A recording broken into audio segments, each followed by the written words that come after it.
Alright, still no sign of Luis across the street. It doesn't have a good feel to it.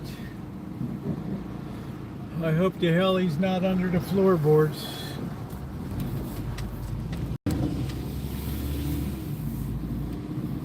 You just never know.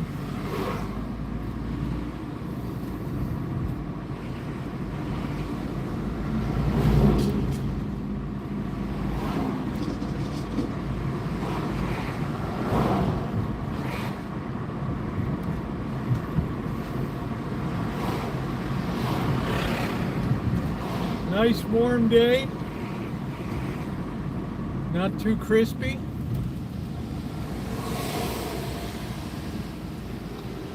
They're crisper.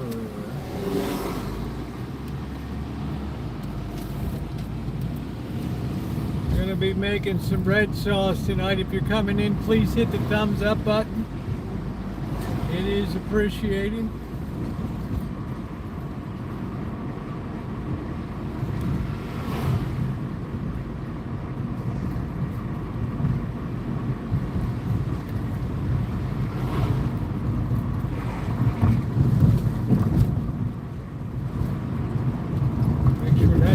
Doesn't pull out into the street. Oh, it is windy. It feels good with the window down. Alright, we don't know whether we're going left, we're going right. We don't know what the hell we're doing. There we go.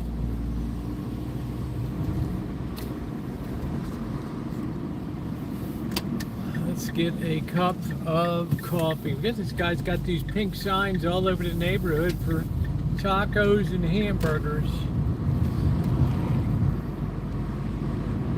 Tacos hamburgers.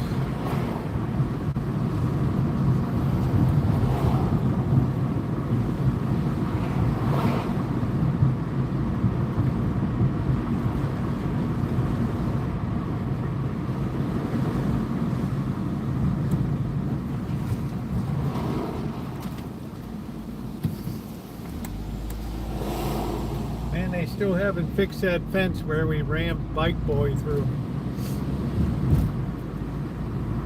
Looked like a year ago.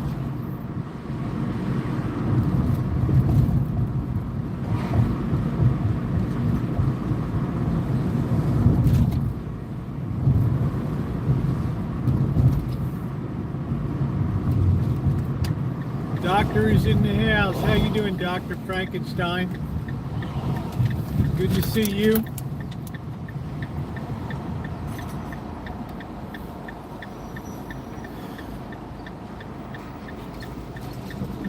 Okay, we got our carry-out pizza for dinner tonight. Yeah. Alright, I'll be back in a minute. Let me get me coffee. It's going to be a busy night tonight.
So you guys remember all that jive I went through at the church? The secretary walks out and sees me putting a screw in the door or working on the doors. Oh, are you looking for a screw? I said, yes. Yeah, I got it inside. Oh, wow. Like you couldn't have told me 10 days ago. All right, please hit the thumbs up button. We got 20 people and only 3 thumbs up.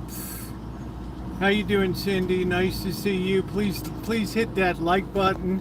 MB, how are you? I know it's a crispy one in Phoenix and Las Vegas today. I don't know what the temperature is in Tucson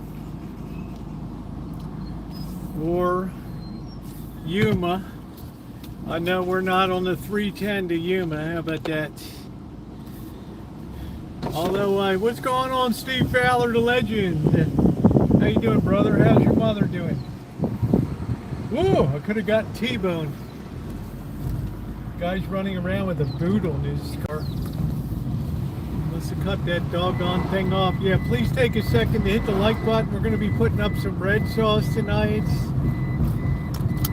I got another 10 pounds of tomatoes today. Yeah, I was listening today, Cindy. They said the U.S. government's getting ready to step into the Colorado River situation there and take over, since these 5 states can't come to agreements on the way forward. Yeah, good to see you, Steve. King of Chattanooga, Tennessee. Right across that border from Georgia. Georgia, doo-doo-doo. Georgia, boo-boo-boo. Do-do-do-do-do-do. Yeah, that's now Lake Mead has hit an all-time low from its peak. Now, obviously, it filled up in the 1930s once it was built. That's it. Can you imagine an all-time low? And I don't see a drop of rain in the forecast for Vegas. We're for up country.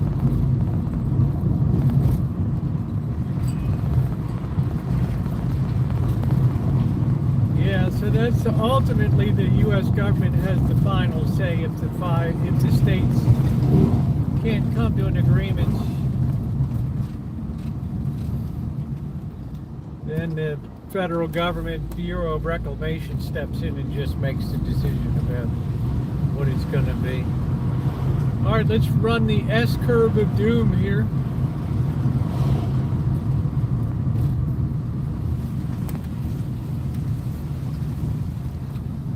That chair's still sitting out there. I don't know whether it's a potty chair or what the hell it is. Still got that rotten ribs, that box of rotten ribs there.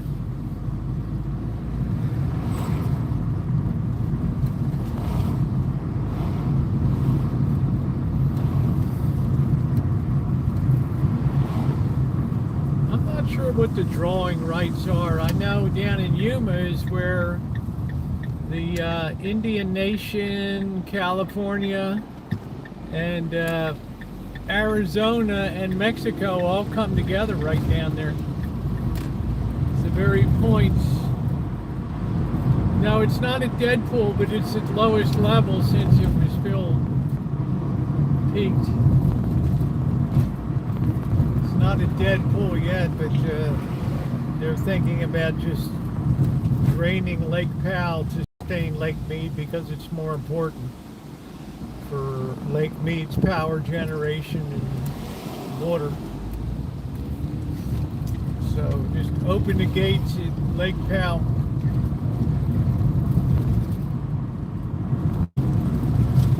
Fill up Lake Mead. As far as what that means for Lake Powell in the long term, I have no idea.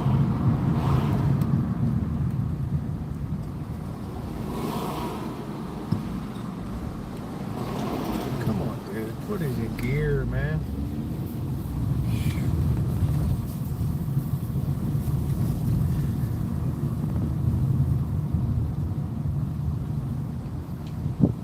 Well, they have some nice lands down there on the Colorado River, down around Yuma. Really nice property there. They make a lot of money from that crossing over to Los Algodones. You park on the tribal land there. They're collecting like 20 bucks a day to park there.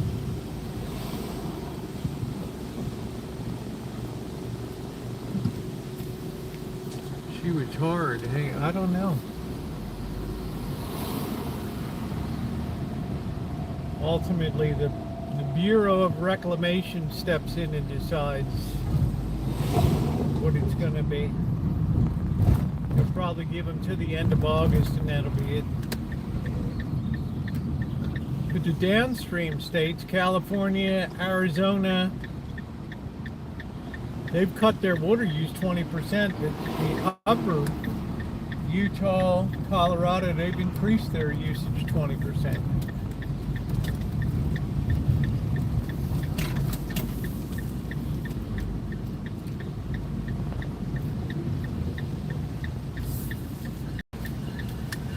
So it's getting to be a kind of serious situation.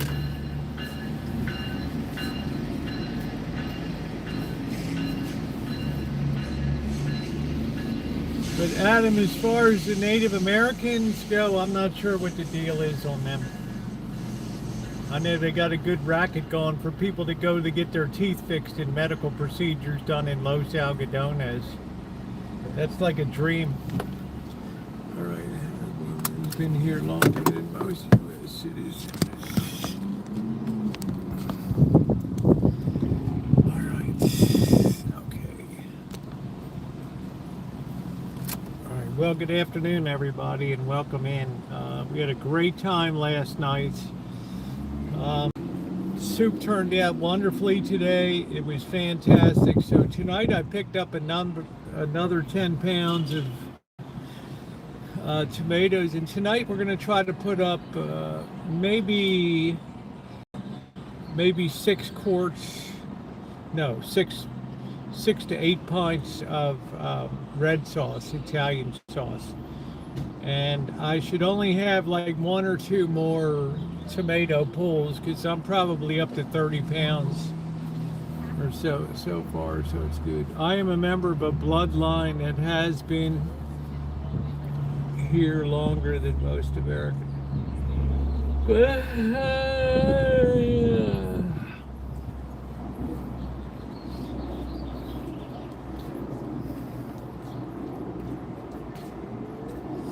Yeah, poor Adam. Those rotten Mexicans kicked him off his land.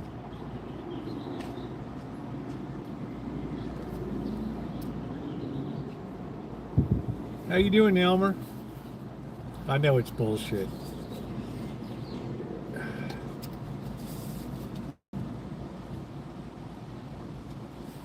It's like saying that the England should revert before William the Conqueror took it over in 1066. It was belonged to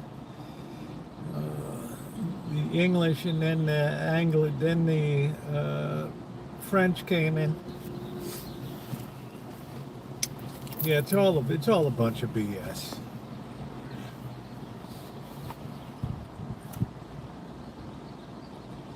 All these years later, you could take any nation back to its roots. How you doing, Catherine?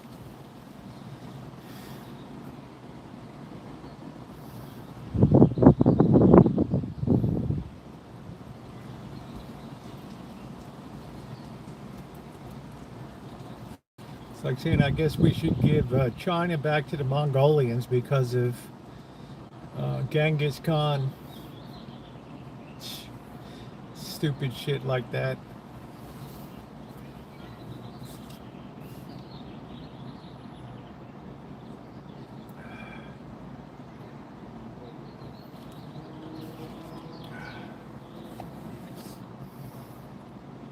Did a Costco run and it wore me out. Yeah, how do you find prices at Costco now, Catherine?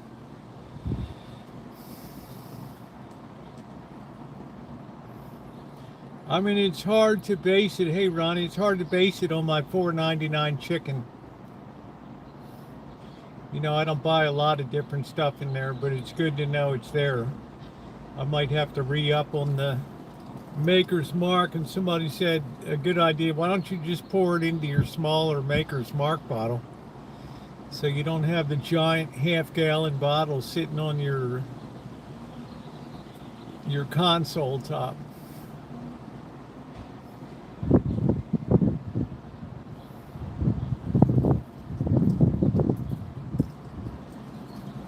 What's going on today, Ronnie? We're going to be making some red sauce. Everything is hobby. We're blessed and eat too well. Well, how you doing, Trog? Well, you've worked all your life. It's like you told me, Kathy, I didn't go 80-some years to sit around a house with cold, being cold in wintertime. One of the most famous Kathyisms of all time. Because I don't run heat in the wintertime. And really, to be honest, it hasn't been that doggone cold the last 5 years or so. I don't even think we've dipped below 30 degrees. I mean, hell, in 2014, I did a video of 18 degrees on the Rancho.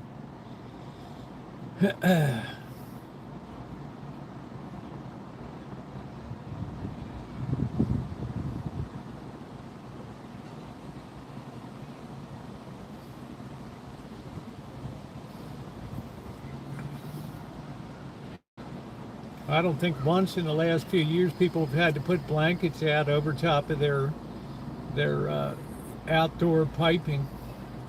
Shopping for a new car driving me crazy. Wow, I just don't even know, Kathy. I was thinking today, looking at some of the prices and stuff, I'm so glad I don't need.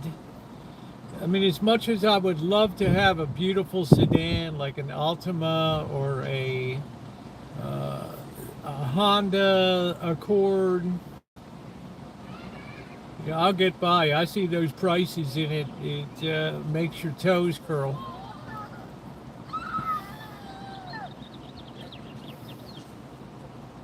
It's absolutely insane. So I see less new cars around and trucks than I used to last year, this time last year. What kind of car is he thinking about? How you doing, Joni?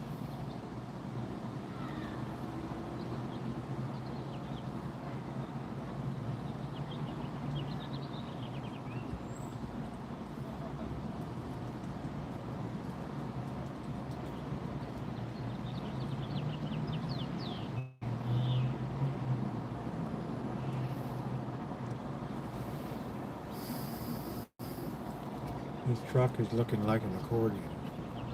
Toyota hybrid. Yeah, that's probably a very good choice. Alan Gentry would approve that.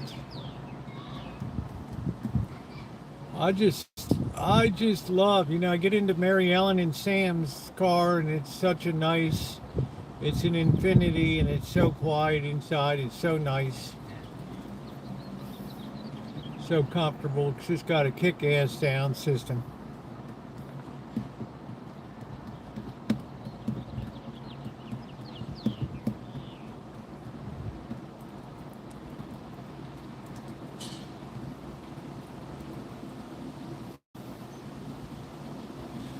I've been tested by 2 independent mental health, and it's on record, these 2 medical places. We need to purge the greedy corporations. We need to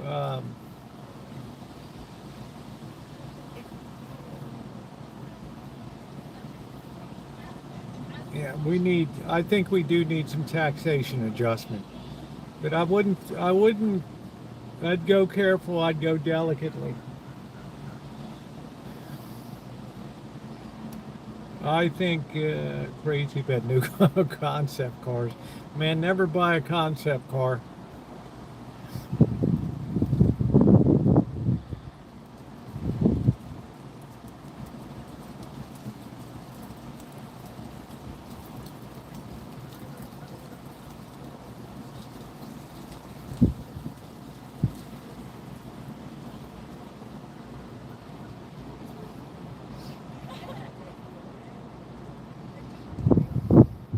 I was proposing that corporations pay a FICA as if they're individuals. I know they match for employees, but I think they should match for overall profitability. They should kick in on that. But I think corporate profitability is about to really get stressed in the AI and in the tech sphere. I was looking at, somebody wrote me about SpaceX today. They said, Rosie, I'm ready to jump out the window. I bought SpaceX on the initial public offering. About $201 a share. It got up to $225 and now it's like $115 or something.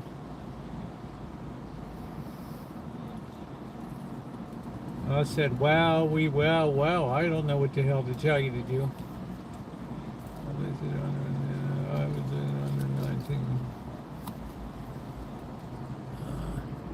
My daughter-in-law got 8,000. I think she didn't need some in the end.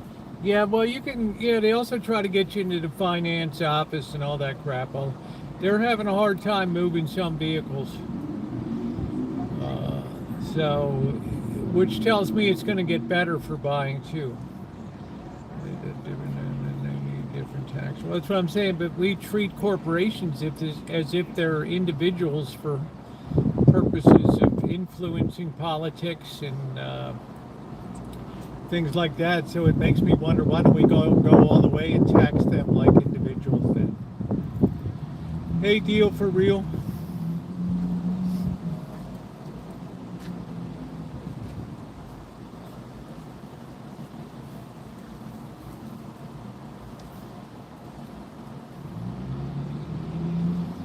Other than that, that's the only thing I wouldn't start messing around with the tax on profits and retained earnings.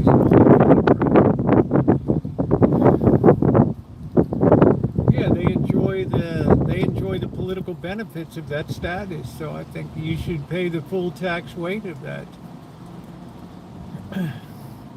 But I'm not one of these people that thinks you should limit corporate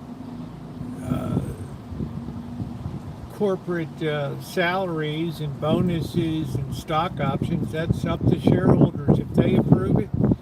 Remember, most people don't even hold stock directly anymore. It's held by the Vanguards, the Fidelities, etc., Charles Schwab. So they're voting for whatever the executives say. Hey, Buttercup, baby. It's a great idea. It would bring hundreds of millions and billions of new dollars into the Social Security system without really affecting corporations. If corporations are collecting, why should they be taxed separately at all? Well, there's a legal aspect to the commingling of funds that's important. Limited liability, corporate shield. Corporations do things that individuals would be more liable to be sued in courts of law if they undertook, so they take much more risk on. As consolidated stockholder companies, it's good to have that liability shield in many ways. You sound like a preacher today, Adam.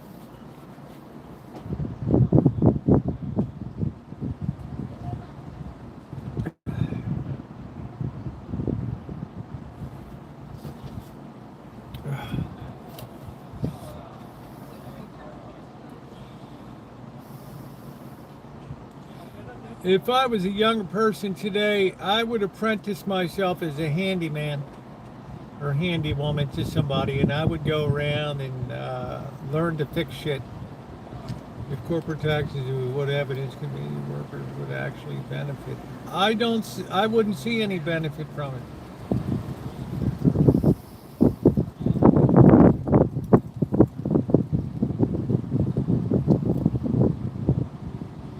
Corporations have a purpose of shared risk that an individual would be unable to shoulder.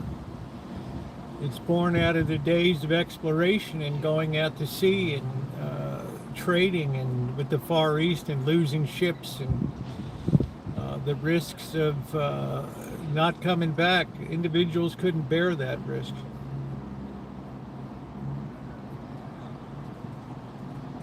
I think taxes have to be ignorant of where jobs are. I think they can only look at income. That's it. That's my opinion anyway.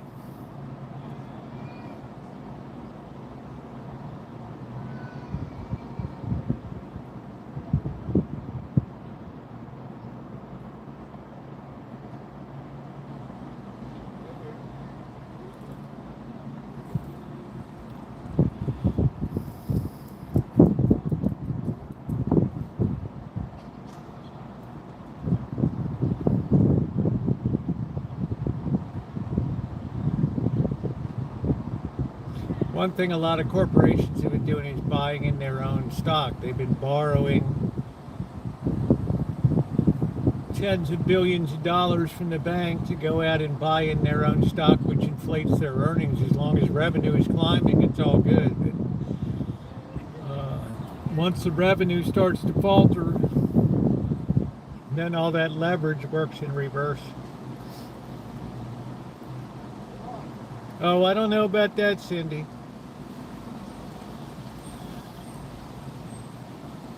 You're kind to say so, but I learn a hell of a lot on this. I learn a hell of a lot on this chat, honey. I got some hella smart people in here.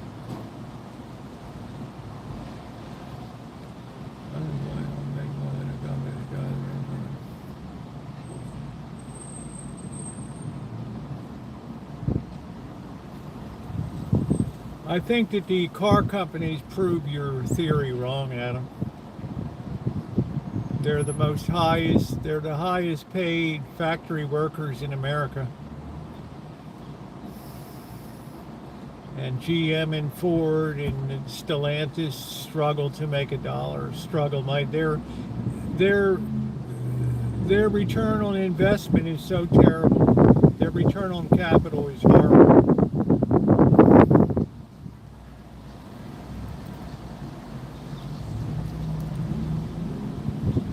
It would pay them actually to put money in T-bills and just close it.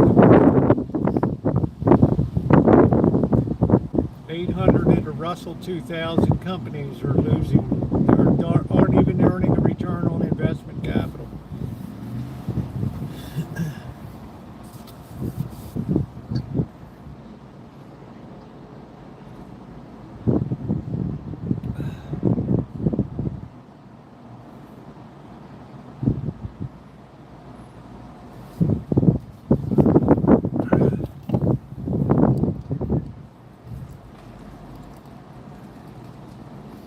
Well, it's just Stellantis.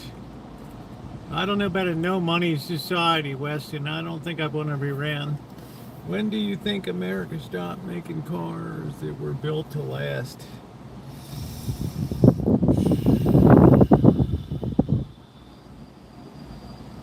Probably 1940.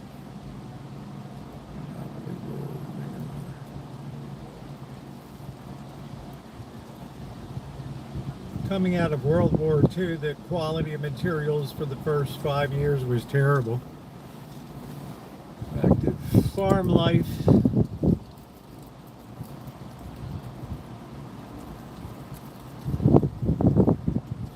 The problem now with that, Weston, is that the United States imports so much food now. They had a story here in NorCal of guys growing peaches have been under contract for 50 years with Del Monte. And of course, Del Monte declared bankruptcy, whatever, and cut their contracts. But they had a big contract with Raley's, which is a big supermarket chain here. And Raley's cut them off too. They advertise locally grown peaches and stuff, but who knows if they're bringing them in from Mexico or South America or whatever.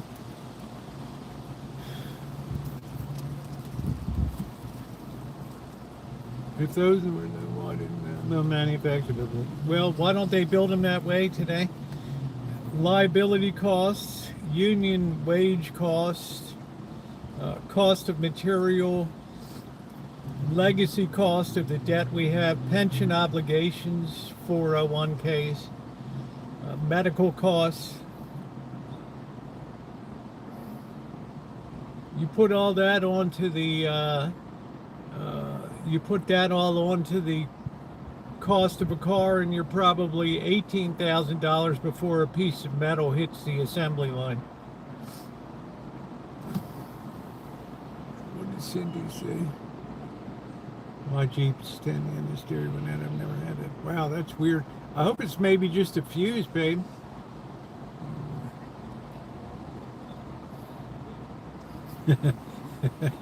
No money system at prison.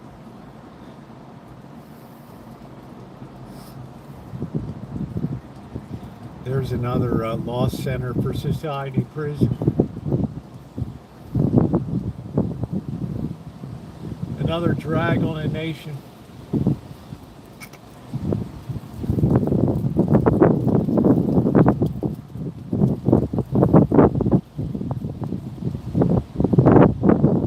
So I would say the overhead cost of an automobile is tremendous here. I mean, we could be importing Chinese cherry automobiles and for $10,000, but the tariffs keep them out. Move to prison and enjoy.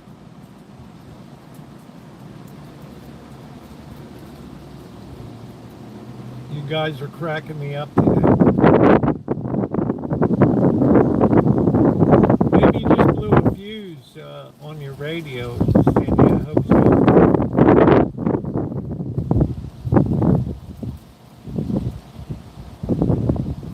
I mean, Alan Gentry said that they build cars for $100,000.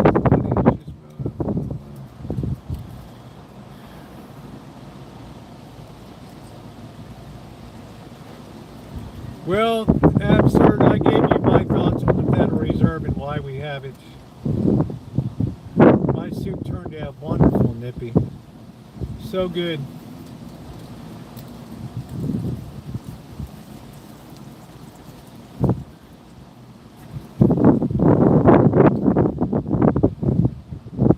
We're probably in it right now, deal for real.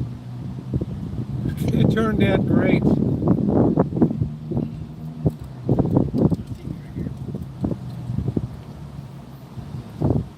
They made cars, not let everybody go back to dealership for repairs. Yeah,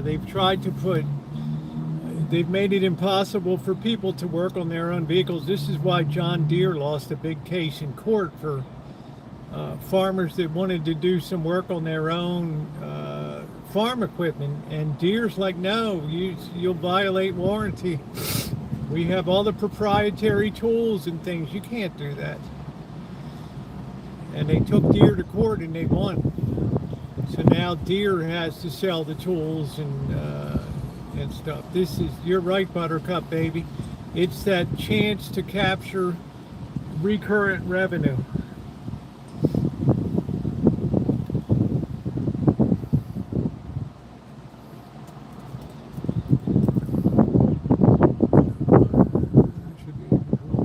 Well, you have to understand the United States Treasury is in control. But the United States Treasury, absurd, has a big problem. They have to engage in almost continuous fundraising operations now. And at the Federal Reserve, you have what are called primary dealers. And primary dealers like J.P. Morgan Chase, Citibank, Wells Fargo, Bank of America, probably BlackRock, and other some of the big money managers. When the Treasury comes out and says we need to raise,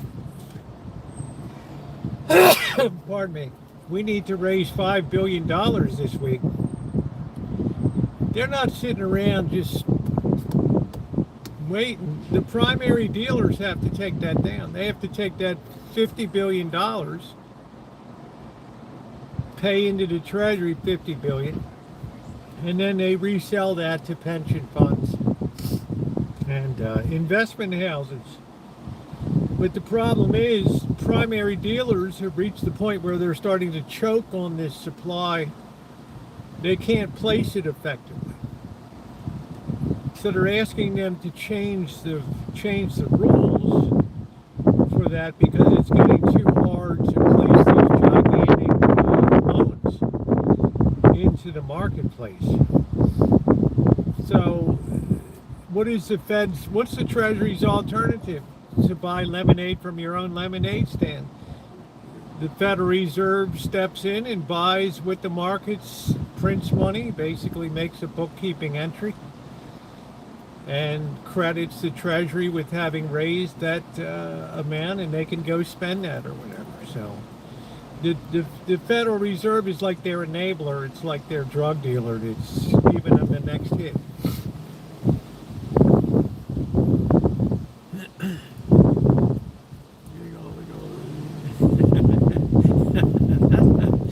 Buttercup, baby, you think all the gold is I don't know. I don't even know if there's any gold down there, to tell you the truth. Right? We were supposed to have Elon and the president were supposed to do a live stream to go through Fort Knox. I'm going down there to see what's in that place. I'm going to take Elon with me. You'll like that, won't you?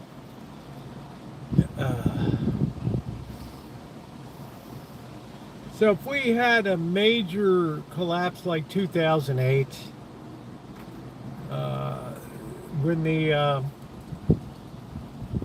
when real estate went bust and the collateralized mortgage obligations went tits up, and the movie Margin Call and all this stuff, if there wasn't a Federal Reserve in there to take on and to buy that rotten debt, then you would have had an imploded financial system. As it is, it's not good, because it snowballs the problem and makes the ultimate explosion nuclear, thermonuclear, hydrogen bomb level.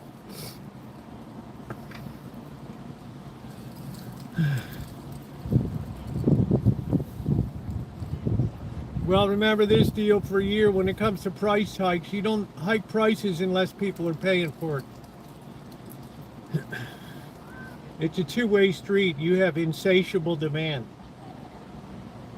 When you start to see companies like Uber start to be impacted by less food delivery services, then you'll know that the squeeze is on. But as it is now, how many people in this nation tonight, how many millions of people will get food delivered to their homes?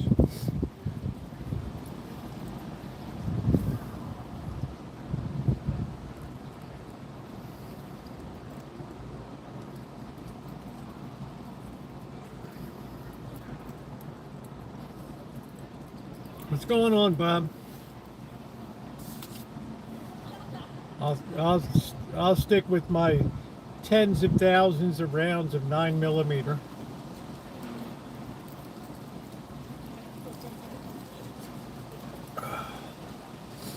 So that's the problem that primary dealers are running into now. They can't place this debt.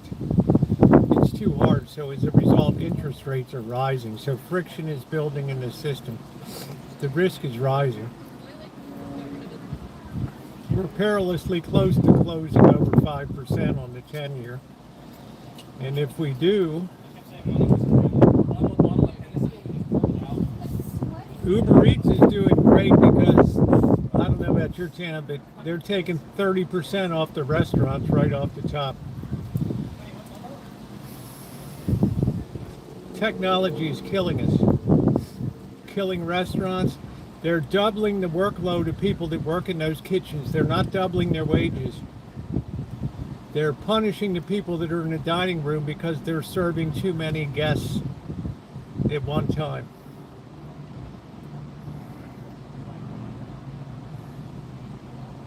Yeah, fear of missing out was FOMO with the whole SpaceX thing. Wasn't it absurd? We need to boycott grocery stores.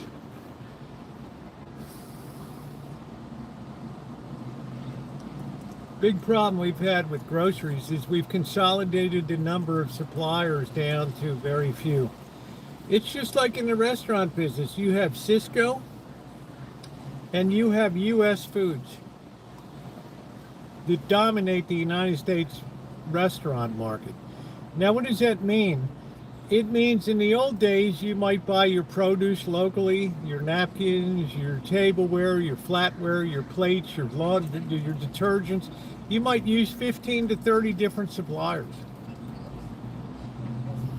Restaurant equipment, slicers, fryers, ranges. Now, Cisco and U.S. Food come and say, hey, man, here's a catalog. Here's everything you need. Just check the box. You want carrots, you want a new fryer, you want paper towels. Now imagine the convenience for one-stop shopping. You want meats. This is why your chicken nuggets look the same at every restaurant and all the food looks the same now. Because they're all pulling from the same mega two sources out here. So they got people by the balls now. Okay?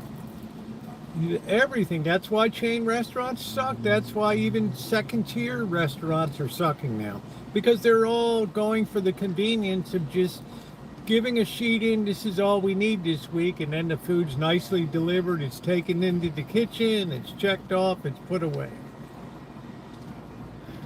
That's it. Same thing with big supermarkets. We've got Kroger, we got Albertsons took over Safeway, we got Kroger, we've got a few independents like Raley's and other ones, but there's not a lot of competitive options now that you have. And then when you do have them, look at Grocery Outlet wants to open in Sebastopol in the old Rite Aid space. And the town of Sebastopol says, we hate corporations. What they don't care about is the people that could get groceries for cheaper living in Sebastopol. So you also have politics at work here. That you can't always get what you want. Because you have a lot of gassy grandmas that sit out there and dictate policy. That want to be the authoritarians and tell everybody else how to live.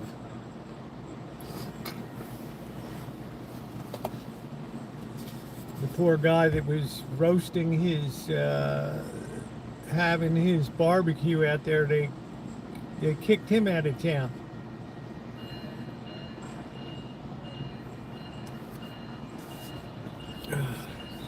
Some places hate commerce, they hate corporations, they hate anything to do with money, but they love their 401ks and their retirement packages.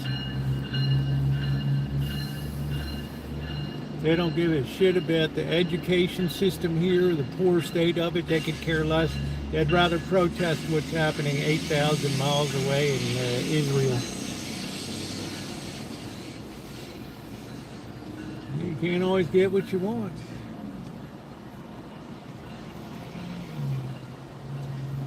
Can you imagine trying to set up an independent grocer today? We are being washed off the map in West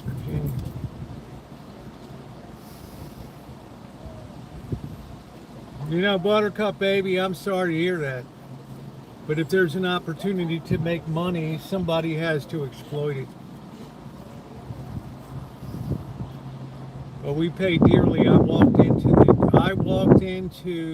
Yeah, exactly. If they're protesting something, they're clueless and they don't care. It's all performative bullshit. It's all a chance to dust off the Birkenstocks and get the protest sound out and pretend that you're doing something to change the world. So you can look good in the local newspaper.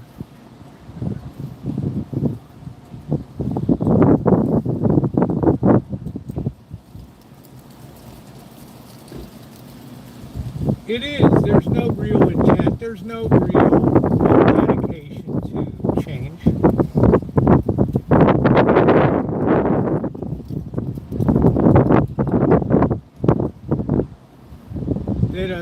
I haven't heard one of them ever protest the state of the Santa Rosa City school system. Stuff that really matters, the education of young people, so much more important than what the hell's going on over in Gaza. That's just outright perverse selfishness.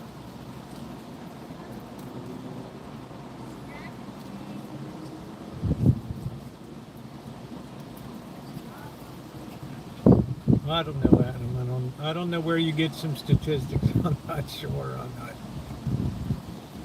I gotta kind of just hold fire. I can't jump on that.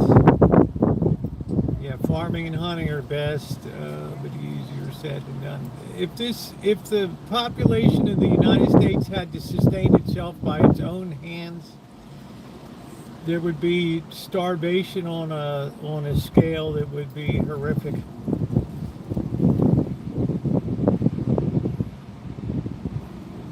We've allowed food to become too centralized. Anyway, I know Raley's is probably bringing peaches in from Mexico now.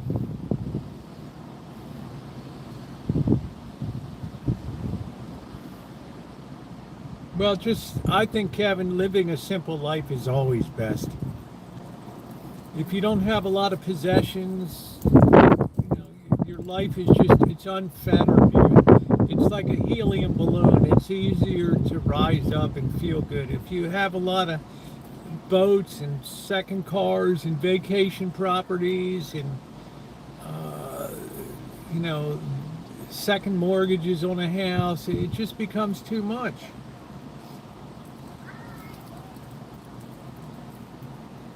I don't know, Adam. I don't see any grandmas. I don't see any grandmas out here driving turbocharged V8. Let's see. I demand $300 billion. That would stop their nonsense. That money would do for the USA. Yeah. Well. I don't see that ever happening, babe.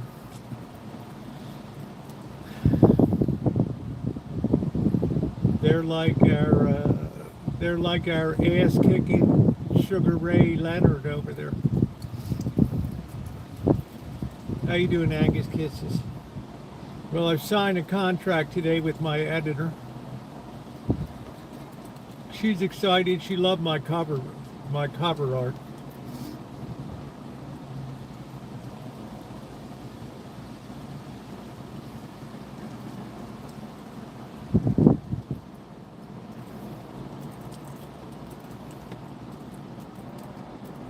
Yeah, I just said, who will you pass all your stuff down there? Or will you sell and go on a trip? I guess my girls will get the Rancho. But I draw a very tight line, and over time, on balance, I'm getting rid of stuff.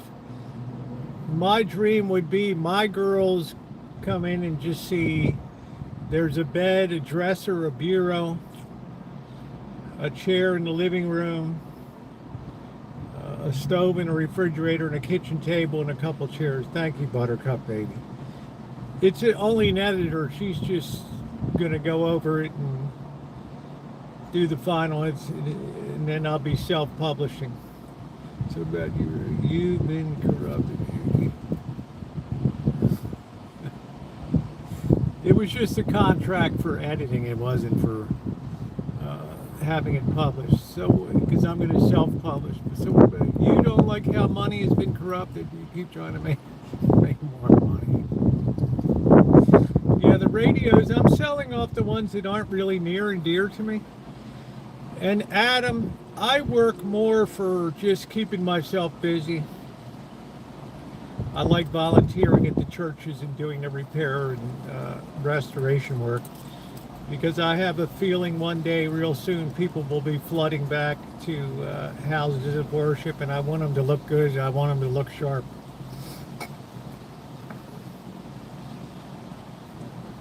And otherwise, people call me. I don't have to advertise. I don't have to advertise. How did you get your beautiful haircut? I took money into Lena and gave her the money. My nice Mexican barber lady.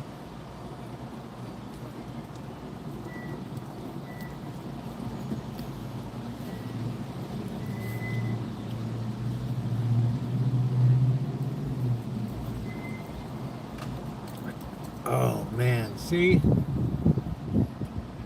Yeah, I mean, it's, well, you know, some of that stuff could be good for donations and things. Um, I don't want a lot of stuff. I don't care about vehicles. I don't care about fancy duds. I would like to get a couple sport coats and a nice suit.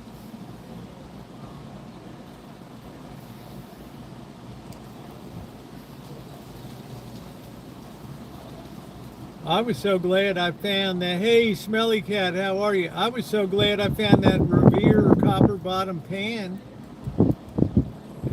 Yeah, well, we're not going to count on you. You put the money down first, E.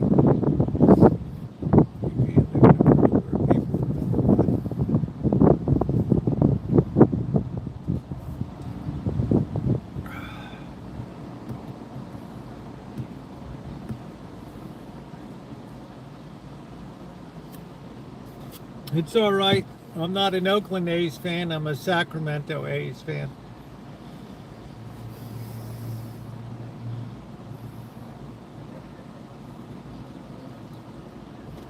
What's your tomato stuff?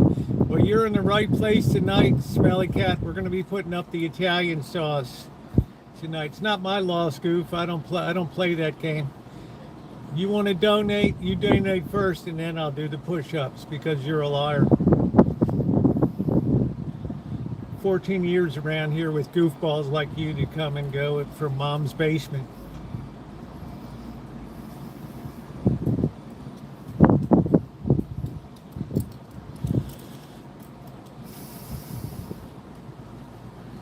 Yeah, we're gonna make some. Yeah, I love my river cats. We're gonna make some red sauce tonight. Gonna make some red sauce.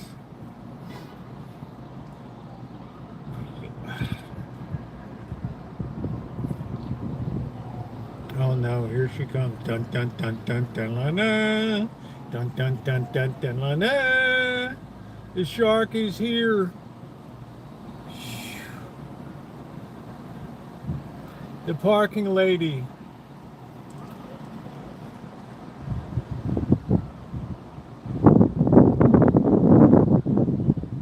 It's pretty nice down here, Smelly Cat. Probably the mid 80s. I was looking at the forecast. It's going to be about 118 in Vegas. Yeah, we will be, E. You got to keep your drawers on. 108 the other day. I know I was live streaming in 110. I don't mind it though. Hey Judy. I'd rather have the heat than the cold, crunching along on snow and ice. It was bad enough when I went to the George Washington Bridge in New York, New Jersey, and crunched through the snow. I'm going to put onion, garlic, and Italian seasoning, and a little bit of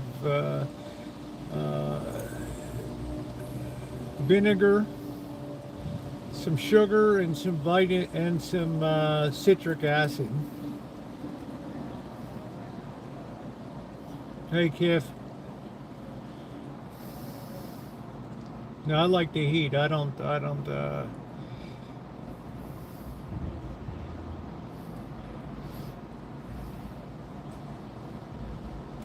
Get below 50 degrees is disastrous. The new contract of their Tales of Elmer. It's not a contract. It's a contract to edit and to do the cover.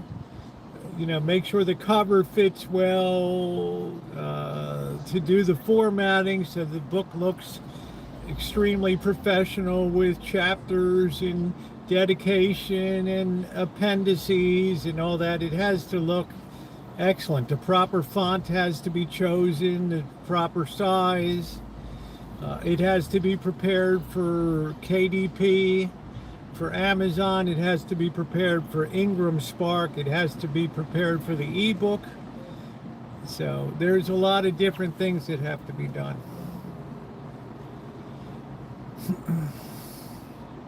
Then season it slowly.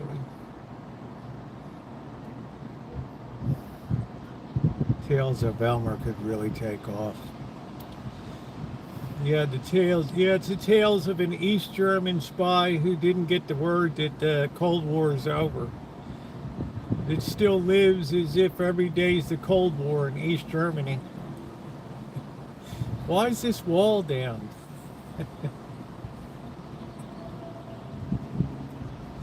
It's like those guys that were fighting the World War II. World War II on Japanese that didn't surrender. I'm making bread sauce. Yeah, coming in from the Cold War, the Elmer story.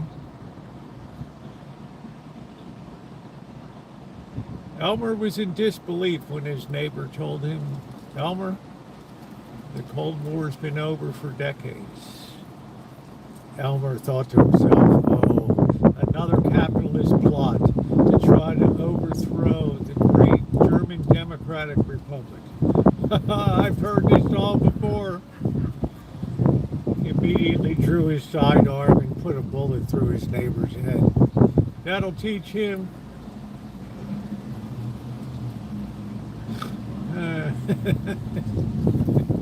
How's that for an opener, Smelly Cat?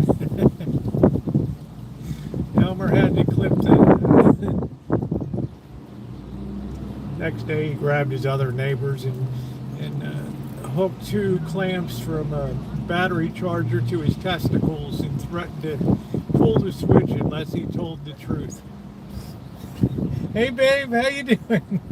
Looking sharp. You're looking sharp. I love that 2-door.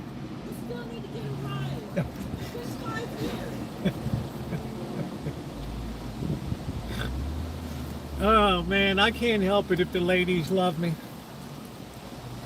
Anyway, that's the kind of writing that grabs your attention, those jumper cables on the testicles. And I'm going to plug this into the wall if you don't tell me what I want to hear. Fuck you.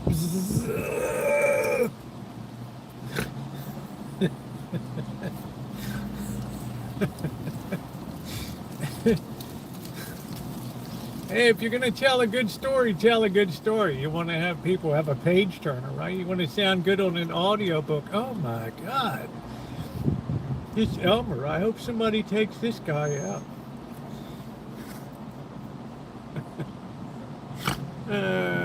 Shit.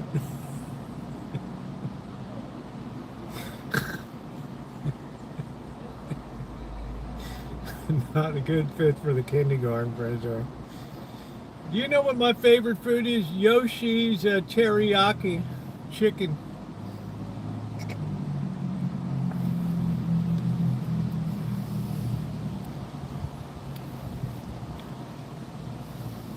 Either that or fish head stew.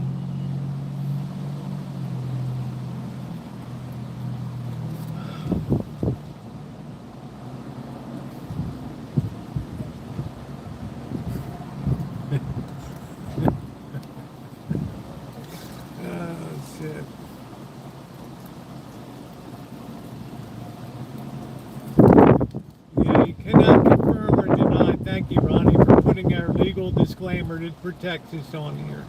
But I have one of the best editors that I could hire. Hey Blinky, what's going on? What's going on with you? Somebody's edited 4 books on the New York Times bestseller list. Yeah, I'll take it.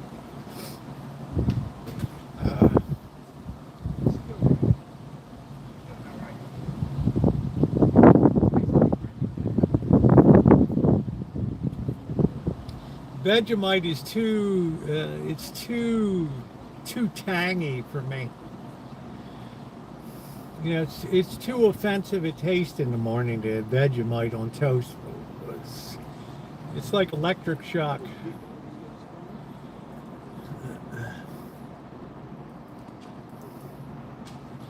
Right-handed.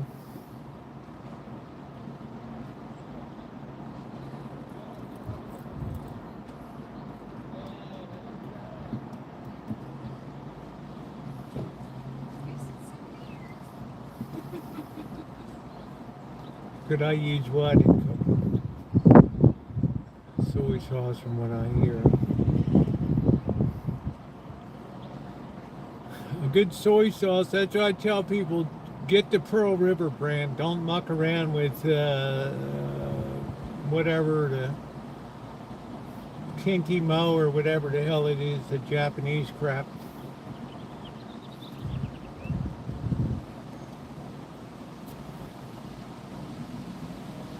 Oh, well, you know, Blinky, we've had a lot of people that have lost. Angus Kisses lost her cat. I think Buttercup Baby or somebody else lost a pet.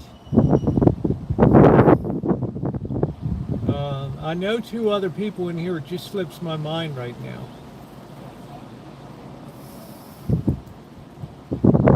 It's okay, right, left. I can type 60 words a minute easily.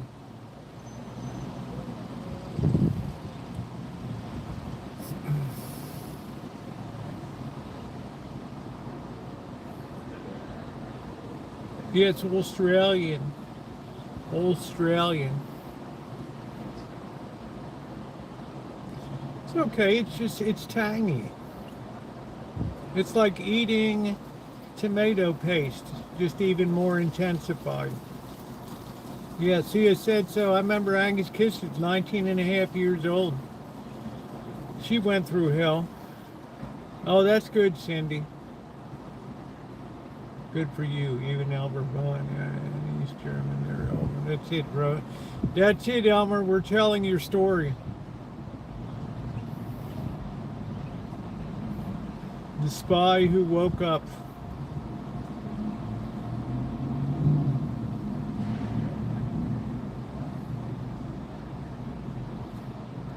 Yeah, thumbs up or appreciate, guys. We're way behind. Yeah, somebody else lost. There's a couple people that lost pets here.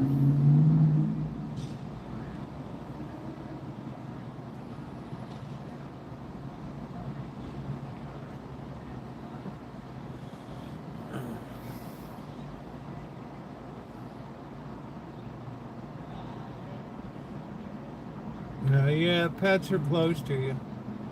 Sorry about that, Blinky.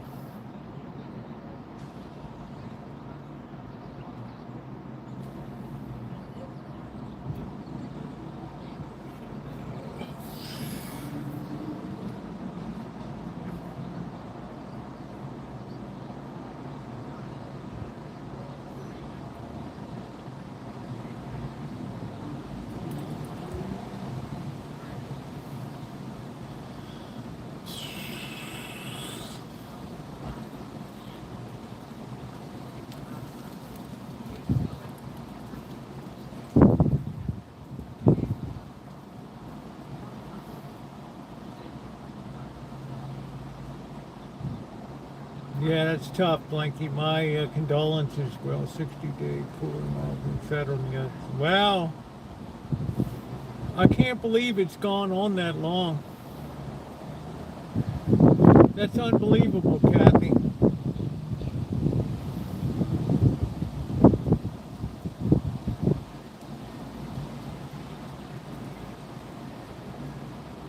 I don't know, Blinky. I have Goliath and 7 brothers and sisters.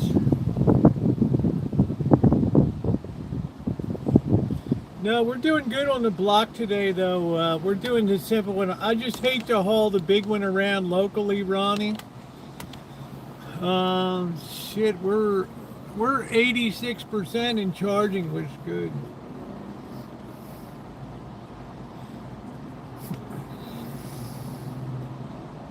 We got Goliath, we got Chairman Meow, we got Skywalker, we got,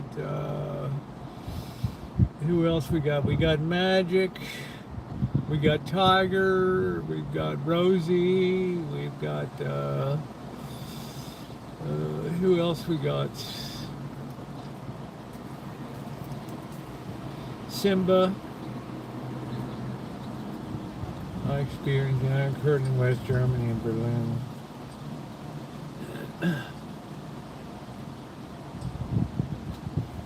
You can imagine, I could write a hell of a good James Patterson type novel about Elmer. You will never convince me the Cold War is over. I don't care what you do. How you doing, Brian? I might let his plan over. Don't. Jeez, it's all we need is another cat.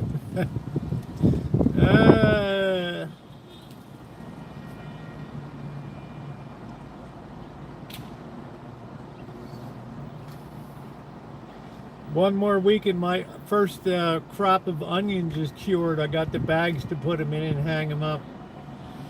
Very exciting.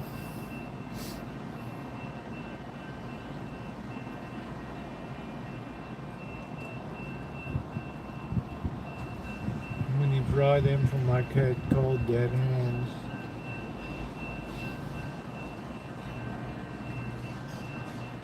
There's a story about Elmer somewhere in there.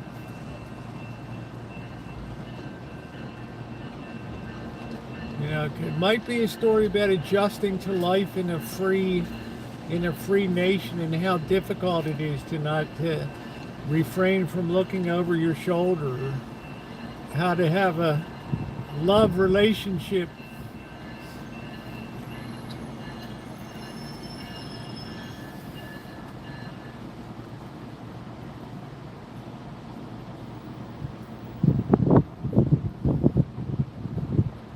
Hey Ken, how you doing?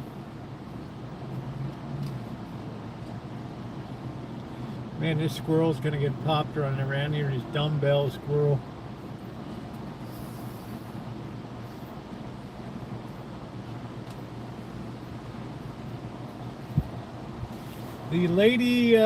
The pink ladies are in bloom. My soup was fantastic this morning, Judy. Fantastic. Then I went back to the church. I got handicap door fixed up.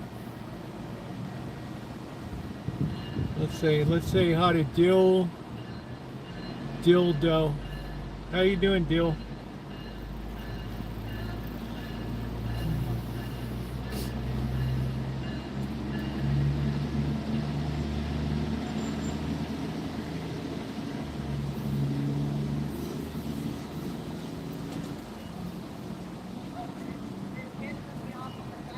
Yeah, these cats I have are survivors.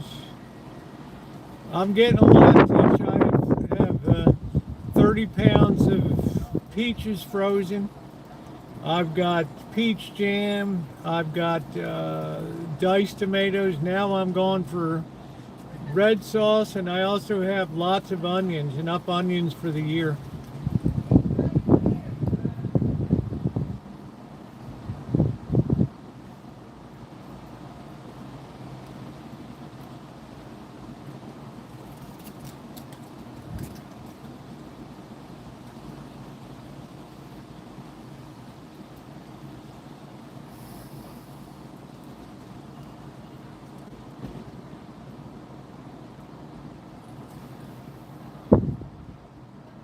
I've been dying in bed.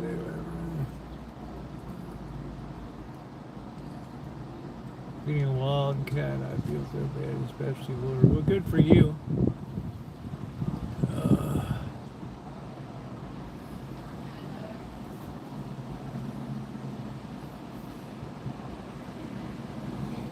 Man, somebody's still running around a little Suzuki.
Please hit the thumbs up button.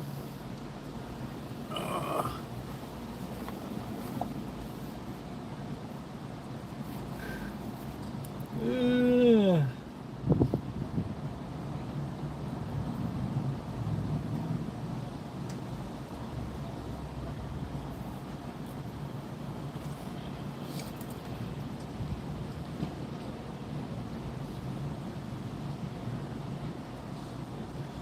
Yeah, I think our cats on the Rancho are kind of IQ, but they're all right.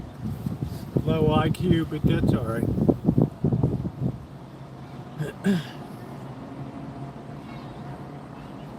I'm not asking them to be software engineers.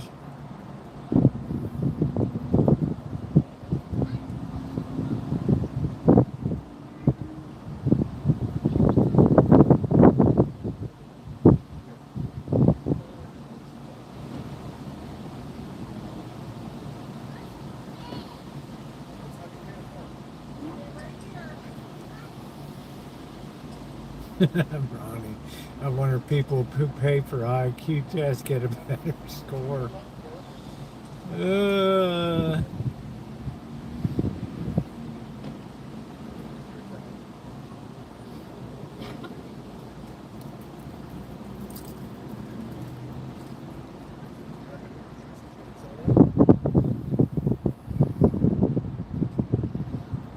Thank you, thank you. Who's that? Criff, thank you.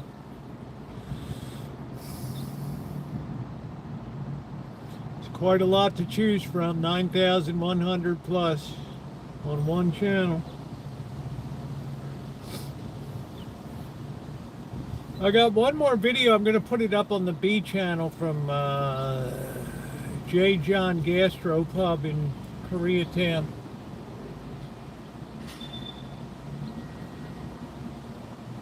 She's a thick girl. She's a thick girl.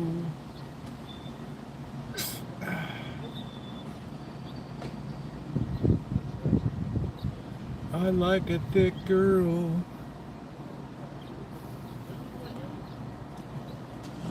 I'm having a good time at the Rancho with the... You know what I mean, smelly cat, right? They're just they're right at the peak of the bell curve. They're not dumb, they're not smart, they're like me. They're just right in the middle of the nice fat part of the bell curve of intelligence, just average. There's nothing wrong with the average.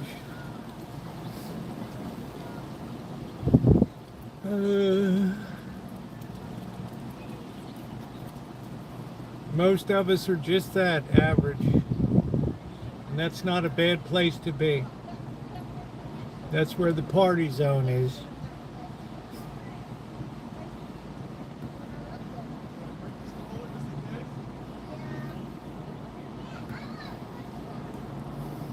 She ain't 180. I take a girl got some nice legs, man. Thick. Well built for the bumps and bruises of life. This one poor girl weighs about 70 pounds, 5'9" here. I don't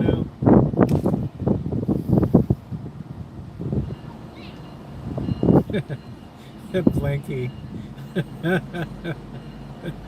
Ah, shit. Blinky, you're a hoot. Blinky never lost her edge.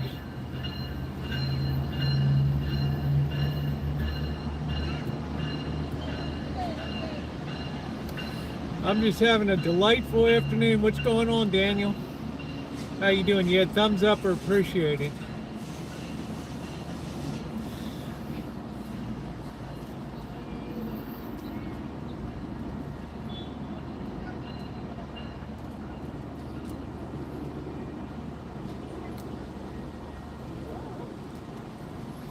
Yeah, I like the fact my editor said I can't get to your thing until September, maybe mid-September. I'm like, that's a good sign. Yeah, they love me.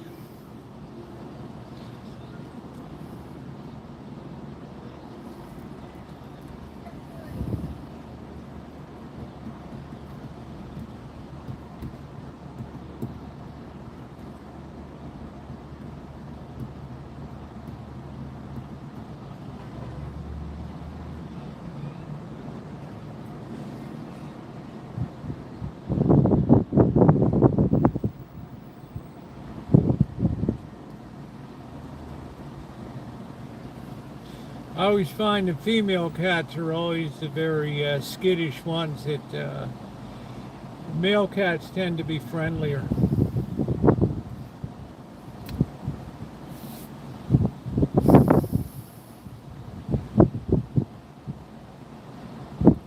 I got Goliath still trying to get in the house all the time.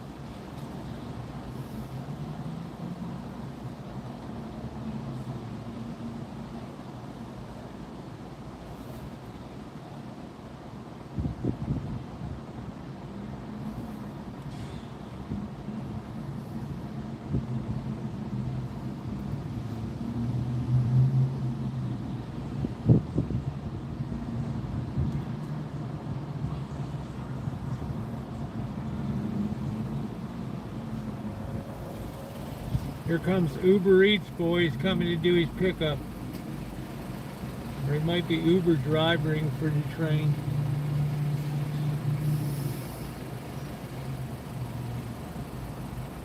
It's like I gotta wait here for the train now.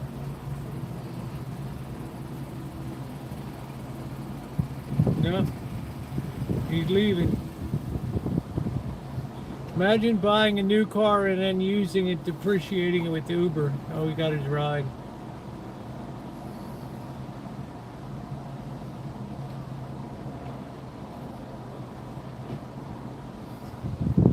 All you're doing is making Uber rich. You're working like a peasant on the farm.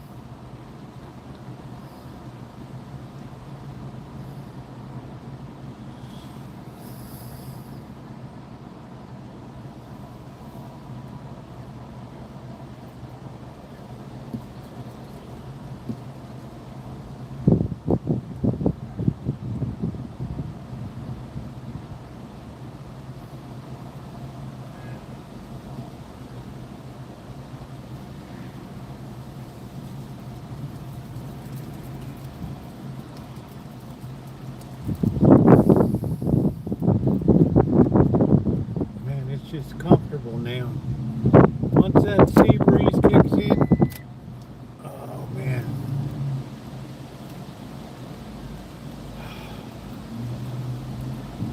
I couldn't imagine not living in coastal California here.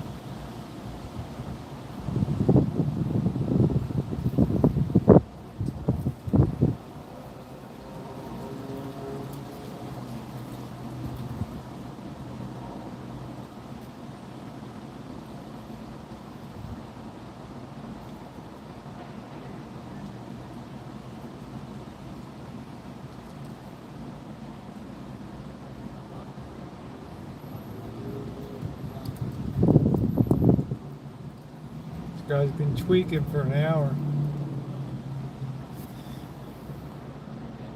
After studying Pila, the cats are super dude. Once you've had tongues, you can't go back. Well, I don't know, Blinky. Goliath is just jet black. Got kind of goopy looking eyes. Doesn't move, sleeps all day.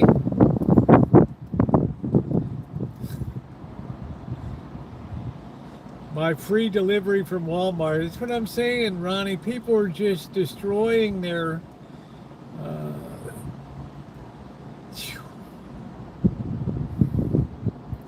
it's such a mug's game. And everything, Uber's taking 30% off the top.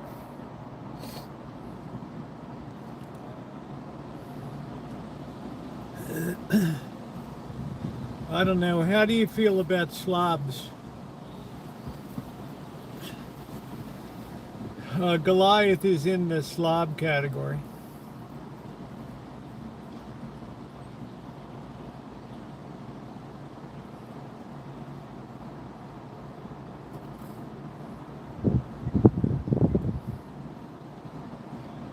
Down in Phoenix, you got Amazon pickup boxes everywhere.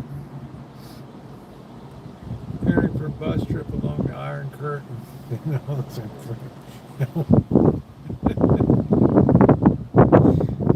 See, Elmer's got a hell of a story. There's a hell of a story in there somewhere. You know, the guy that could never adjust to freedom ended up incarcerating himself just so he could feel that restricted life again. Lights out. Shawshanker Redemption.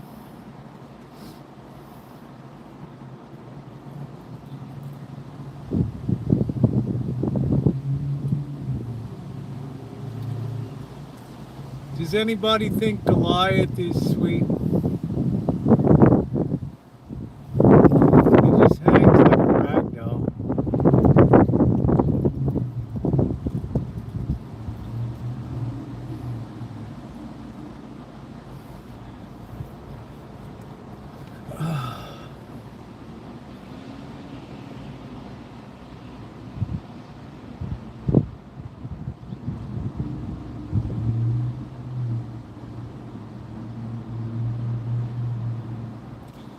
Yeah, he's something, isn't he? Pick him up anymore. There we go. I need a Mountain Dew. Yeah, keep us updated on your travels along the old Iron Curtain.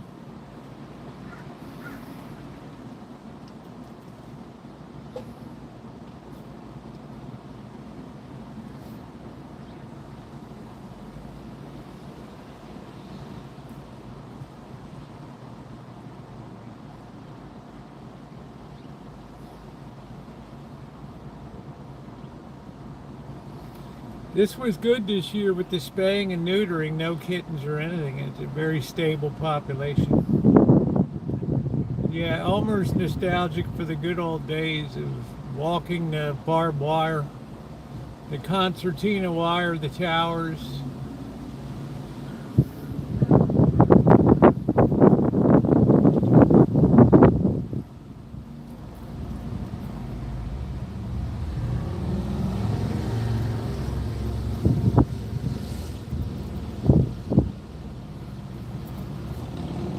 Singed hair, lime.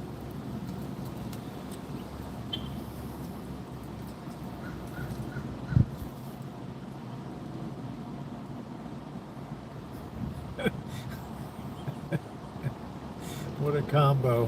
One Australian, one East German.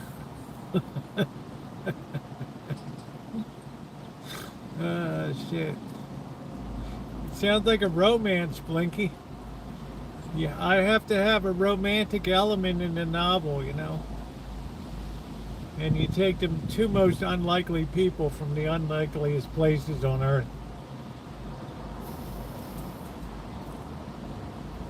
It's almost as good as a black tribal princess from Uganda or something.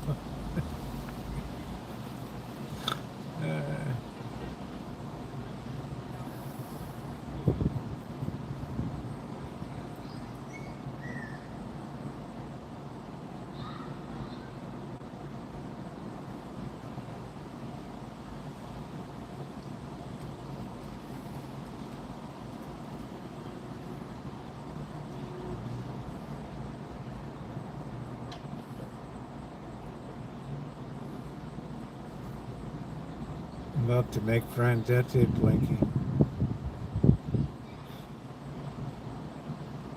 On that day, Blinky drew her sidearm and ended up putting a bullet in Elmer's head. For once, he finally got the message.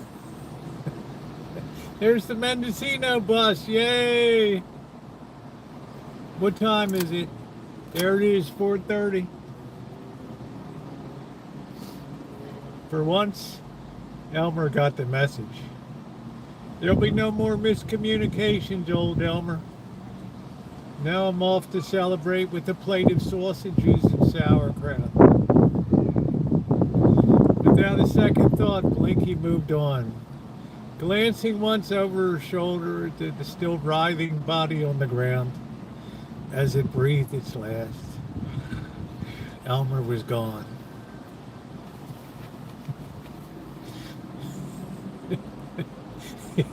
You're smarter than a catfish. You got to raise that 389 for that Mountain Dew, and then you keep going back with the same cup and filling it up all the time. Unlimited refills. Uh,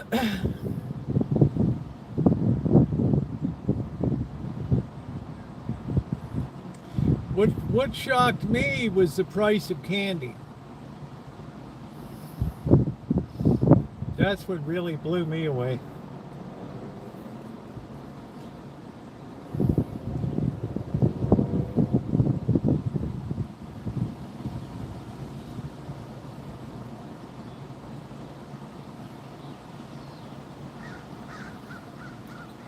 Ding, ding, ding, ding, ding, ding, ding.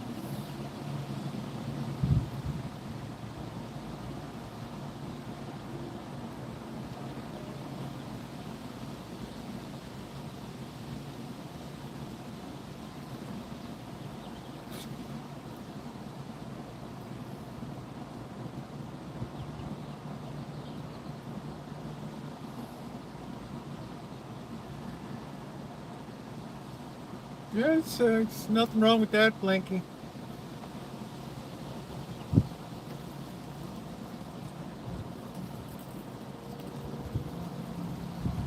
Nothing wrong with that, babe.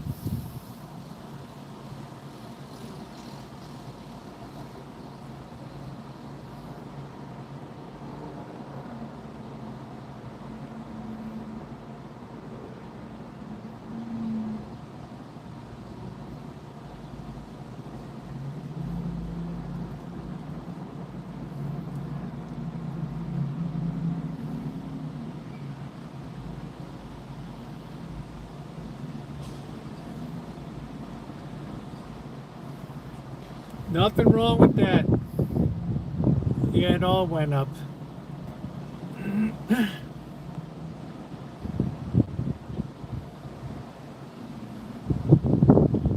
why?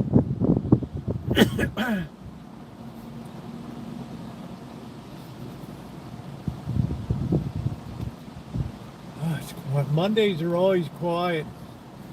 I don't know. I feel like doing a breakfast review tomorrow.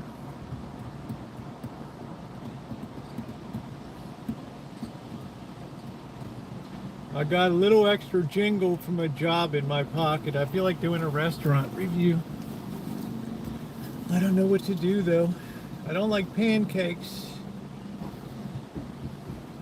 People keep telling me, oh, you got to give them another try. I understand you had like real thick, fat pancakes that were disgusting, but they're not all like that. To tell you the truth, I'm just very carb averse these days.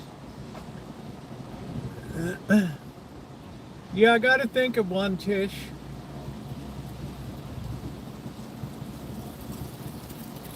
It's been a couple years since I did a breakfast review in town.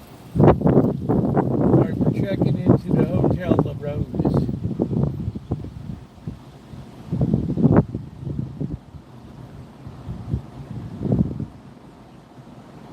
There they go. We're staying at the historic Hotel La Rose tonight. Oh, how wonderful. In Santa Rosa.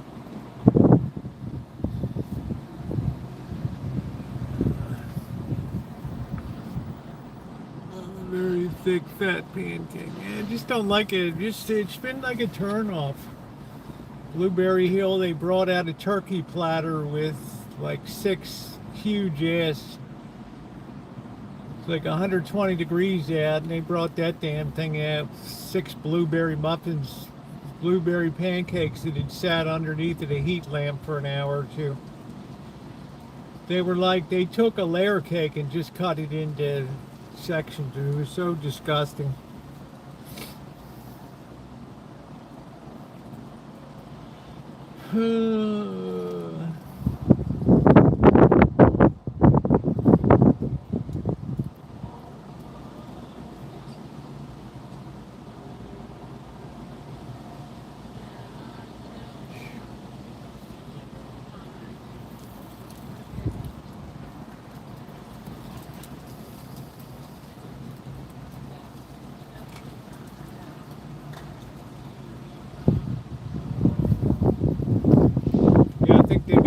good Asian in Australia.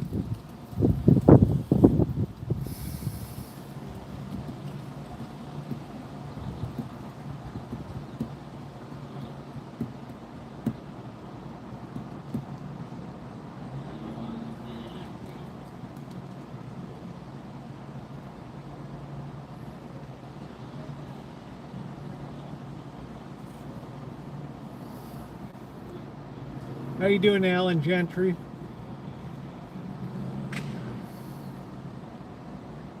You should have a charger block like I have.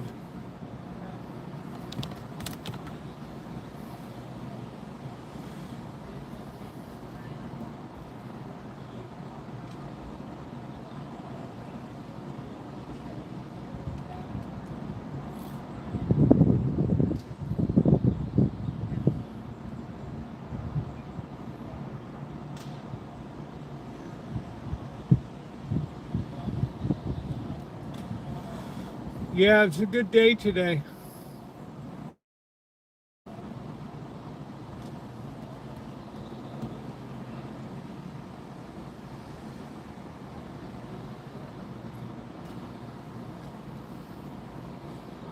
Yeah, I got a massive external battery. It's the only way I kept my live stream going in the extreme heat of Vegas, was to have that cooler running on the back full time with and running externally off that same battery. You couldn't, if I tried to charge the internal battery while it was running with the power pack, it would have overheated for sure.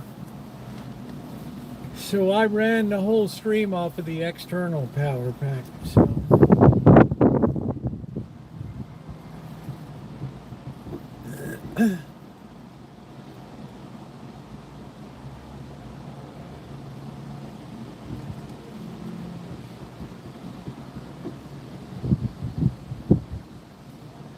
I've been using power blocks for years, Bricks. I think tomorrow night, if I'm live, I think we're going to try to go up to Healdsburg tomorrow and test out and see if we can keep a good stream going. With the new configuration, I'd like to hit that meat shop again up there and get another pepperoni.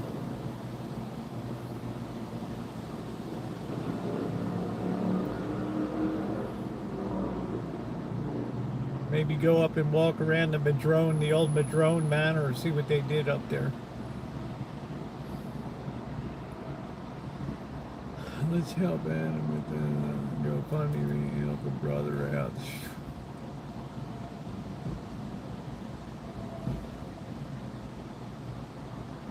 He's got plenty of money, Blinky. He gets money from the tribe and staying with his mom up in Parker.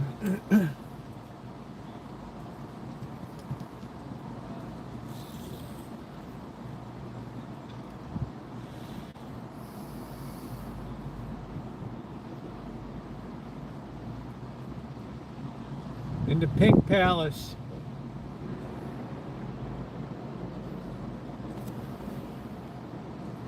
You ought to do another cooking video for, you ought to do another cooking video with her. That one was legendary.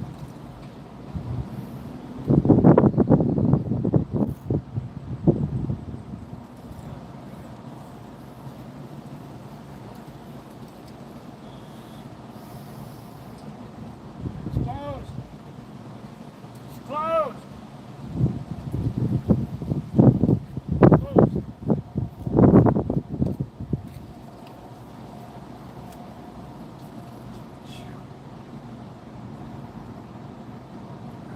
Walked into the van.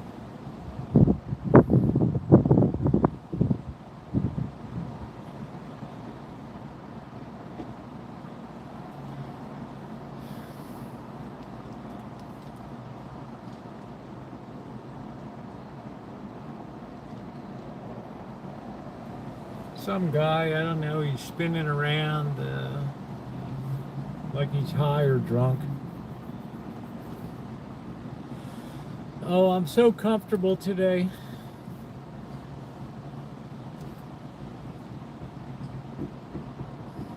I can't wait to pull my red onions, clean out all those weeds, and plant the carrots.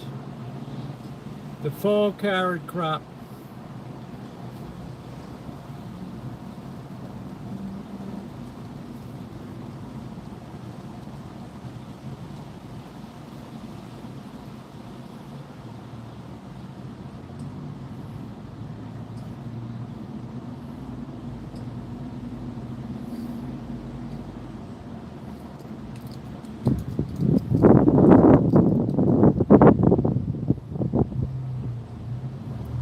Let's all say hi to Carrie Class. I know you're watching. Hey, Carrie Class. Yeah, it turned out good. I want to do a fall plant. Hey, Jim Rockford. All right, take care, Adam.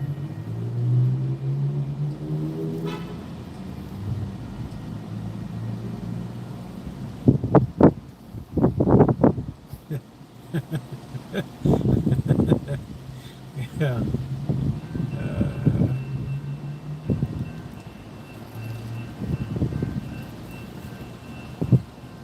That's funny, Blinky. I don't know, we're coming up to, what's today, the 27th. So we got Friday is the 31st. I picked up 2 birthday cards today. I got to get them in the mail tomorrow. And then the beautiful month of August begins on Saturday, which always makes me feel good.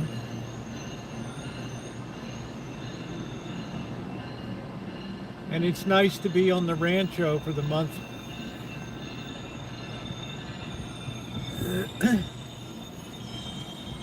Oh, it's really good for onions. I didn't do anything except to separate them and stick them in the ground, and they grew like crazy.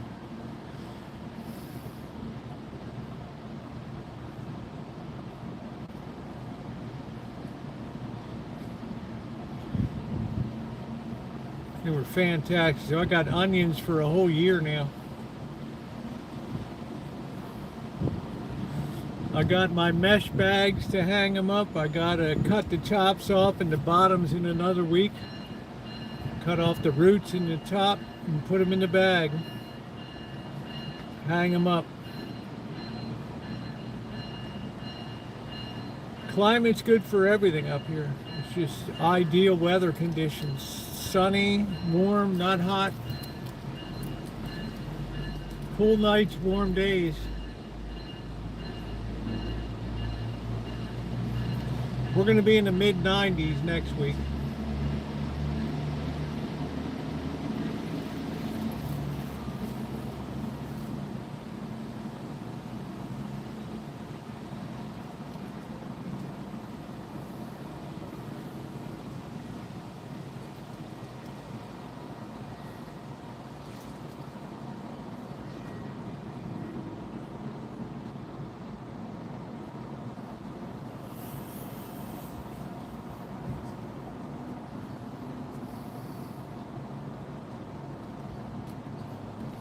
Yeah, that's the way my San Marzano, I got another load off today, 10 pounds to sauce tonight.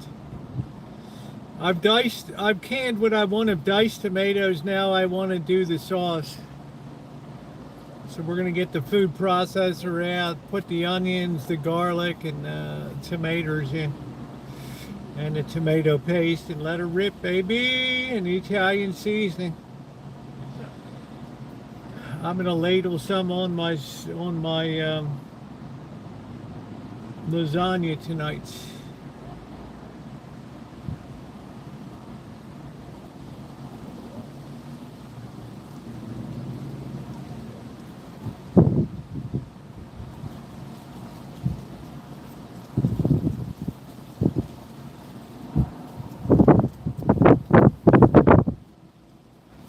Yeah, I've harvested tomatoes all the way up till almost Christmas, the first week of December.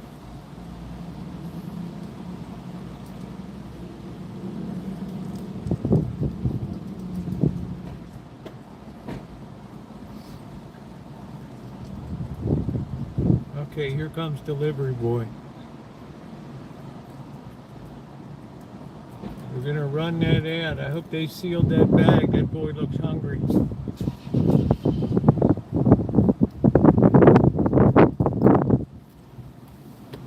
Let's see.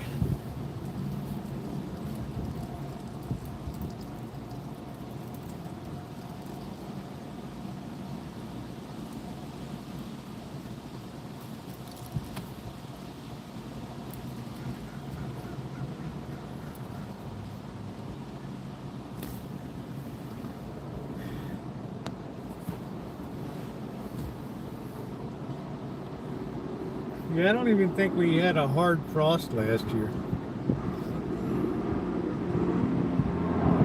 Did you see in Las Vegas they had to deplane some people. Bobby's been fighting. He's been going through chemo treatments. He's hanging in there.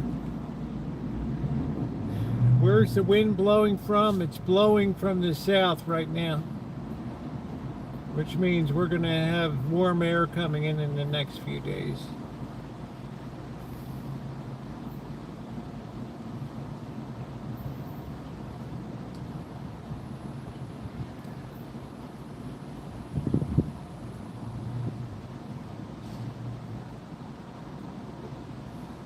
Yeah, I don't even think we had a frost.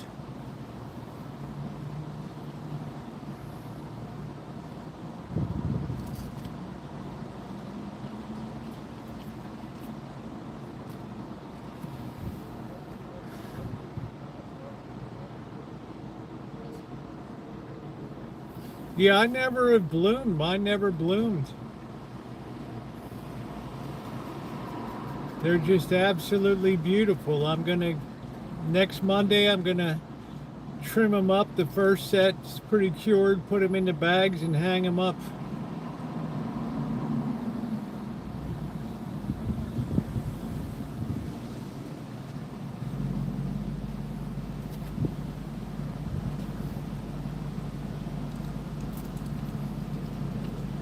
Yeah, say hi to Carrie class.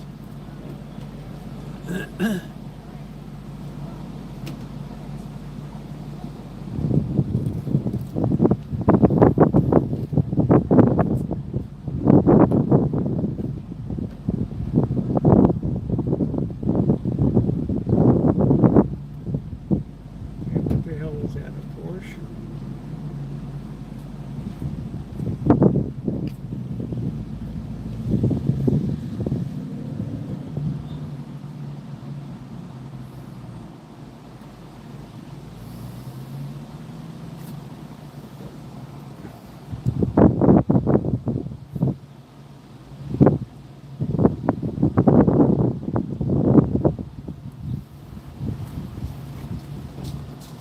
Refresh this. Yeah, July has been a very comfortable month here. June and July have been tremendous. A very normal Santa Rosa summer.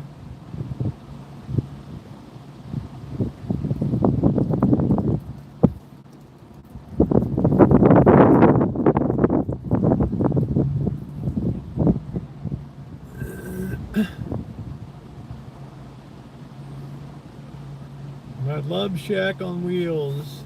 My love days are behind me, baby.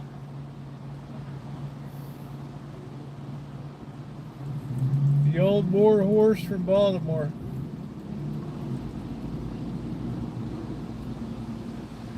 The old war horse from Baltimore.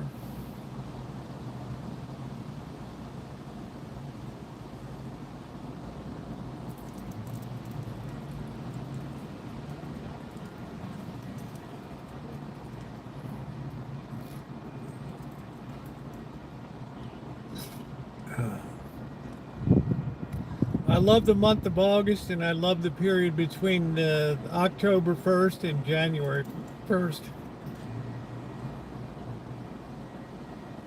Especially the period between Thanksgiving and Christmas. People are in a good mood. I got the 4th annual fundraiser coming up in November. That's going to be fantastic. Wow, I can't believe this is the 4th year.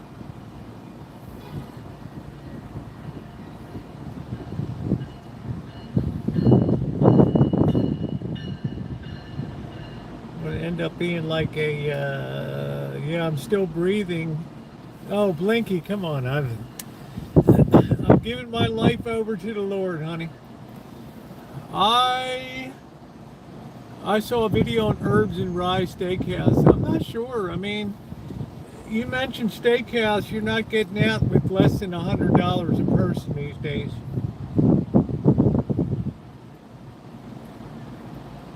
Period. And if you're talking about the golden steer,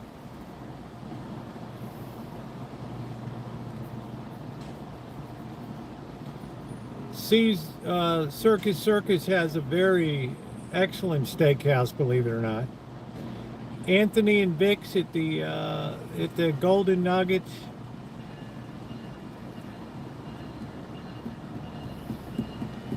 If it's new, I bet they are hard to get.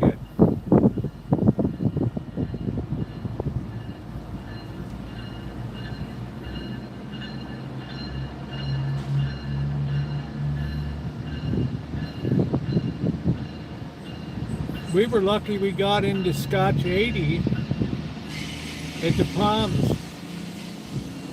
Love that fish sticks.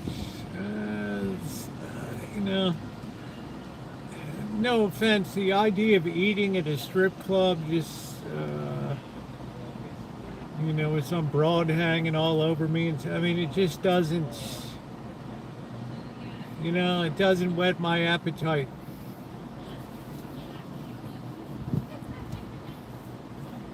It was plush. Man, Dr. Frankenstein, I could not believe the floor in that place.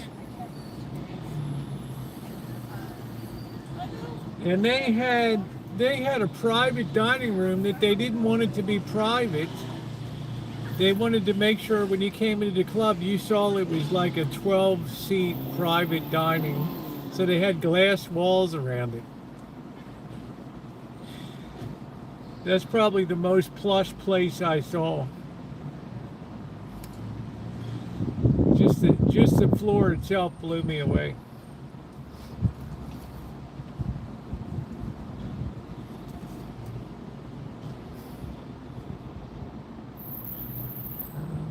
Yeah, you're better living.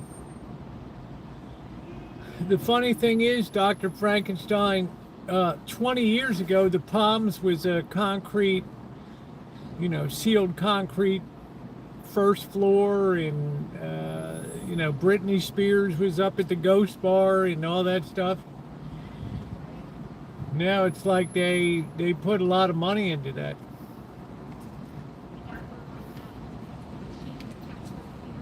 They say the Golden Steer is the best steakhouse in Vegas. Oh, I want to do a food tour of New York City too.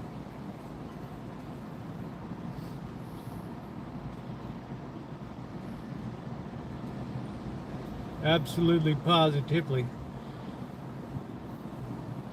You really have to commute your way into Manhattan. You have to, I don't know, you have to pick a borough.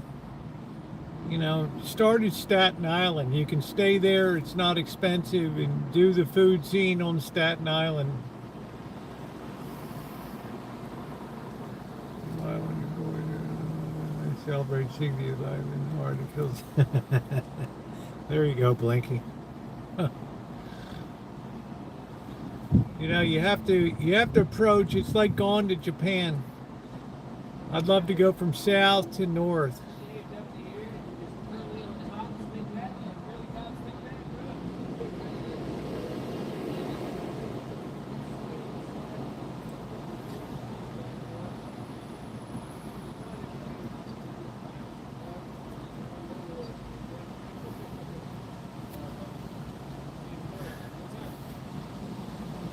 I don't think anything's wrong with him. He tried to pull his, what's up, Steve-O? He tried to pull his people that donate or stupid bullshit the other night, so I put him on timeout. And if he's gone, he's gone. Good riddance. I don't need his resistance when it comes to. Plus, he makes up a lot of shit about his life anyway. He's not gay. He's not Jewish. He doesn't BS. I've only changed planes in Japan at Narita Airport.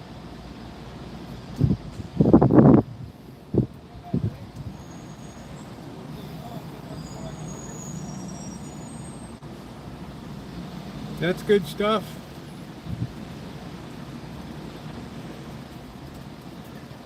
He's watching now, Angus Kisses, you believe it.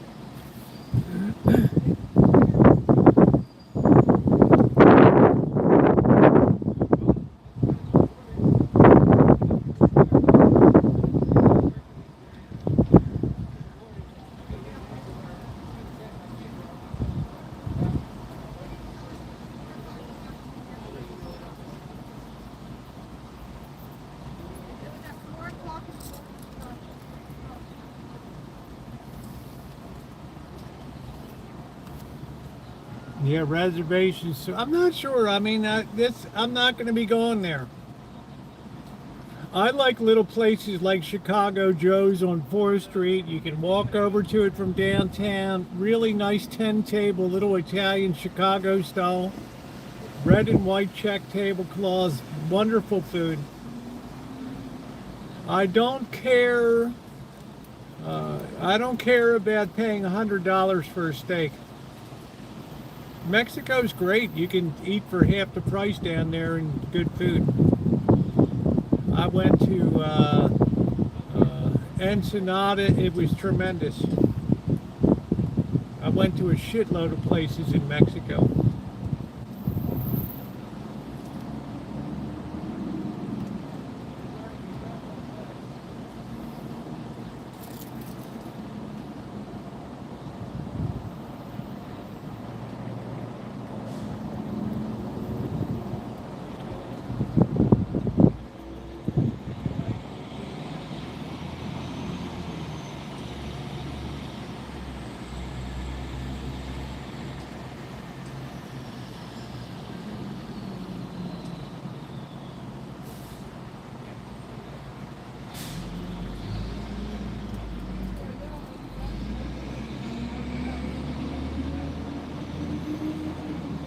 Oh my God, Denny's is terrible.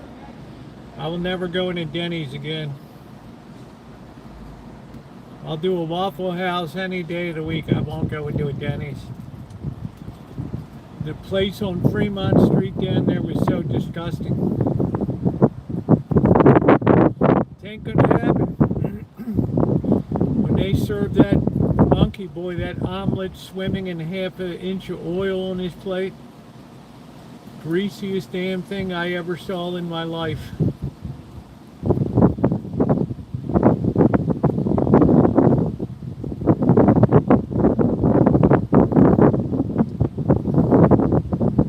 Yeah, moon's over Miami. It was so disgusting. One waitress, one cook, and all they did was complain. And then the woman had a shirt on, join the Denny's team. Be a winner. Near the art, make sure you have a pint at Miller's Pub, old school bar, great food, great food. Also, go over to Jackson Heights to can't remember what the hell the name of it, for tavern style ribs. Go to Morton Grove. Take a ride to Morton Grove and get the Bert's Place for the pizza. It'll redefine what you understand a pizza to be. You wait 45 minutes for it, but even Anthony Bourdain went to that.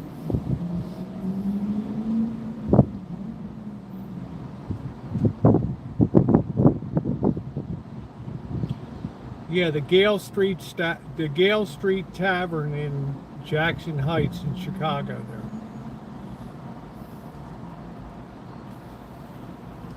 Chicago's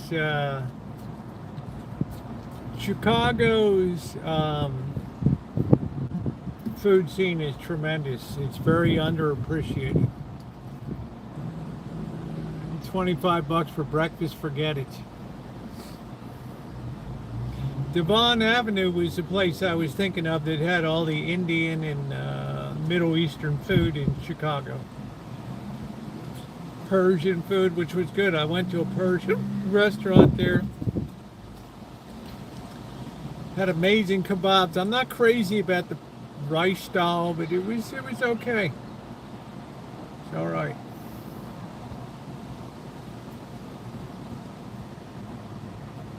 And then I can't remember the name of that place that had the ice cream, like Nancy's Sweets or something from the 1920s.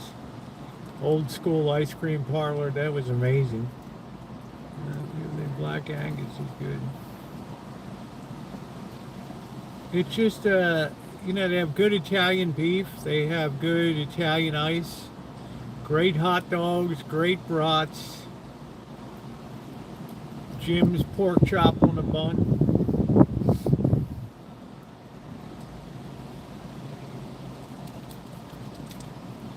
Good little local pizza places. You don't have to get the deep dish stuff. They did New York, Detroit style. But they cut it in squares. They don't cut it into...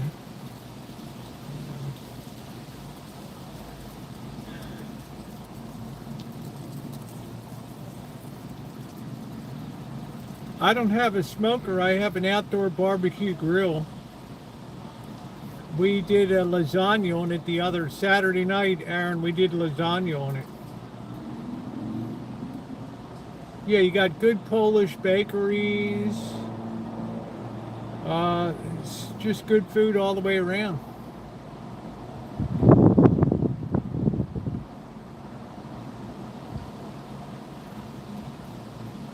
I mean, Chicago is a must-visit city.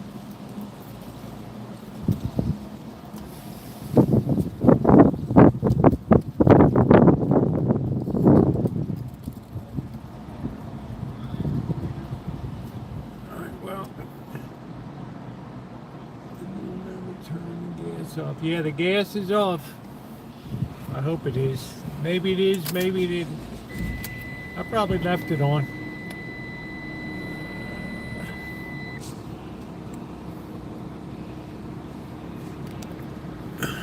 I'm good at feeding the local economy, baby.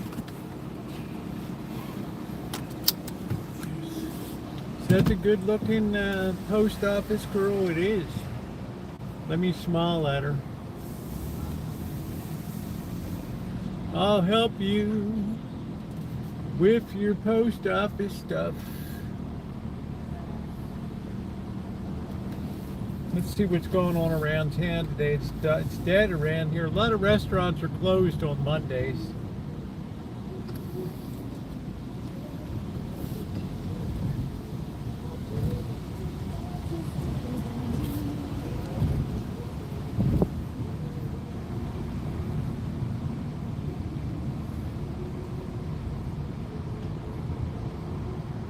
Don Taylor's Omelet Express.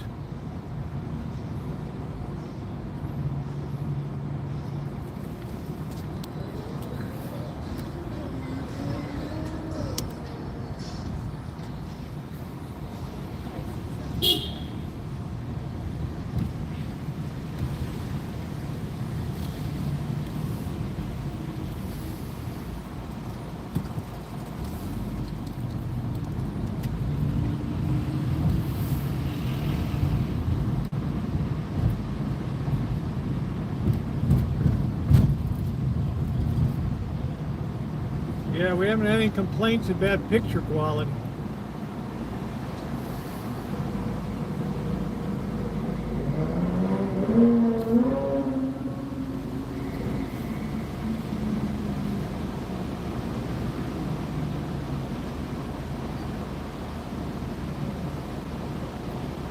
Yeah, I was very impressed with Chicago. Easy place to boondock too.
they had their 2, 3, 4 menu, and they lost their ass on that.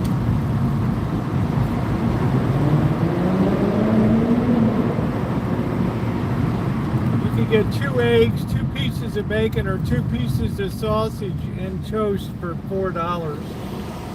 They lost their ass on that, so that was the end of that.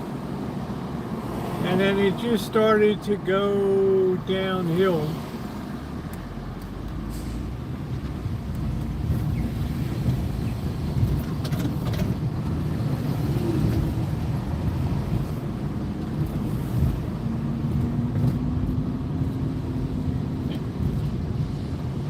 Kelly.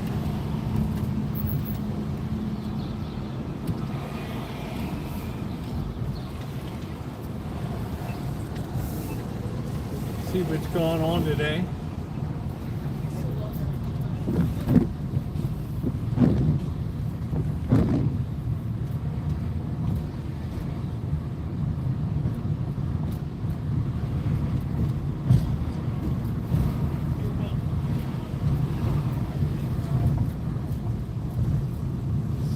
Pretty nice. I don't know what they got set up over here. Oh, it's movie night in the park or something.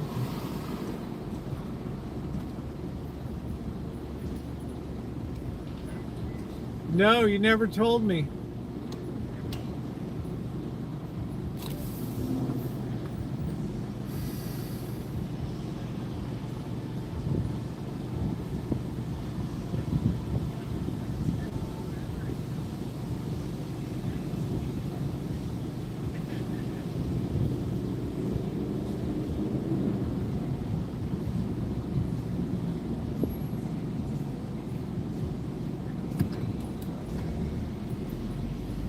What a beautiful night downtown.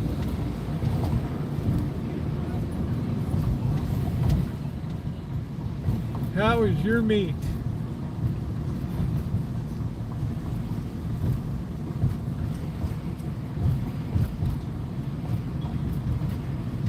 She's on a cruise. There's a real Range Rover, not that piece of junk they put out these days. All right, we're trying to find one nice looking girl.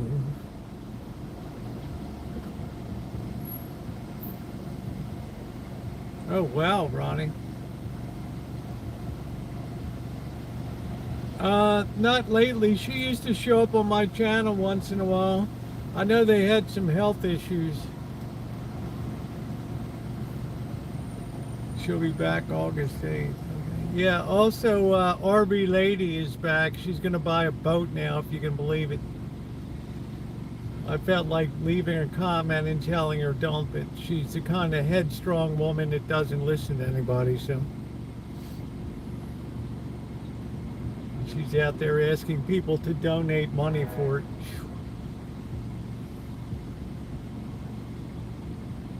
Hey, y'all, RB Lady.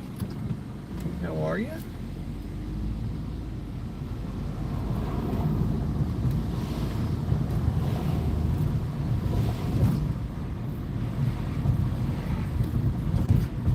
I don't think the library is open today.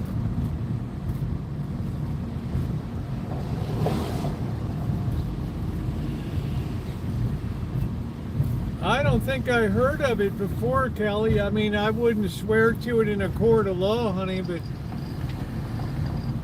usually, you know, I remember everything that you tell me.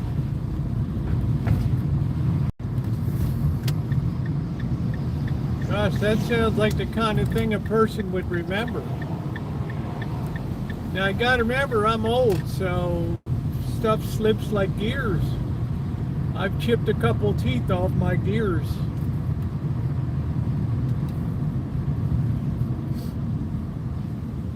We're in the money. We're in the money. Do, do, do, do, do, do, do, do, do, do, do.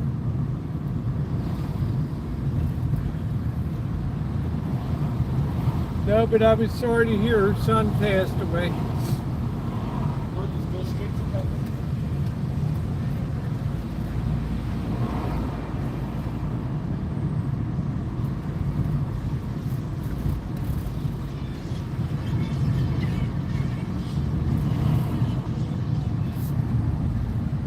Oh, you told me. I forgot it. I'm sorry.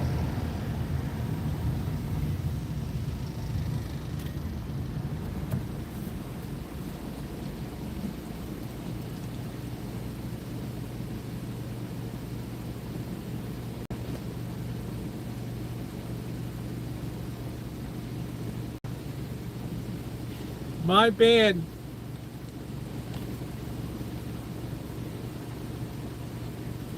I thought you told me he went over a cliff in a bus or something, died in a horrific bus accident in Mexico.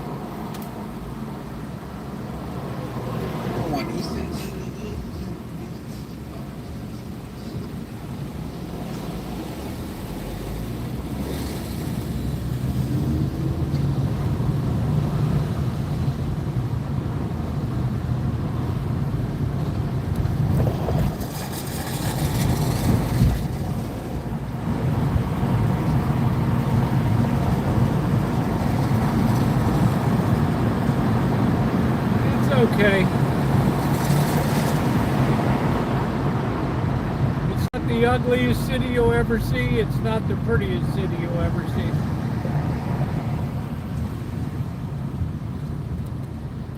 I don't know who in the hell that is, Kelly, to tell you the honest truth.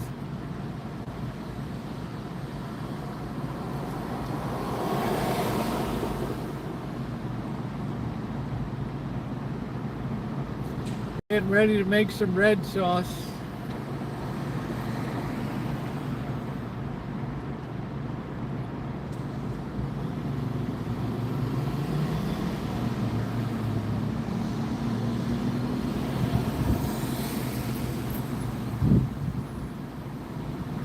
I have no idea. It sounds like you keep talking about that little Martian that was on the Flintstones, Gazoo.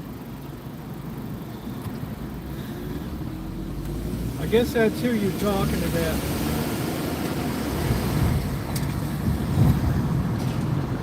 But a guy just cut right across from the starboard to the port side, right across the bow.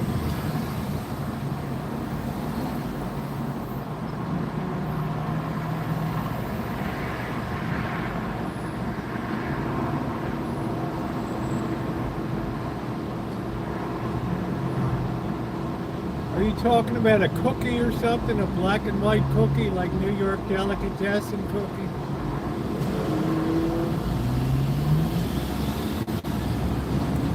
Are you talking about ebony and ivory? Ebony and ivory go together like the Cheesecake Factory. We're gonna run the light. Ooh, you didn't have guts. There we go. That's a good name for a cookie. They should have that at that weirdo donut place in Vegas. Pink box. Do you have a pink box, Kelly?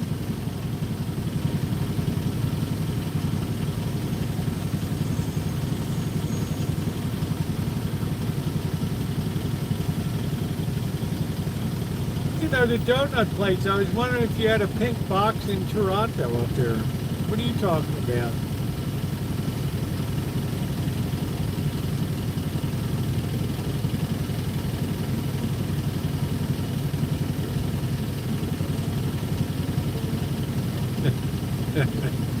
Pink box.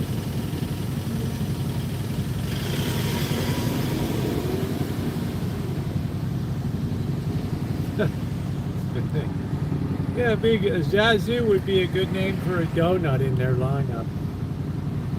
They have the one that's got a hot dog and beans on it. It's got a little pretzel stick sticking straight up with two little beads on it.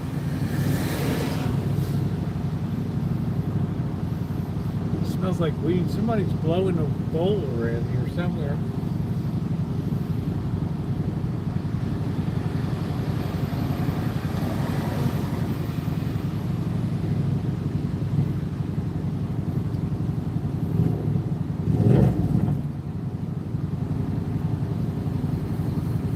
mean Wakefield, like the Toll House cookies? She sold the recipe to Nestle for a lifetime supply of chocolate chips, and the Toll House restaurant on the cover of every Nestle's Toll House chips package.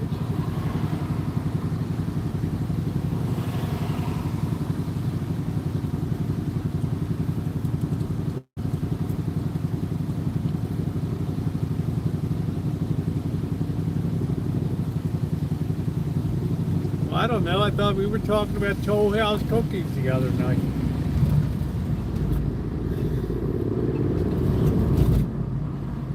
I can tell you the story of Duncan Hines. Yes, there really was a Duncan Hines.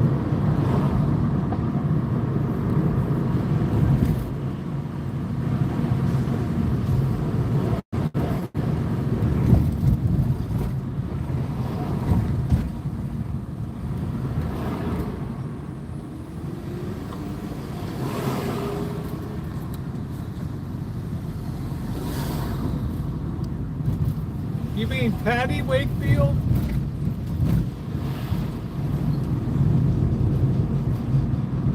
I don't know. She might be institutionalized. I'm not sure.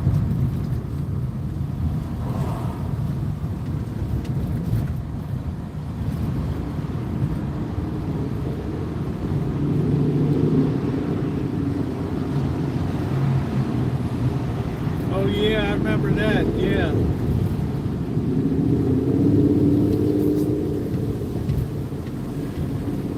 In a panic mode,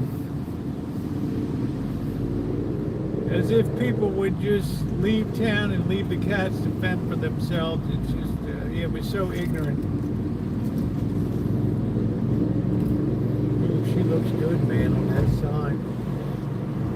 She's a good sign girl.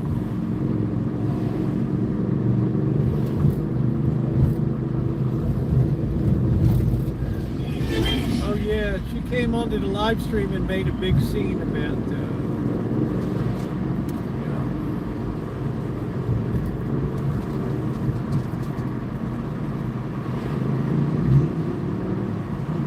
yeah, he was a national salesman, and he traveled all over the country on accounts, and he said so many people would come up to him and ask, hey, I'm going to visit this town or that town, do you know a good place to dine?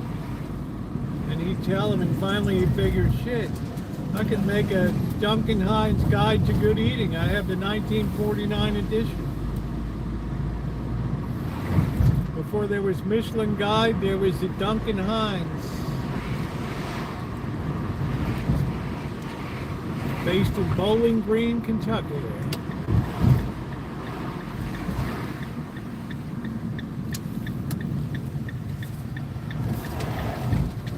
And then the General Mills or General Foods bought the name.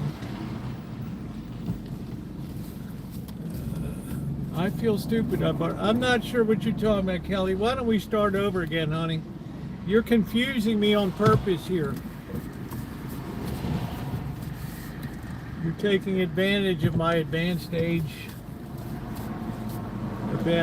I don't know. I mean, you'd have to go back and check the chat. I can't know everything, babe. I've done 9,100 videos. I can't think of everything. Should we go over to the yard sale, the permanent yard sale across the street? I don't know.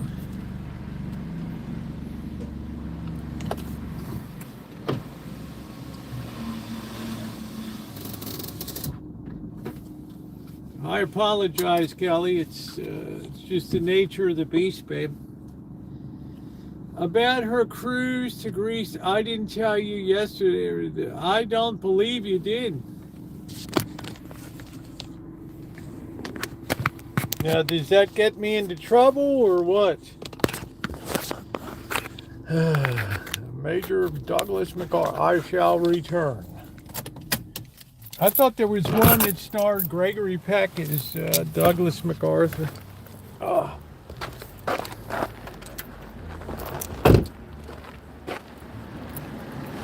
The yard sale that never ends.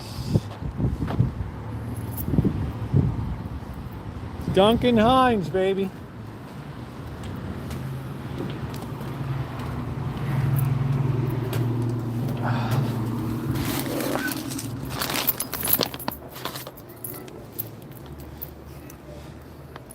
It's a permanent yard sale.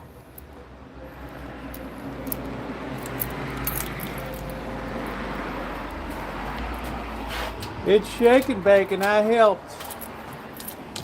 Mama, we having shake and bake tonight.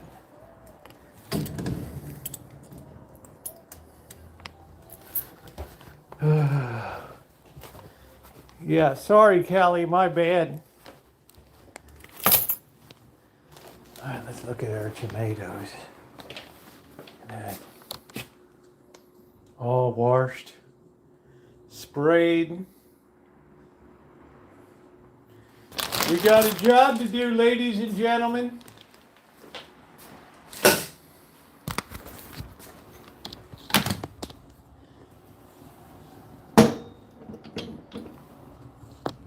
First thing we're gonna do is whiz and get set up here. Kelly gets so mad if you don't remember something. It's like crazy, man.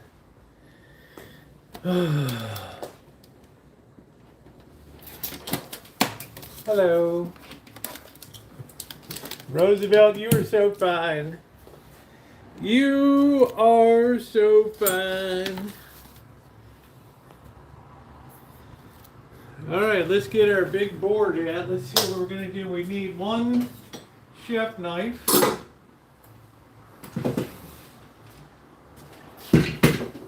Tomorrow night we're going to make a plum galette, which is going to be interesting. But we're going to try to go up to Healdsburg tomorrow. See how our signal acquisition. Patton was excellent. Yeah, where's my Duncan Hines?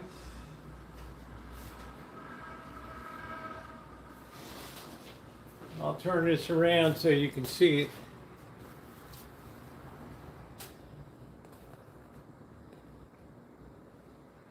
Good eating places along the highways of America. And I've got the, and he started 36, 37, 38.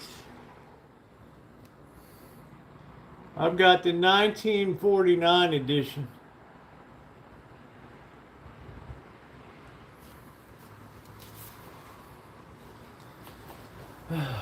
We'll read the preface.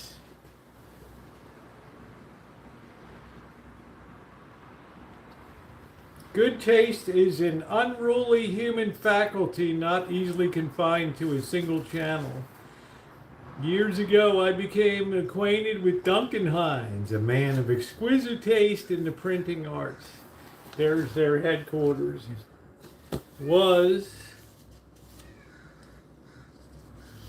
After years of travel along the highways, I find I had the names of several hundred inns scattered over the country. And then people began to ask. So, state by state, city by city. Amazing. Yeah, I'm sorry. Hey, wanna play? I guess they have,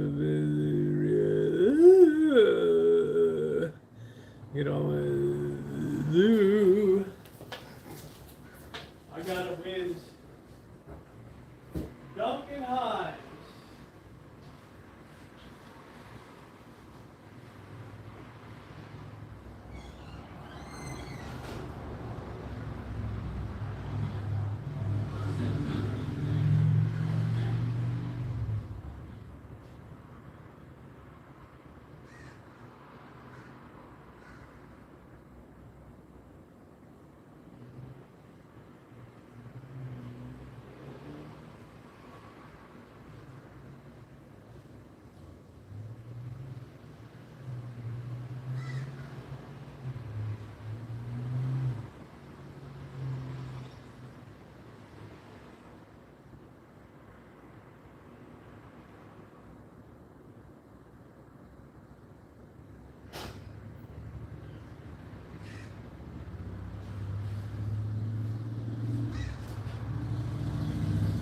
cats are lounging around like it's the Lido deck out there. Let's wash our hands over here.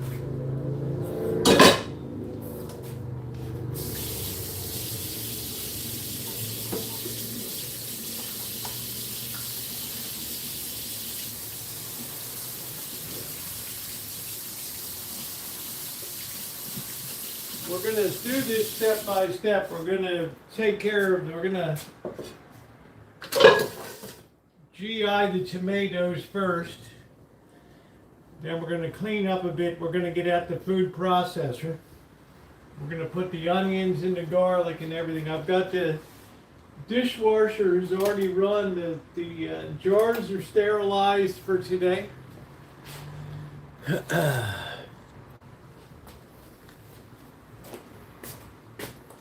So let's get our big cutting board up here. Let's get this out of the way. We're in the money. We're in the money. We need to put our big sterilizer on. It's a little bit early. We got a huge pot. We got. Might as well just fill that up now.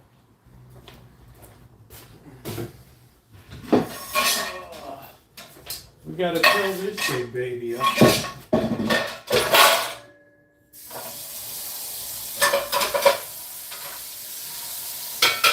Got our funnel. We got to fill up the big canner here. The big Cantor Fitzgerald.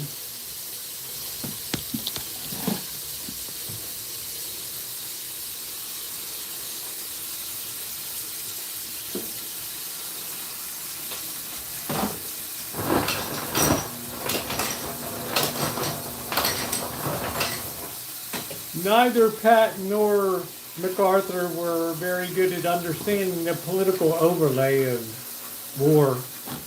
They wanted to just win.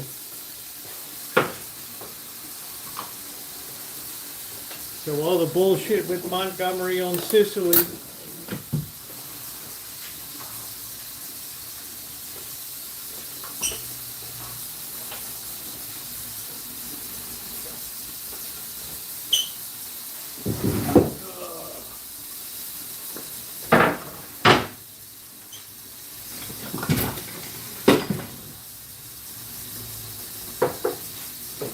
Okay, we got our board ready.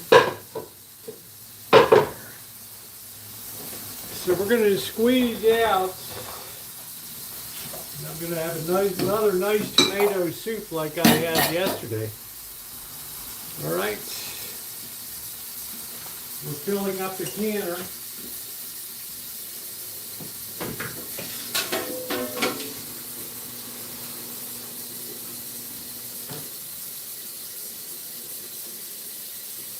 I really don't know how many jars. We might only get 4 or 5 out of this, I'm not sure.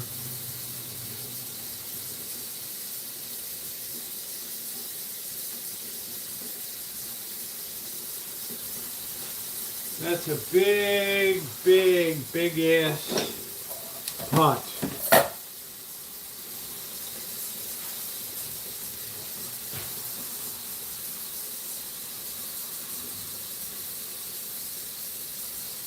I think that'll probably be enough. Holy shit.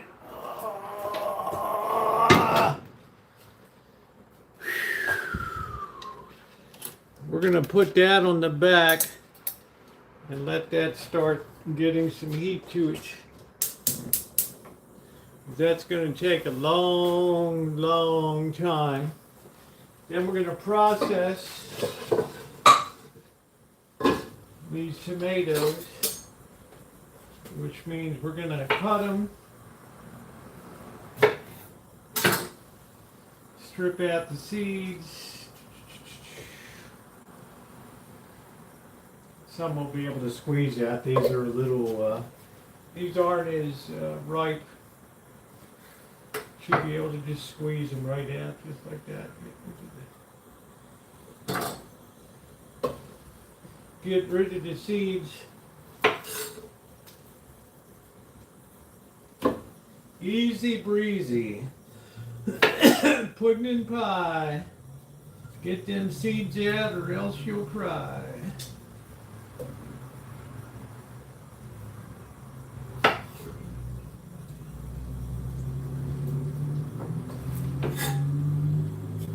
don't care about the skins getting macerated because of the food processor. These tomatoes have already been washed. WARSHED, like Maryland tomatoes. So they're already nicely clean. They soaked and then they got sprayed.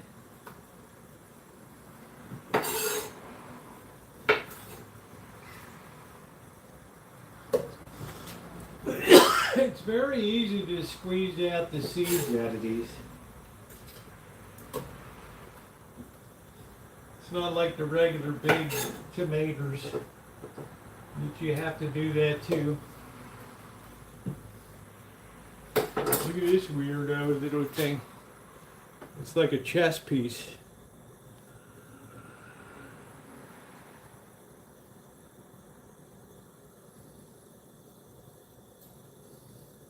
I don't know what the hell that looks like. I'll leave that to your imagination.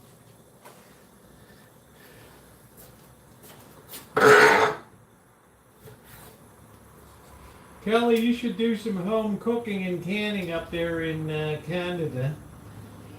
Be a little domestic miss. Surprise your boyfriend.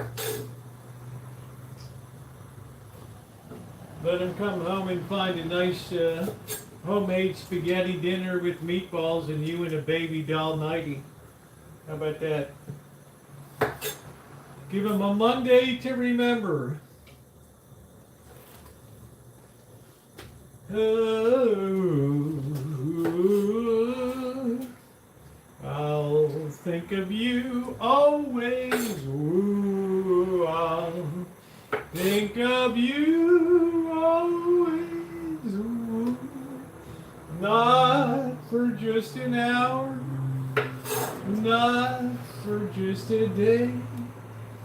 I'll think of you always.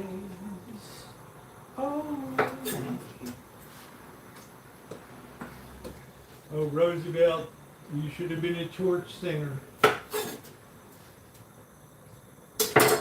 Oh, you know what? We need something to drink. Oh, wow, you cut the boyfriend loose. Wow. What's going on, Naomi?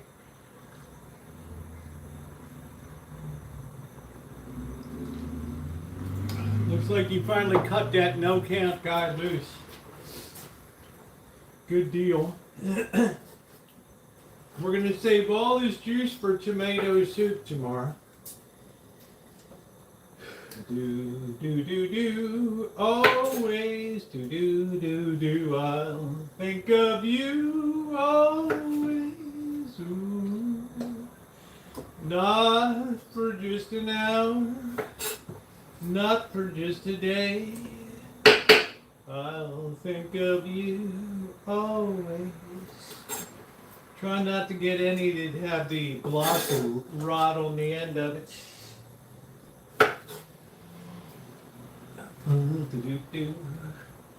We got these little babies here, but every one of them has flavor. Every one of them has flavor. This is the second harvest. I got another big one coming too.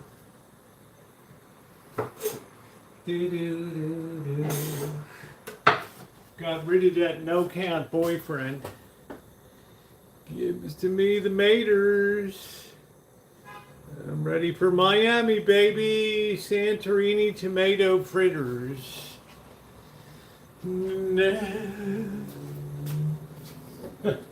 Kelly's on the weed.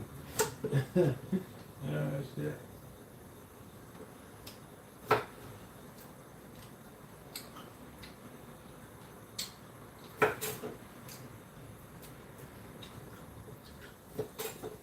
Kelly's our girl. She She's our Tim Hortons connection here. She's like, are you sure I didn't tell you about Pat going on a cruise? What am I, Memorex or something? Ebony and ivory go together in perfect harmony. Side by side on my piano. It's Gazelle. What's going on, Gazelle? Direct from Mom's basement in Cleveland, Ohio. It's Gazelle. Gazelle. In wonderful Cleveland. The garden capital of Ohio. Gazelle.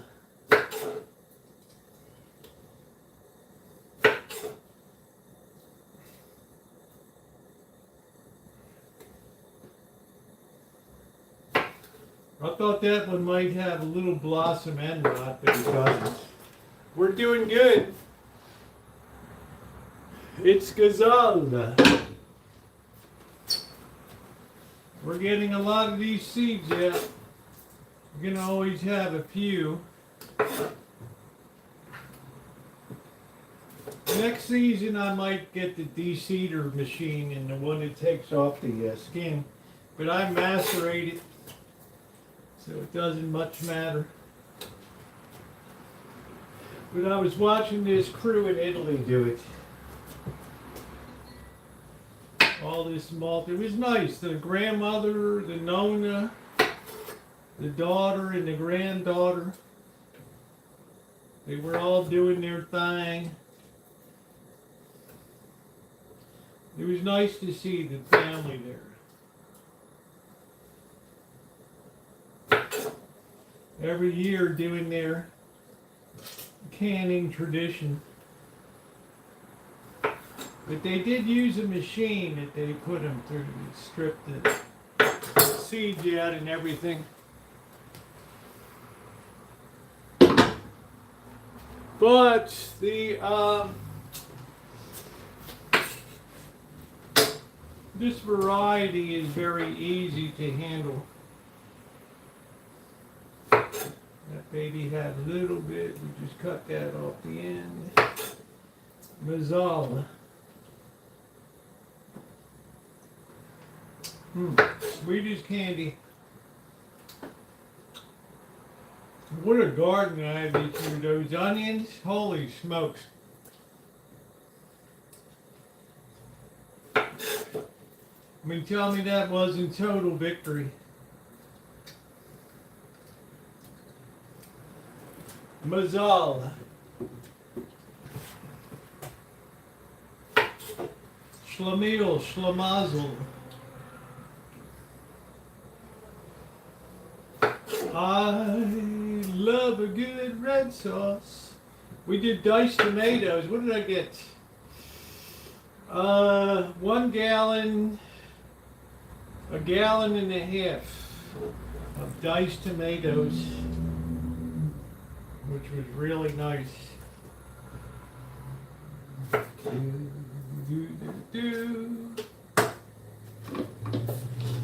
I'll be back. Going to call my coworker Lana. Okay.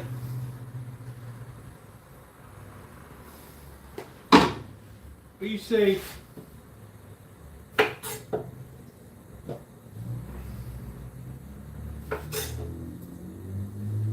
We're in the money. We're in the money. Do, do, do, do, do, do, do, do, do, do, do, do. San Marzanos are very meaty. They don't have a lot of juice in them, which makes them ideal for canning. You get a lot of meat. A lot of meat. Very easy to process.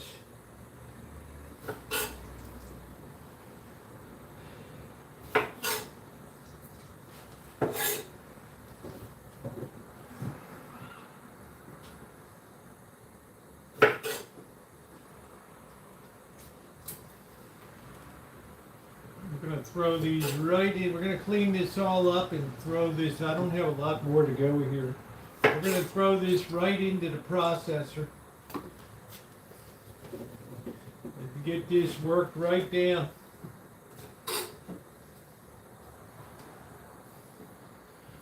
You got to have patience for this kind of work.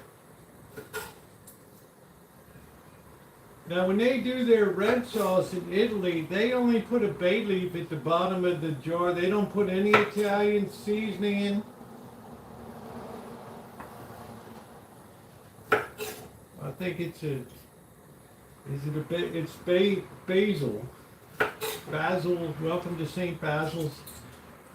They don't put like oregano and all that crap in, so it gives them more flexibility.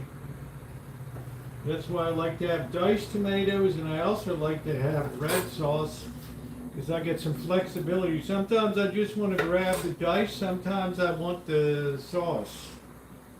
But this will hold me for a whole year, and we can work through the prison spaghetti sauce that we have. Bill Cody was kind enough to send that out.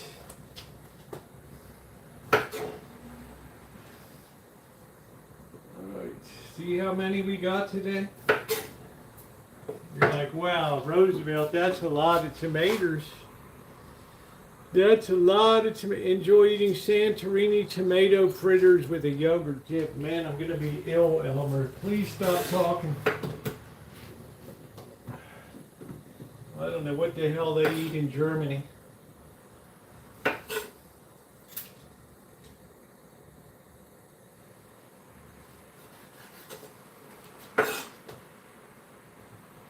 Please, for the love of God, have mercy on the chat.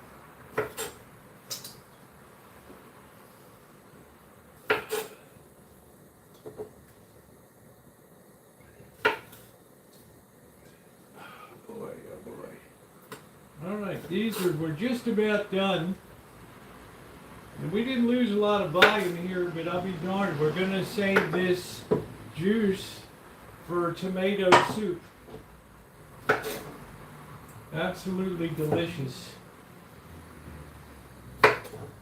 We could actually grind up the tops and everything in this soup. It's not really necessary. And we've got about 3 more handfuls and that's it. And I would say 80% of the seeds have been removed, squeezed out. Whatever's left doesn't really matter. I'm not preserving any seeds for next year, but I will plant the same number. I think, what did I have, 12 plants this year? Which is good. And these babies are going to keep producing.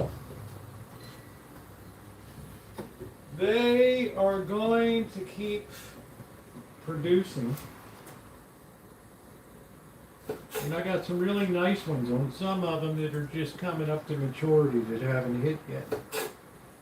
But the pride is the onions. That's the real deal this year. The onion harvest is out of this world.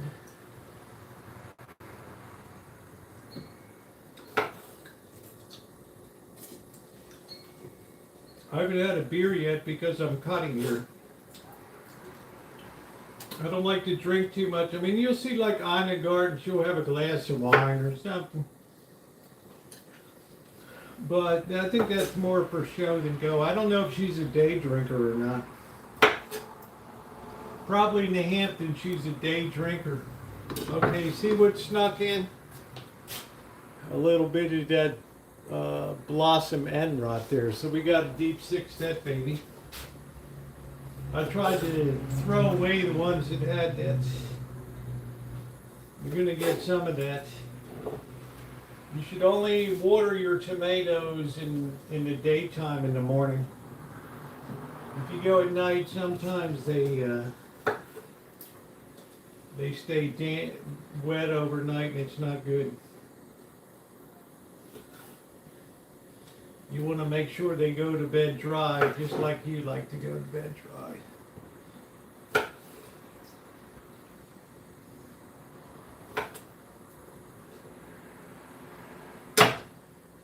that thing on there. I think I got about 8 more here.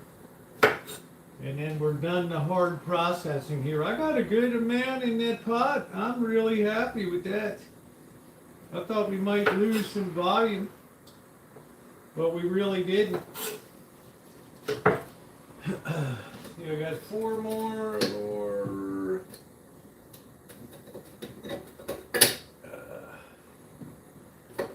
Go. Let me wash these off. They were a little deep in this thing. Okay. It's nice to have a double sink. A double zinc. This is the end of the line. And then we're going to clean up here. We're going to put this pot away with the tomato leftovers. We'll strain that out tomorrow in the strainer, and that'll make a really nice special soup for lunch tomorrow. That way you don't really waste anything. I'm not one that dries seeds and all that. All right, let's get rid of this crap.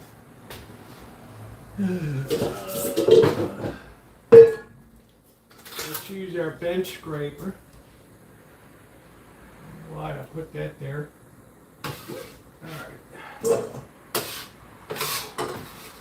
You could actually macerate all this. It would be fine in this soup. Not any big deal. But I'm going to put this out in the compost outside.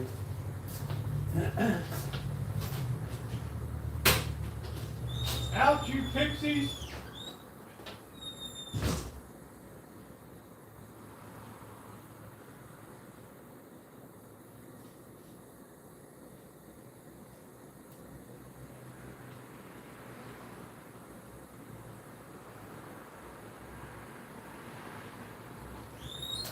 How about my beautiful pumpkin out there? My beautiful pumpkin. All right, what we're going to do, since we got this pot out, we're actually going to strain this through right now.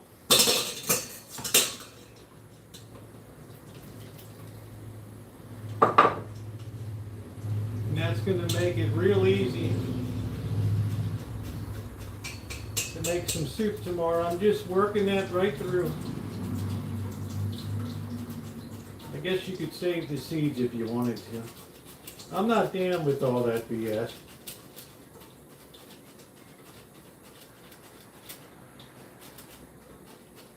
Just push that right through. Just like so.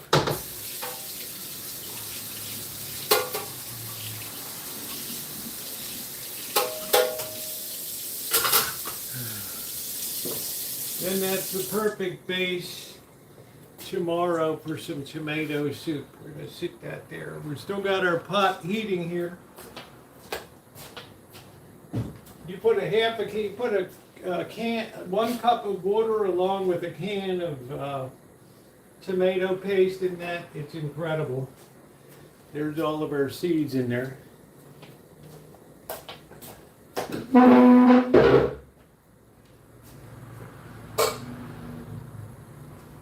It is incredible. All right, we're now getting more interesting part of the process now. All right, we get that put aside. We're still heating up. We're getting that hot over there. Now we're coming to the more interesting part of the process. And we're going to need this big pot there to pour our, once we grind this up, let's get the food processor.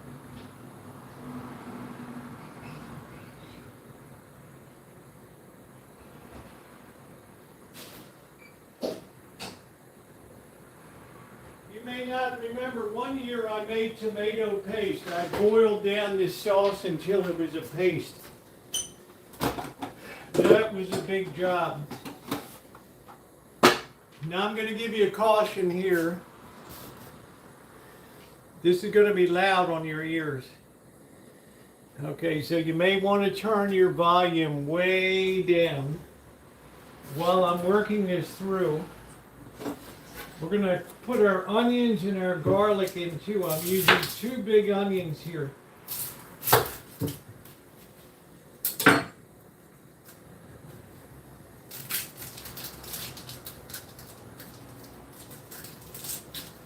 I want to make sure when I go to use this red sauce that it's ready to go. Okay, so any bad parts I have in the onion, get rid of them.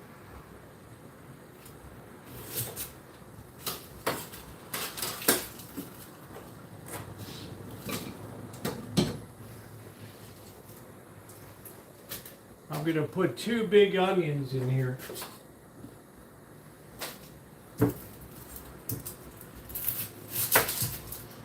And I want everything finely reduced. This is not for rough chop here.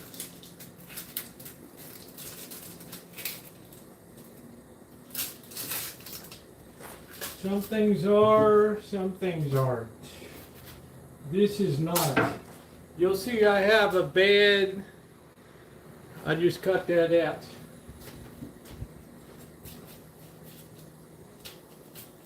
Cut that piece right out of there, that's it.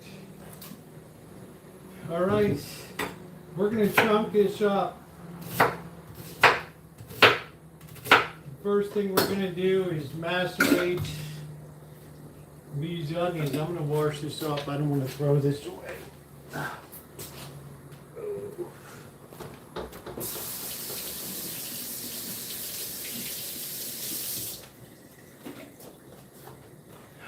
In she goes. Where she stops, nobody knows.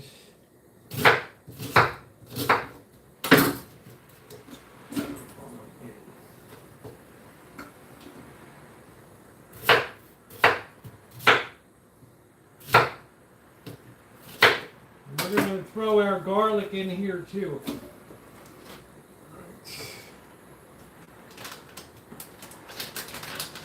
I might have overloaded it there, we won't know right now. Okay, there goes our garlic and there goes our onion. In there.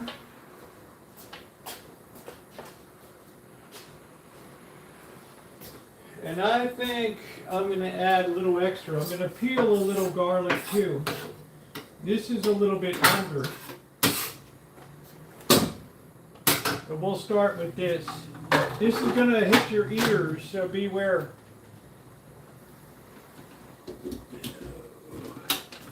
So we're going to work that down. What the hell's going on?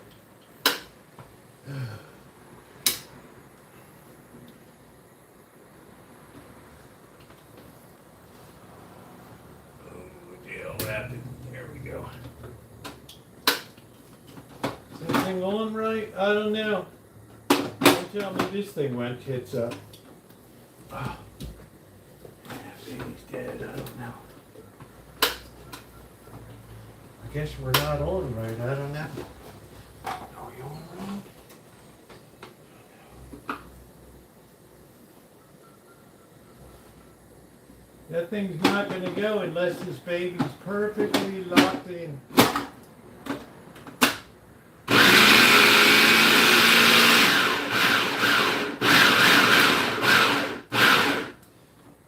Now we're gonna cut some extra garlic here. I got an old funky bulb here.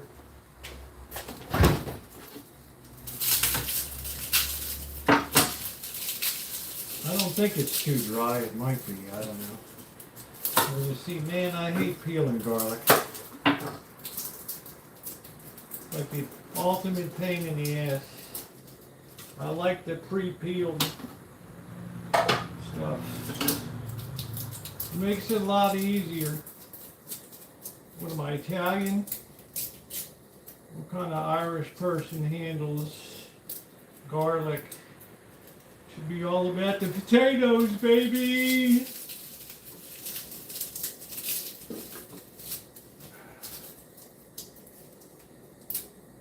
Not too bad to pull it out. I guess it's all right. It's only been in there a year or two. Okay. I think that's about all we're going to need there. Let's put one more in. I'm just throwing the whole clove in. Oh, don't fall. Don't fall.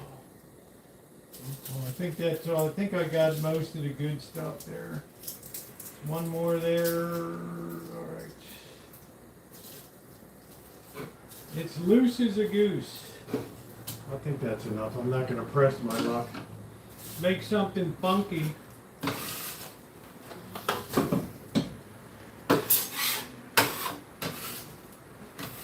That's when you need an apprentice in the kitchen. Yeah, full-bodied tomato flavor. Okay, here we go again. Cover your ears. I thought we were dead for a minute.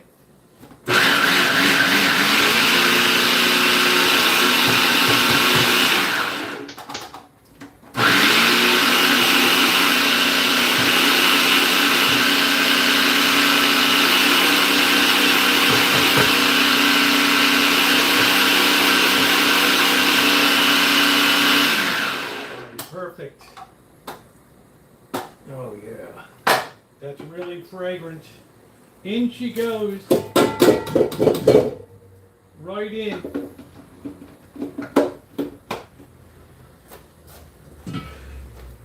Right on in. Now we're going to start putting our tomatoes in.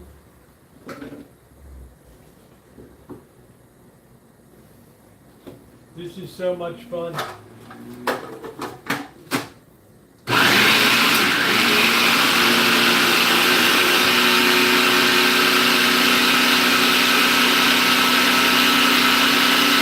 Woo!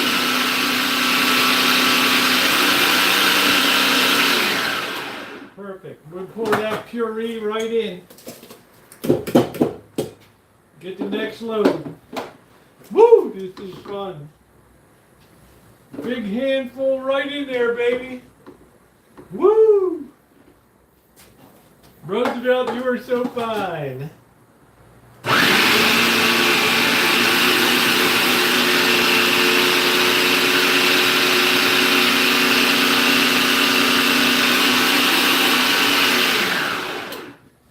Pour that right in. Next load. Then we're going to put our, we got 4 cans of tomato paste for Robusto. All right, right on in. Don't be shy.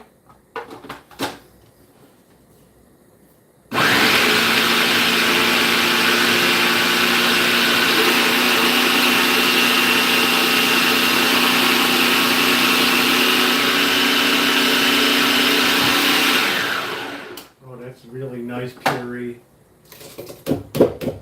Beautiful puree. Hardly any seeds in that too. That's nice. Okay. This might be our last load here.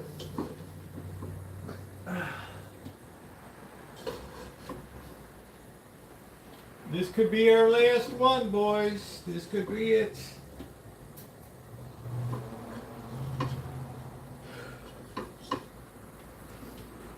I think this will be it.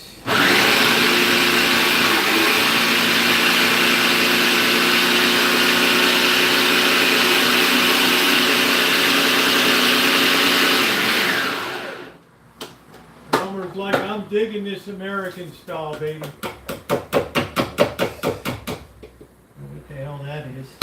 Alright, we're going to immediately wash this out. Be careful of that blade on the bottom. I usually cut myself every time I use this doggone thing. I've learned to be very careful of it.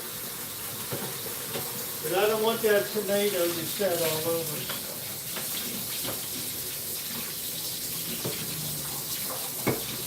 Get that whole baby really good. Spin that around.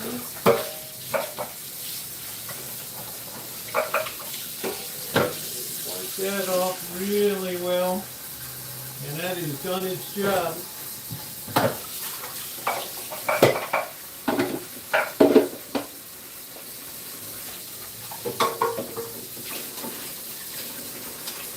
We need the counter space here. I'm cleaning this off right now.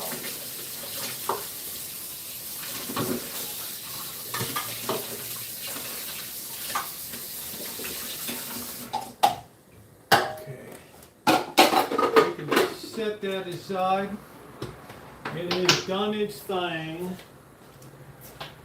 Did its thing beautifully.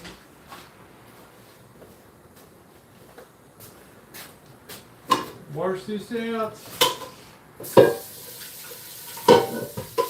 We're going to open 4 cans of tomato paste. This is what we're going to make our sauce in. Right here. Right. Get this out of here.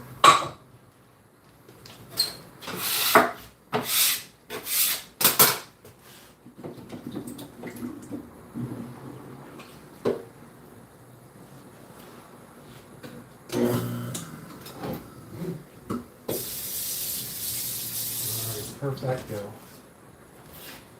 All right, we're going to get out 4 cans of tomato paste. Now in Italy, they would just boil this up, put a bay leaf in the bottom of each one, and that would be it. But we're making the whole doggone sauce right here.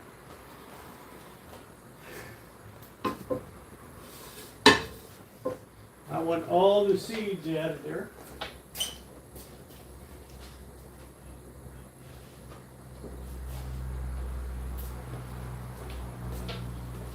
We got a 4-pack of contadina. That's my favorite. Hunt's sometimes has like a metallic taste to it. Oh, by the way, we're going to add our salt in, and we need to have our citric acid because tomatoes aren't acidic enough and you don't want to get botulism. So I'm going to add, I'm going to assume I'm doing 5. So I'm going to need 1.5 tablespoons of citric acid in here. That's a half, and just for good measure, I'm going to use 2 teaspoons there, and that'll be plenty. Very important for canning that you have raised with lemon juice or citric acid. The pH content. Then I'm going to add some sugar to cut the acidity.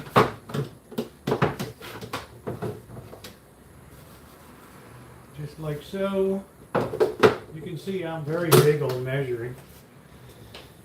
That citric acid or that lemon juice is absolutely critical. If I end up canning more than 6, I'll add some more in. Okay, let's get our paste out.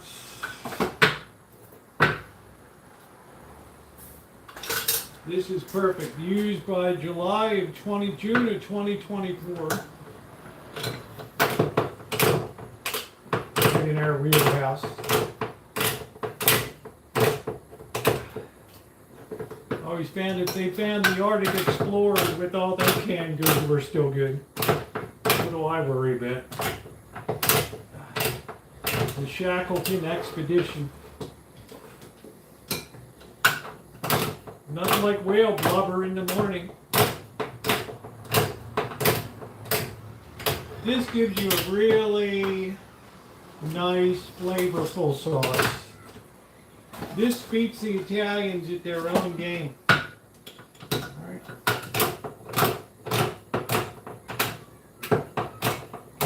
Thank goodness I don't have carpal tunnel anymore. There. It's nice and dark and red. I hope it's okay. Is it botuline? No, I don't think so. Ooh, it's a triple botulism express. You'll be dead by morning. Okay, let's add it in. You're making sauce. Take the back of your knife. Work it just like so. Clean it, pull it. There you go. Back of the knife. Pull it. Don't use any damn spoon. There we go.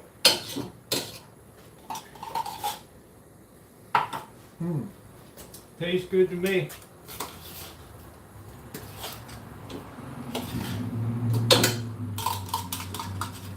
Get all that goodness out.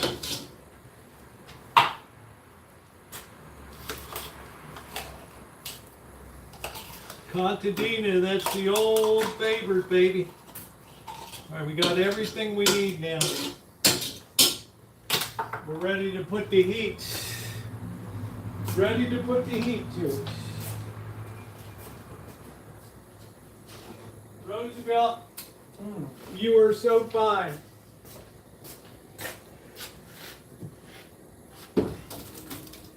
Right on up to the chop. There we go, get all that goodness out.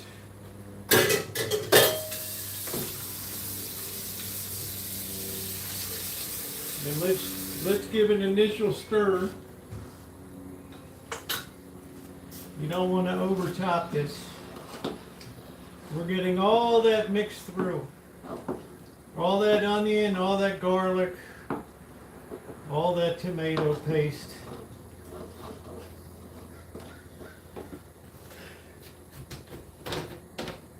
We're going to throw the salt in.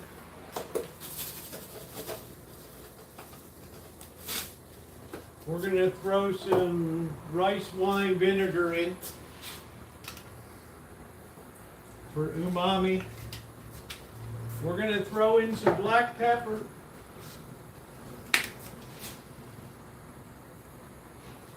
We're going to throw in some Italian seasoning.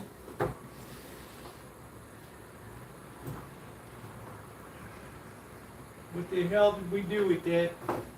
The hell is it? Where is it? Where's that seasoning?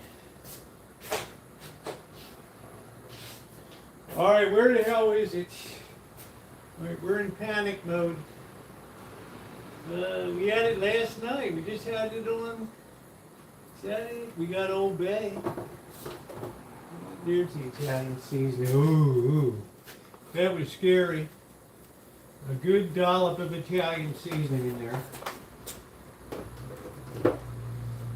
And this baby, let's put the heat.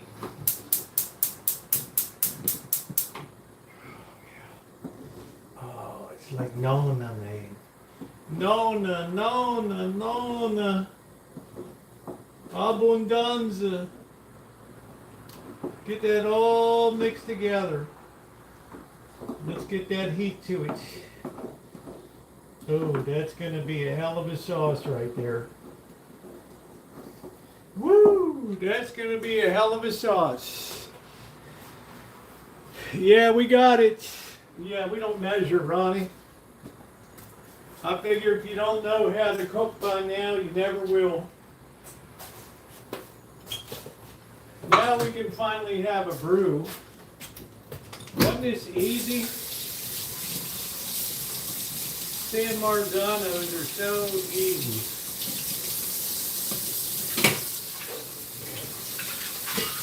We're going to let that boil away.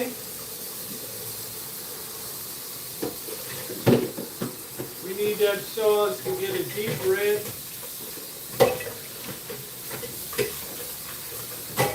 This is not a finished sauce. You'll want to heat this up a bit when it's time to serve. I don't add any water to it because I don't want it to break.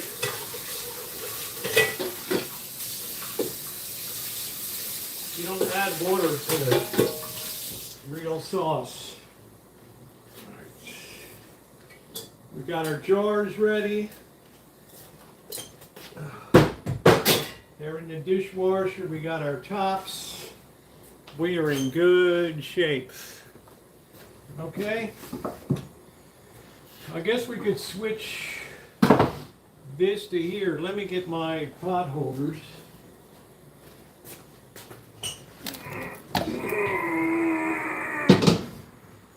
And we'll move this up here so you can see it better. Man, that is heavy. We need to water bath that for about half hour or so you can see down here now. This is going to be a little bit messy. It's going to try to bubble up. Do an initial taste. Oh man. Oh, that's so good. That onion in there.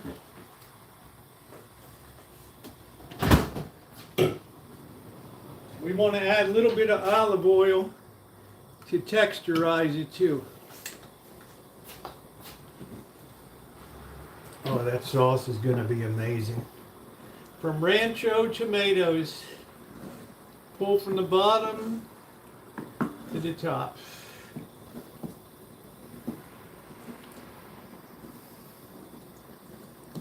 I can see it already starting to darken there.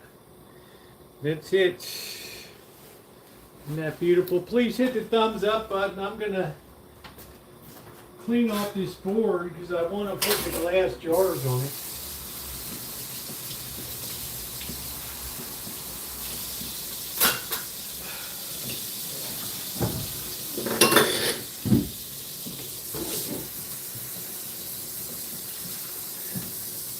Get this big cutting board clean.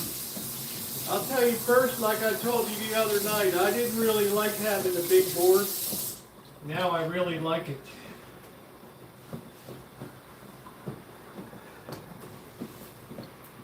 Now I really like it. Now we've already added our citric acids. Ooh, we're starting to bubble. We got to be careful. Look at the way that baby's already perking up.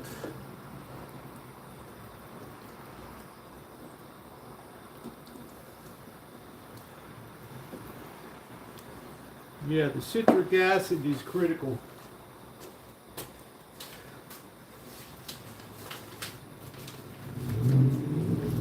I'm going to add one. Whoa! Just for good measure. You don't really taste it, but it does get the acid content up. And that, my friends, is critical. The way that's rising. That's it. We want to break down all the membranes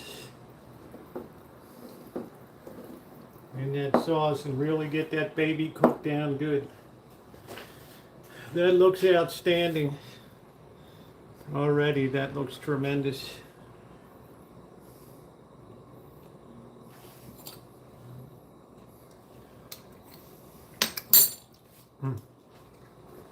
Man, that is out of sight. That sauce is good.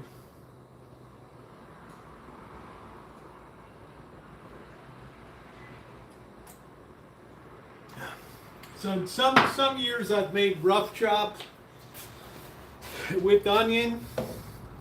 In some years I've made a fine sauce like this one. This baby's gonna bubble and pop, you better believe it.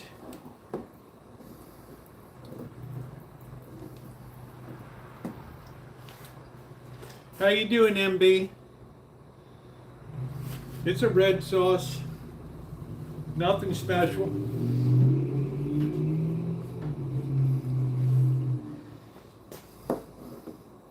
I like to kind of prepare the finished sauce so I don't have to add onions, garlic to it later.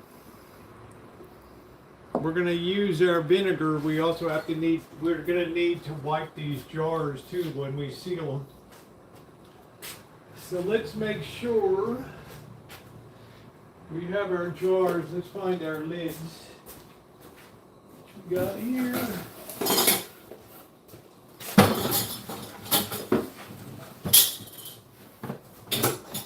Don't reuse your lids. We'll be wiping each one.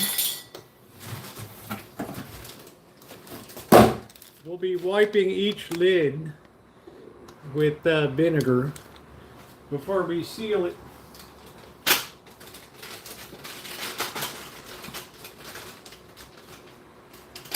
We try to avoid touching them too much. Oops. Okay, we want a good sanitary seal.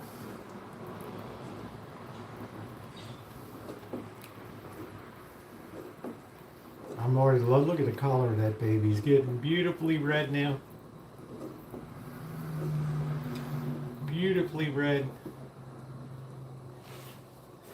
Beautifully red. This is what it's all about, ladies and gentlemen, growing your own food.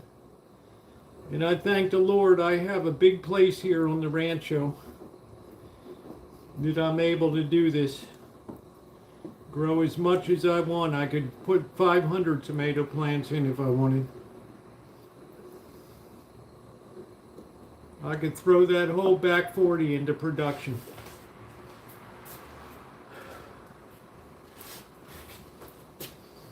I think we've earned a beer.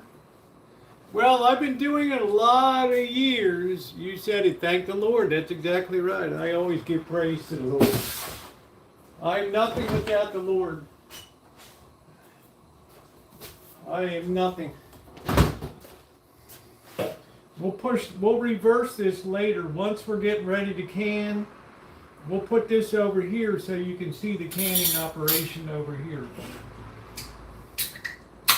We want to do things in a very sanitary condition. We don't want to get burned either. A lot of people get burned canning.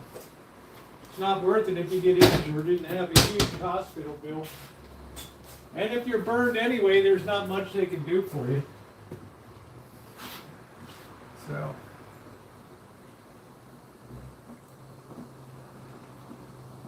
Oh, that brew is good. Bring this up slowly. There's no sense firing this up.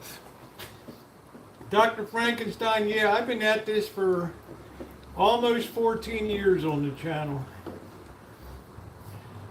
People say publish recipes. I'm like a demonstration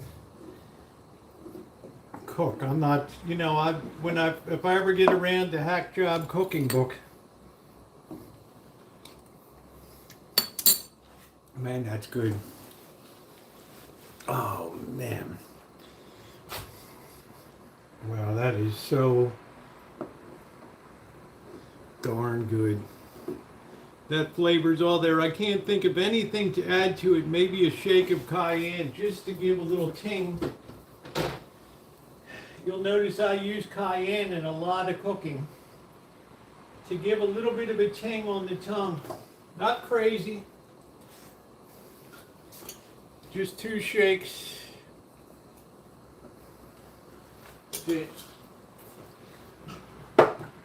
Just so you feel like you don't feel the heat, you just feel like your taste buds are alive on it.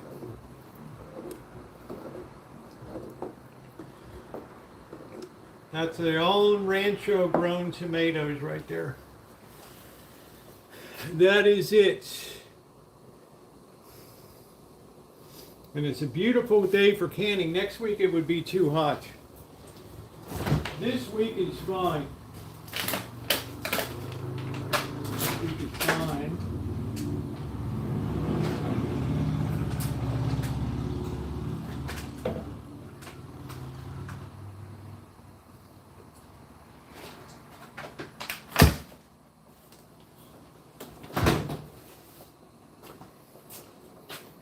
I wouldn't add any red wine to it. I'm trying to heat up a little bit. We have to be careful of popping bubbles. We need to just get this concentrated so when this is poured over pasta, it doesn't break. It doesn't get watery on the plate. I think Elmer likes Italian food there in East Germany.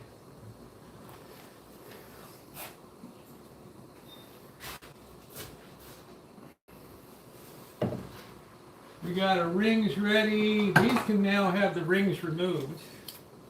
And you should always store your stuff with the rings removed. That way you see. If there's a problem with the canning, the lid will pop off. But if you keep the ring on, you won't know. So you always want to remove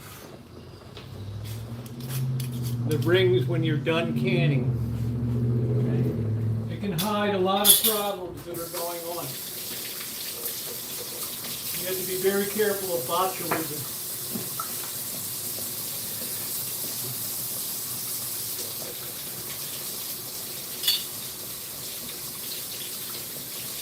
That's the way they should be stored on the shelves, so it's just the seal on top.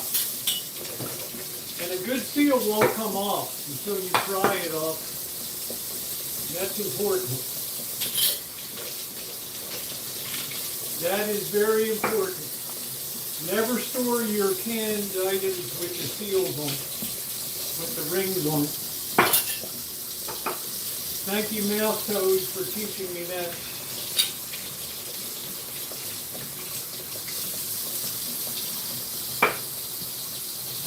These look so good. I'm just wiping them off real well.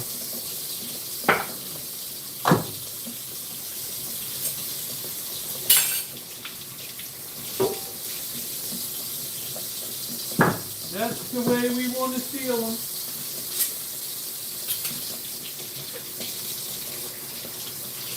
There we go, that's done.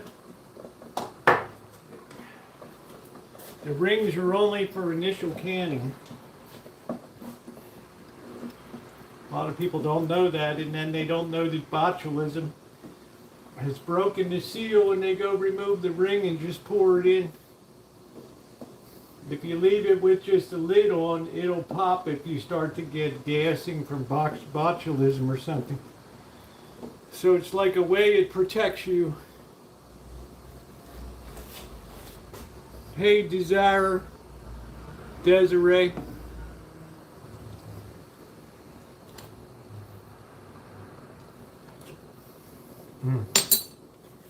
Man, that is so good. That sauce is so rock-ass kick. But we don't want to rush it.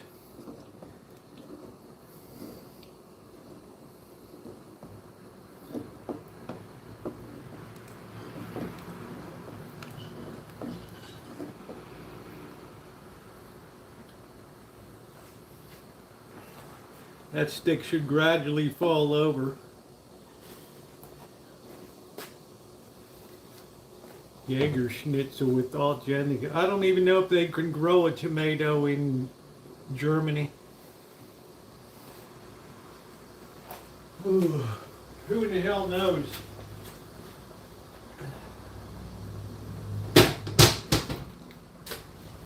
So we are in good shape. We're going to put all of our cans back here, our canned goods.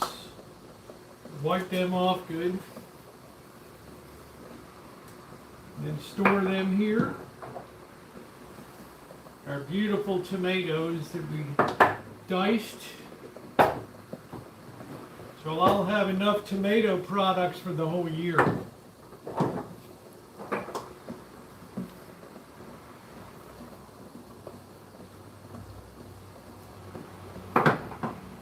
And it looks pretty too. That ruby red.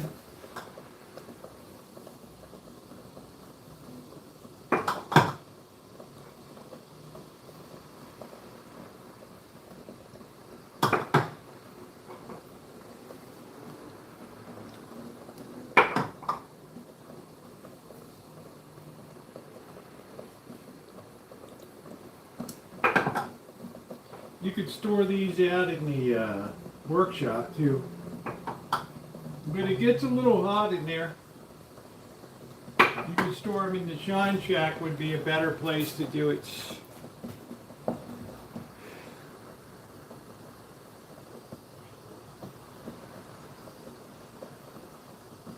Yeah, you don't want to ever risk it with tomatoes.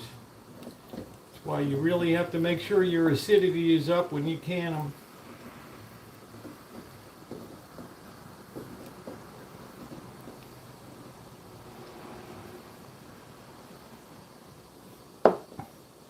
It's not worth poisoning yourself in the end. It's better to just throw it out. I would. I think Mouse Toes taught me a lot about proper canning.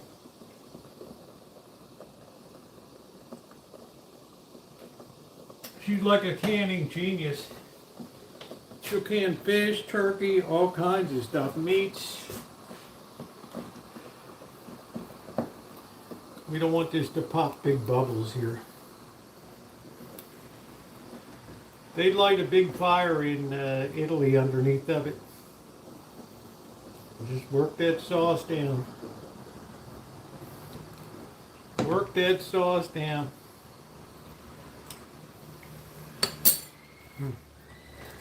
I can't tell you how good that is.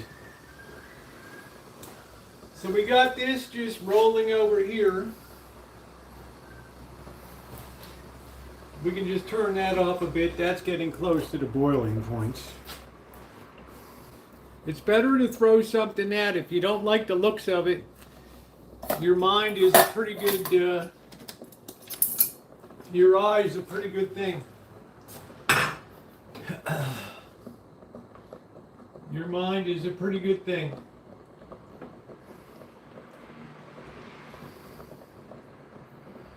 I haven't broken the seal on the dishwasher yet, so the glasses will still be hot in there, the glass jars. They'll be good and sanitary.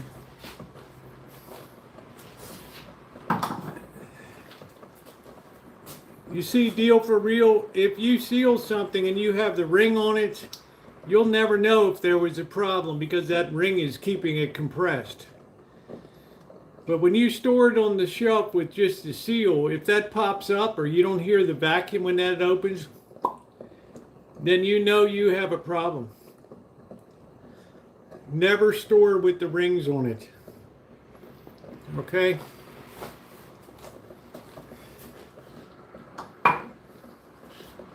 Yeah, X number of people poison themselves every year.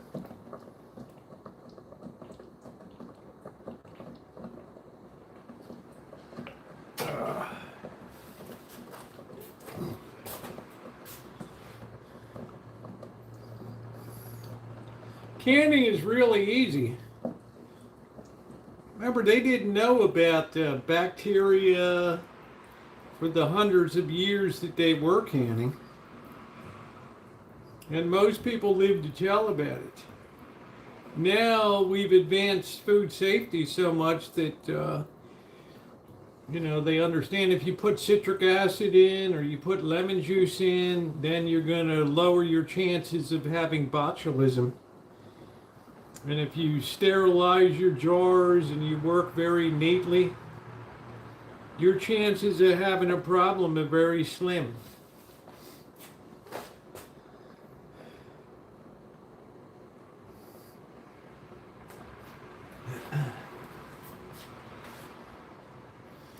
But yeah, the sauce should not break it. The diced tomatoes, of course, they separate because there's juice in with them.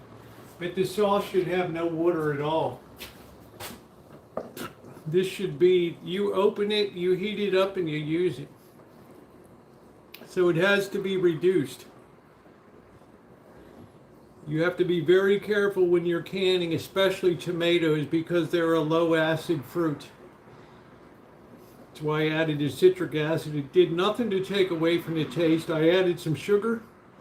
And I added the salt to it. I have the Italian seasoning, the onions, and the garlic in there. So theoretically, you could use this for pizza.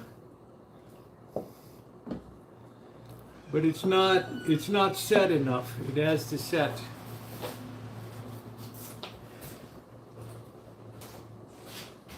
Feed the cats.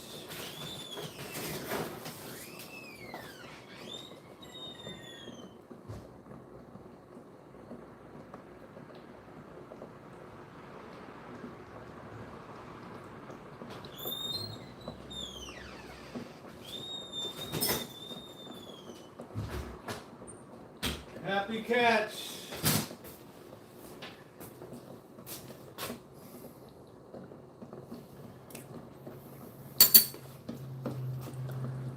I'm trying to control the spitting here.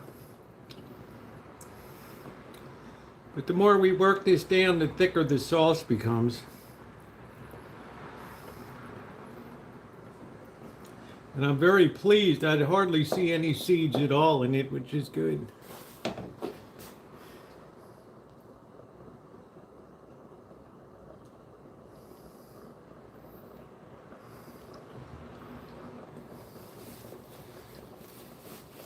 What you want to do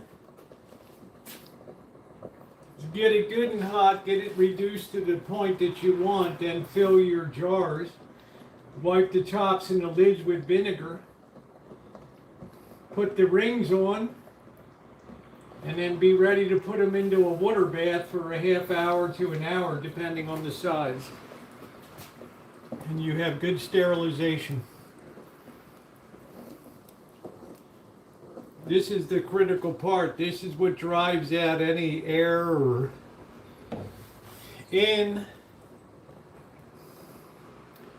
This is what drives out any air that's in the jar and gives you a perfect seal when it cools down. It pulls that lid so tight that it's difficult to break that seal when it's time to use it.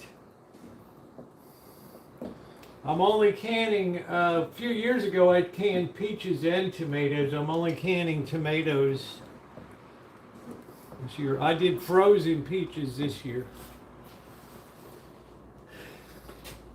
So there's only a few cautions. There's only a few cautions about it. You could jar this right now if you wanted, but you'd have to cook it down some before you put it on your pasta or your pizza.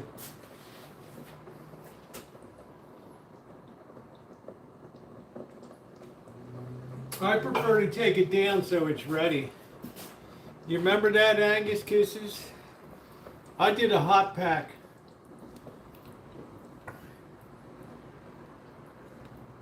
That way the heat was sure to reach into the core of the jar. You don't have to worry about it with the sauce because it's gone in hot, real hot.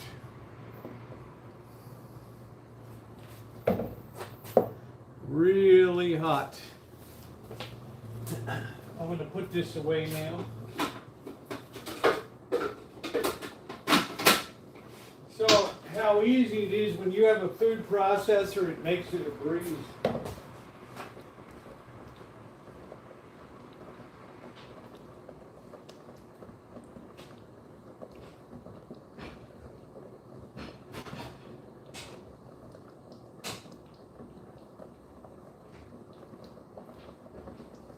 They have those old-fashioned seeders where you turn the crank and it pushes the tomato through the little holes and captures the seeds. Real old school stuff.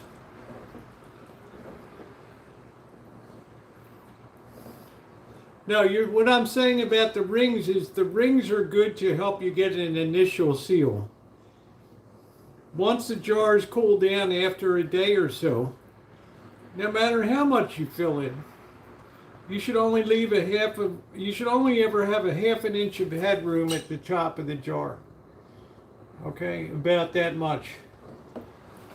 Put the rings on, put it in the hot bath, pull them out, let them sit for a couple days, and then remove the rings. The tops won't come off. They're not meant to be stored with rings on.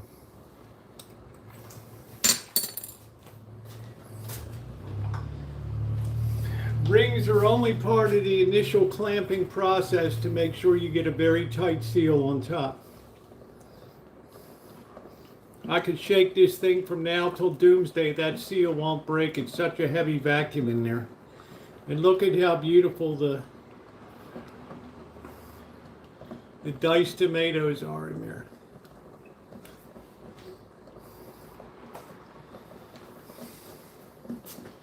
I think somebody sent me a book on canning before. I haven't really looked at it too much. I should. That's Dehydrator Cookbook.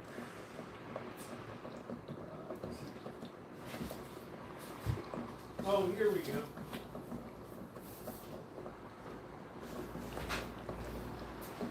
The Complete Guide to Pressure Canning. Everything you know to can meats, vegetables, meals in a jar.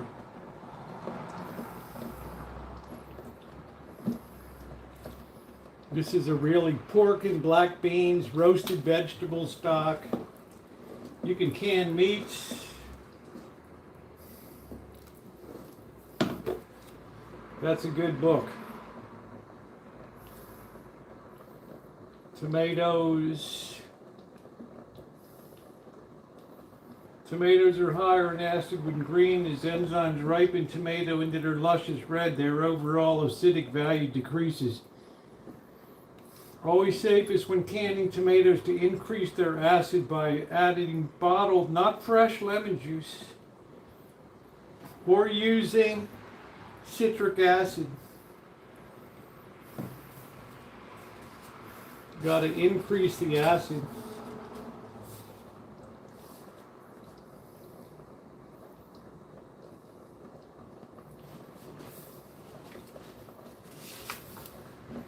Beautiful. They got everything: asparagus, green beans, carrots. You can can most anything. That's the beauty of the whole deal. I mean, mouse toes would can meat. Turkey, beef.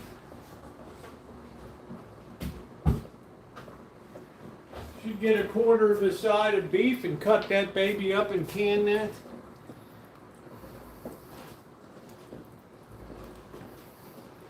The only question is it time effective for you? That's the big issue. Yeah, please hit the thumbs up. You know, a lot of people are busy and it's convenient to just grab the 8-pack of diced tomatoes or whatever. I get it.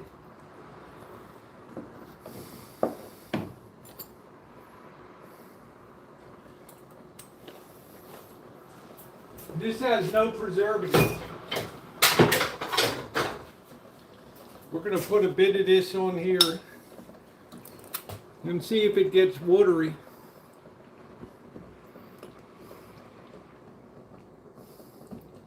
That's the real test. If we start to get separation here, you can see that starting to come out there. You don't want that on a plate of pasta. That's not bad, but it's got a way to go.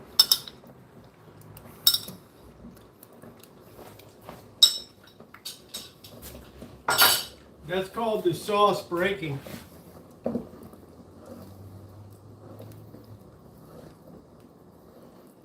You want to make sure when you spoon this out or open the jar that it's ready to go after you heat it right on top of your spaghetti or pizza, whatever the hell you're making.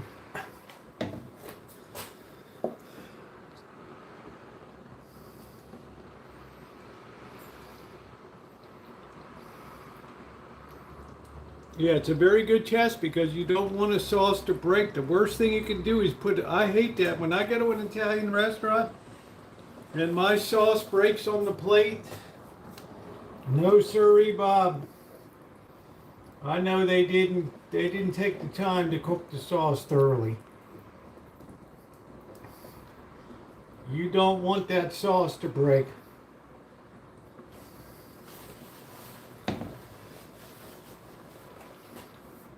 Going on, Luce? These are good tips today for canning, and I highly suggest if you grow tomatoes, which many people do, quadruple the amount you grow and can them. Get the San Marzano, just squeeze out the seeds, use your food processor with some onions and garlic, then just heat it up and can it. Throw some sugar in, the citric acid, the salt. You have a perfect sauce.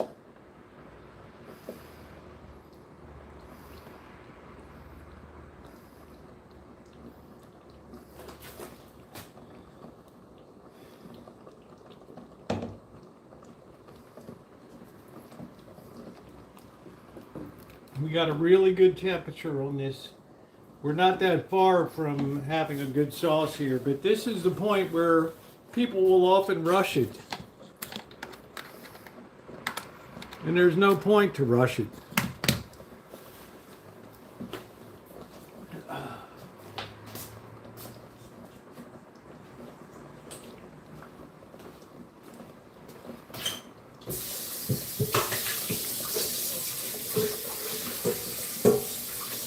If you rush it now, you have problems down the line. When you have guests over to dinner and that baby breaks all over the plate.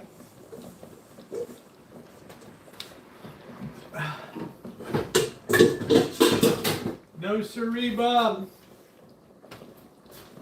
That's a good controlled reduction right there. It's bubbling up. It's not splattering on the range, on the cooktop here.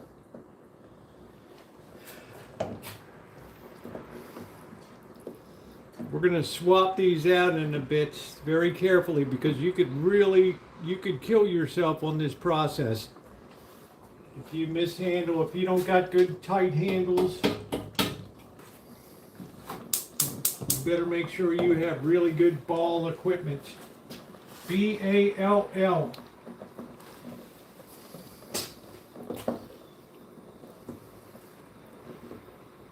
A lot of people hurt themselves in canning. Terrible burns, glass shattering. They try to use shitty jars that aren't glass tempered and they explode, get in their eyes. See, now we're not standing up anymore. That means that the sauce is working finer and finer. The little membranes in the tomato bits are breaking down.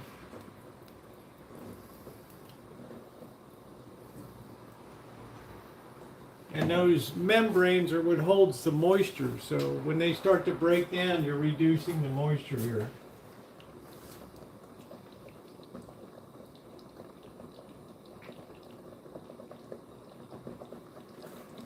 Always use oven mitts.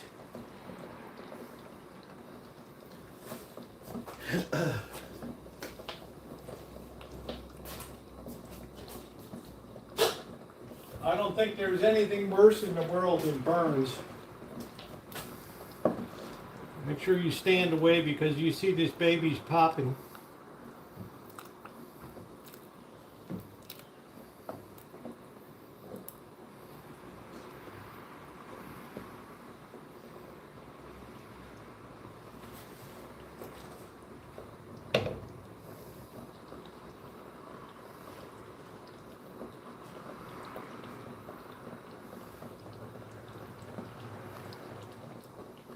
Yeah, I added olive oil to it.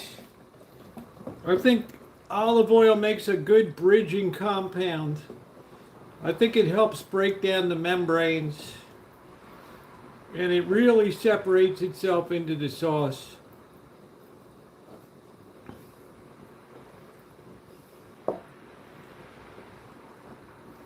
I think it's really a good idea to add 2 or 3, 4 tablespoons of olive oil.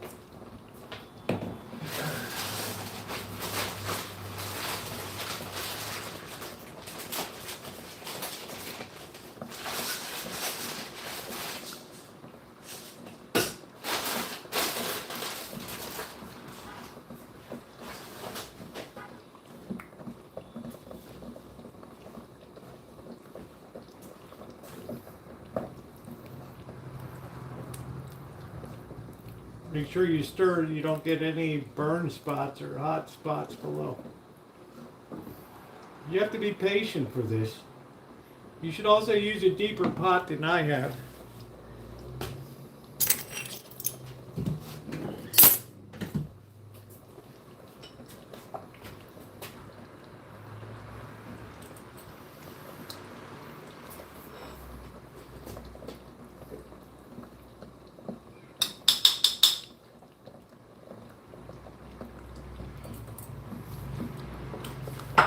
Let that sit a bit. A little bit of breakage you'll always get, but you don't want that baby to instantly run in water.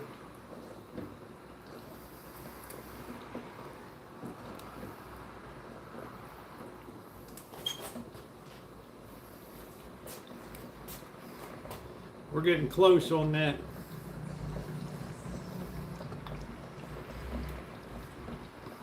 That's looking good. That's moving as a unit now.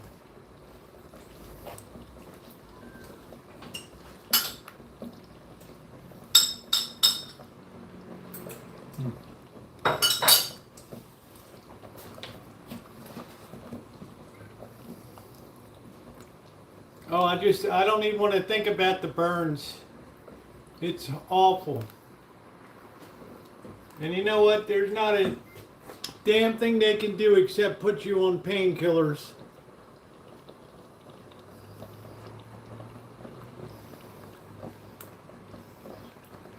Yeah, that's it. I don't mess around when it comes. Shit, I used to cook in a Dorito bikini back in the day, making candy and stuff at 250 degrees. I must have been out of my mind.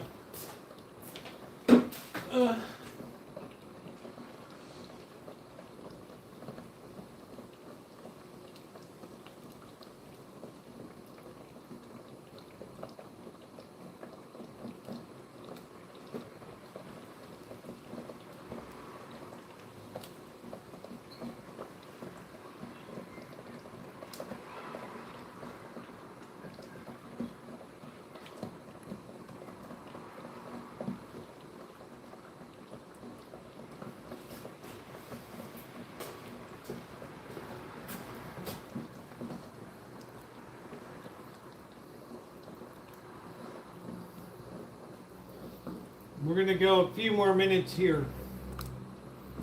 I can really feel it.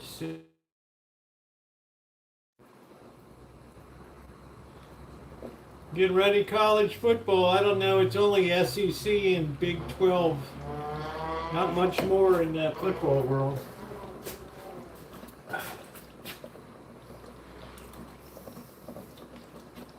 Maybe the odd ACC duck.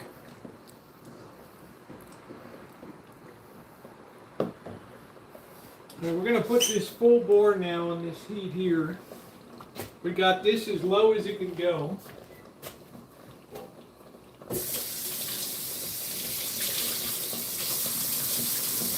This extra time you spend is definitely worth it.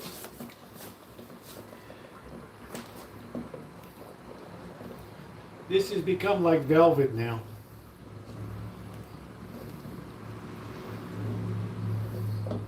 This has become like velvet.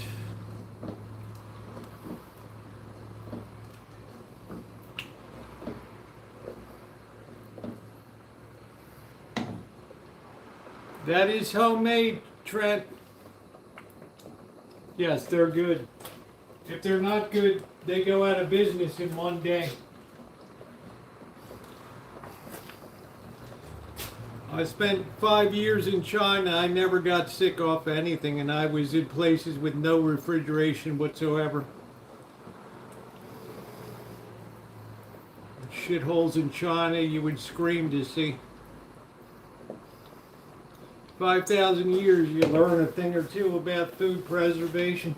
Alright, what we're going to do now is I'm going to carefully pick this up. You're not going to see it for a second. I'm going to sit it over here on the board. And I'm going to swing the big pot your way.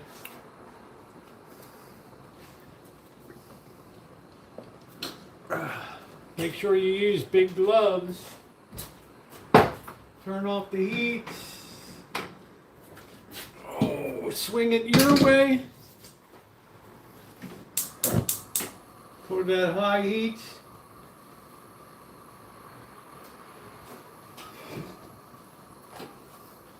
And we're going to get ready to start canning. We're going to put this over here. I guess I can move that over a little bit so you can see a little better over in the other one.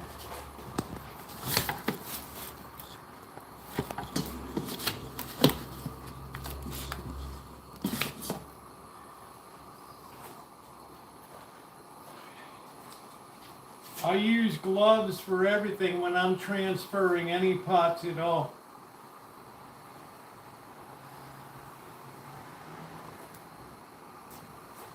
Get yourself a good working surface. Get rid of all the other shit that you have on there.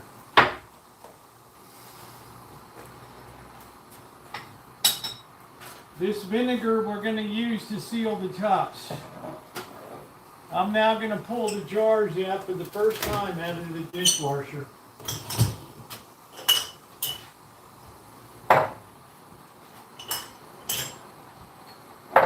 Sterile jars are a must. I don't know how many I'm going to be using.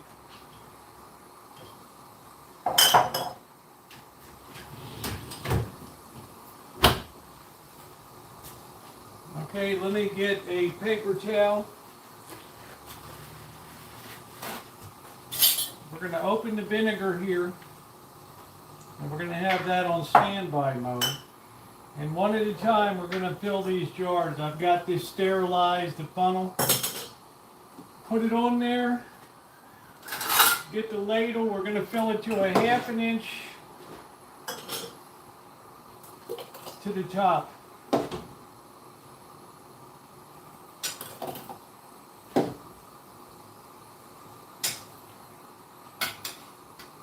That was a little much.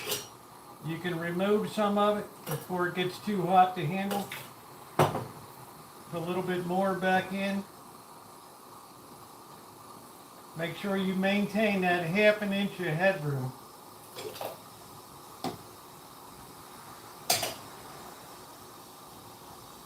A little bit more.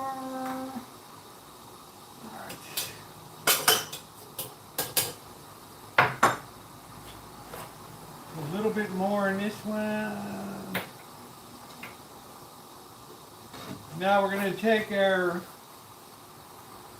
vinegar. We're going to wipe this on top and on the sides so we get a good seal here. And then we're going to take our lids, get some more vinegar. Don't hold any of them, and wipe them good and press that right there.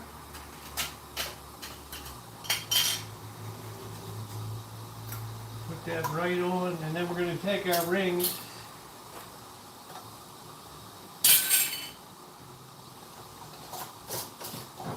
Woo!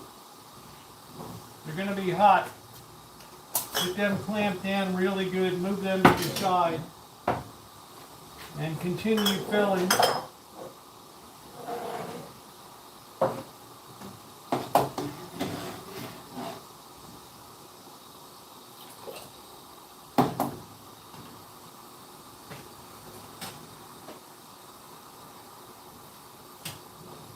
I'm leaving that 1/2 inch of headroom.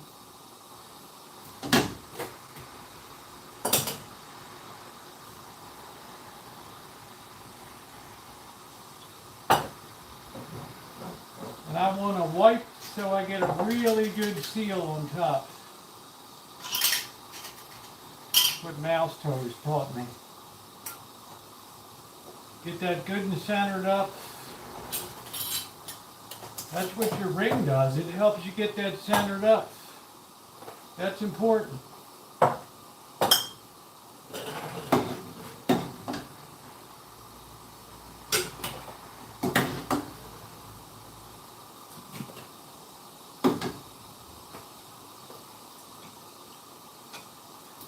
Perfecto. Take your time. You want to get as good a seal as you can.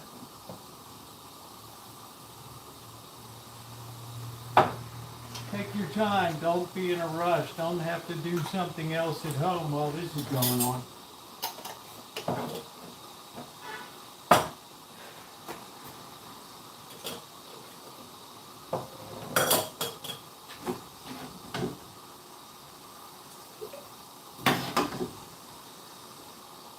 Take your time so you don't get burned. Perfect. Have a nice big funnel. so you're not slobbing it all over the sides. Every one of these I'm wiping really well. And I got a nice sterile, new, never reused lids.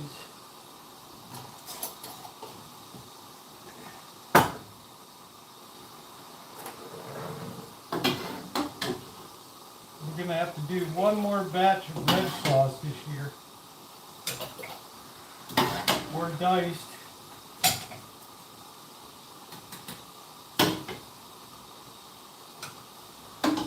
If you're worried about canning, then don't do it. There is a bit of a confidence factor involved. But your jars will tell you if you did something wrong. They'll pop, they won't seal. Every time you open a canned product, you should hear that vacuum. Whoop. If you don't hear it,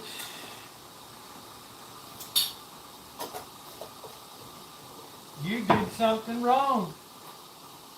Save yourself, don't eat it. Right.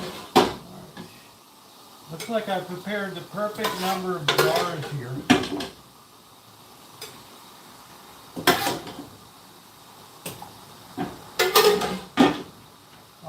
If I have a little left over and it's not enough for a whole jar, I'll just refrigerate that one and use that first. Don't worry about it. Go easy, go copacetic, be cool, be chill. Don't worry about a thing, baby.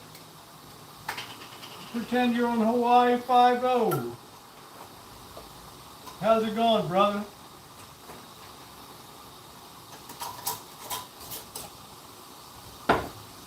This one we're going to refrigerate because we're not going to have enough.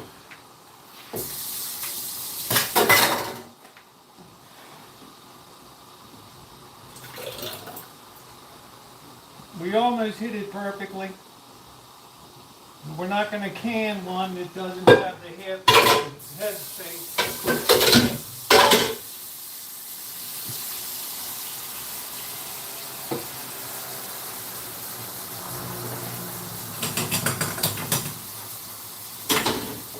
We're going to pop this one in the fridge, and this is the first sauce we're going to use.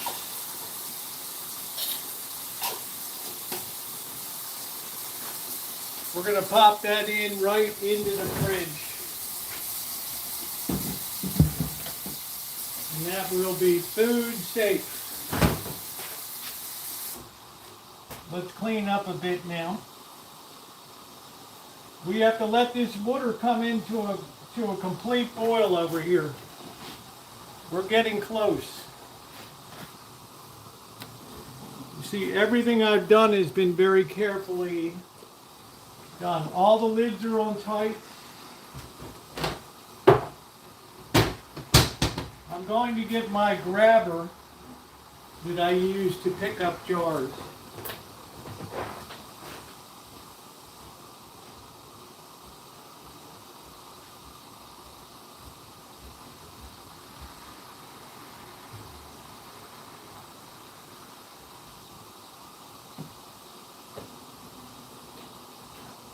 Don't use half-ass equipment. This is specifically made by Ball to pick up jars and handle them properly. No, not that, because that's hot packed in there. I want that to chill down immediately. These are beautiful.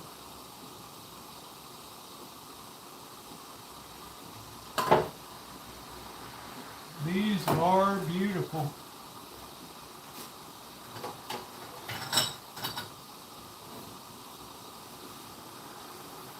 Remember, I'm using thermal jars. I'm not using pickle jars or any kind of... I'm using stuff that's tempered glass here. Don't do stuff that's not tempered glass.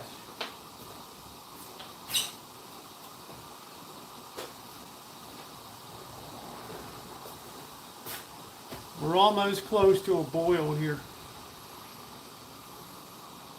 We'll only start canning once we're at a full boil.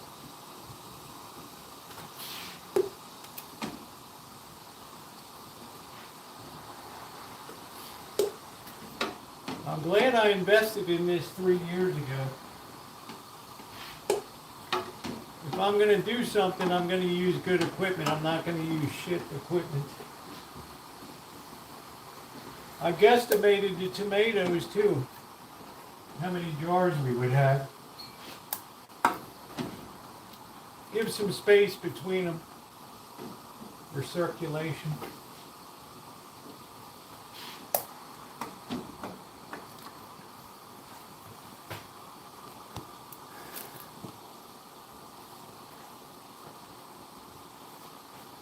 This grabber is excellent.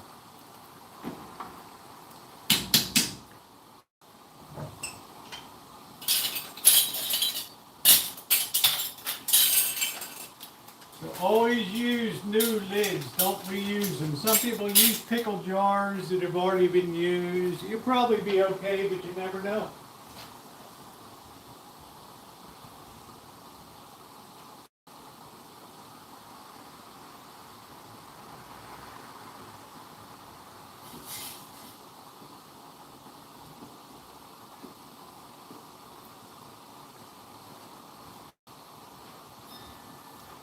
It only takes one time to get sick as a dog and possibly risk your life. Not worth it at all.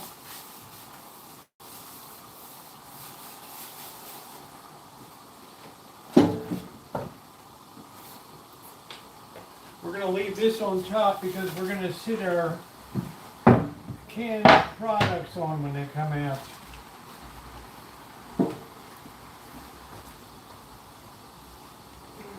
This is where the real sterilization occurs, because you see those bubbles coming up. That's displacing any air anywhere in the whole system. Right there. This is where the magic happens. We're almost up to the boil. We'll set this for a half hour.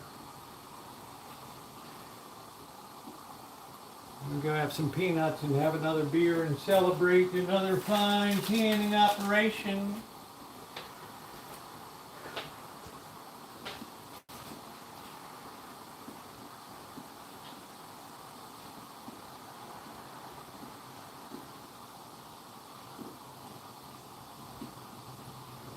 I think a lot of people will be turning to home gardening in the future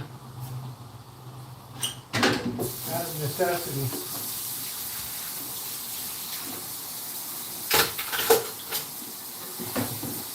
And canning will be a big part of that. I'm going to do one more session this season of tomatoes.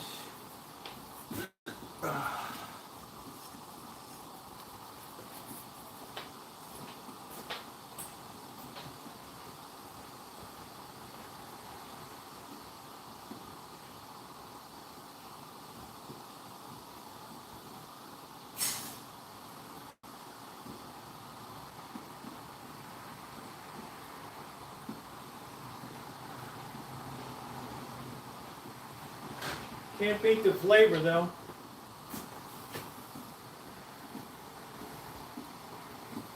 We're almost up to temperature here.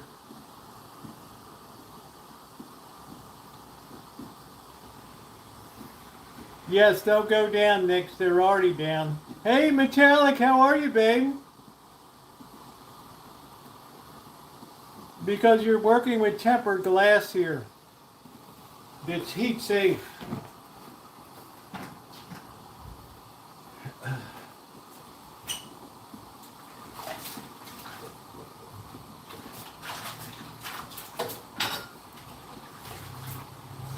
If you used a regular pickle jar, which some people do, because they're cheap, that glass could explode, shatter, burn the hell out of you. Is it worth it? No, it's not. Absolutely, it's not worth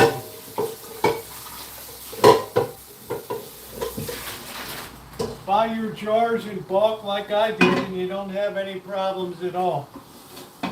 Invest in it once and you have it for life. The only thing you need to do is buy new lids. Big deal.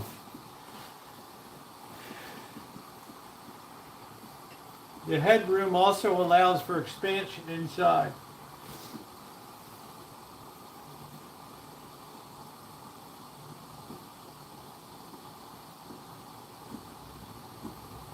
All right, we're now going to go for a half hour here. Let's get the timer.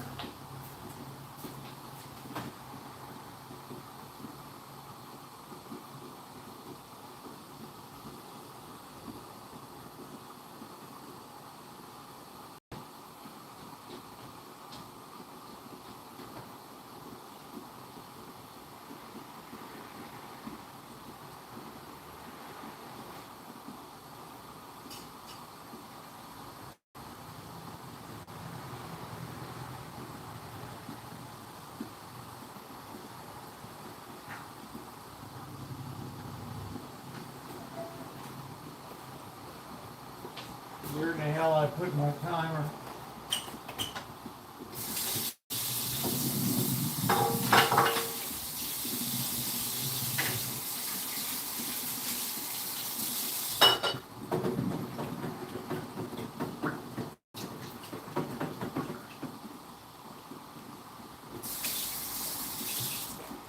Yeah, I've been canning for years now, and I never had a problem with finding a damn timer.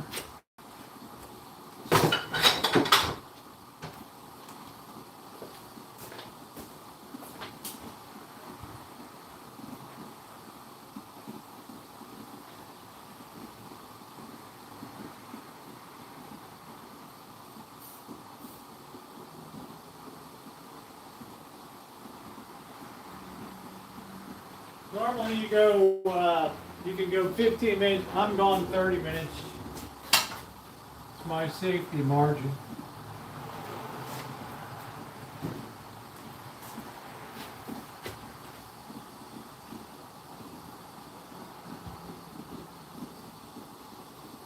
Yeah, I'm gonna have a beer while we're kind of hanging out. Another successful live canning operation. I don't know if I've done a live one before. But was it difficult? No, it wasn't difficult. Was it time consuming? Yeah, it'll take a little bit of time. But there's a lot of people that are going to be rediscovering the home art in the coming years. Because they're going to be priced out of the food market.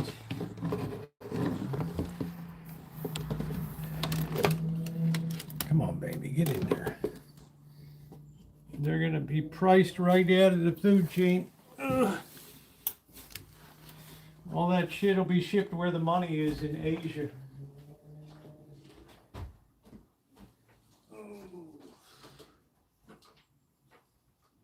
The first ones that started to go back into line now were the snack manufacturers, Frito-Lay, Pepsi-Cola. Those birds got a real comeuppance. Now you can find cheaper bags of Doritos and Lay's. They tried to push that up to almost $6 for a bag.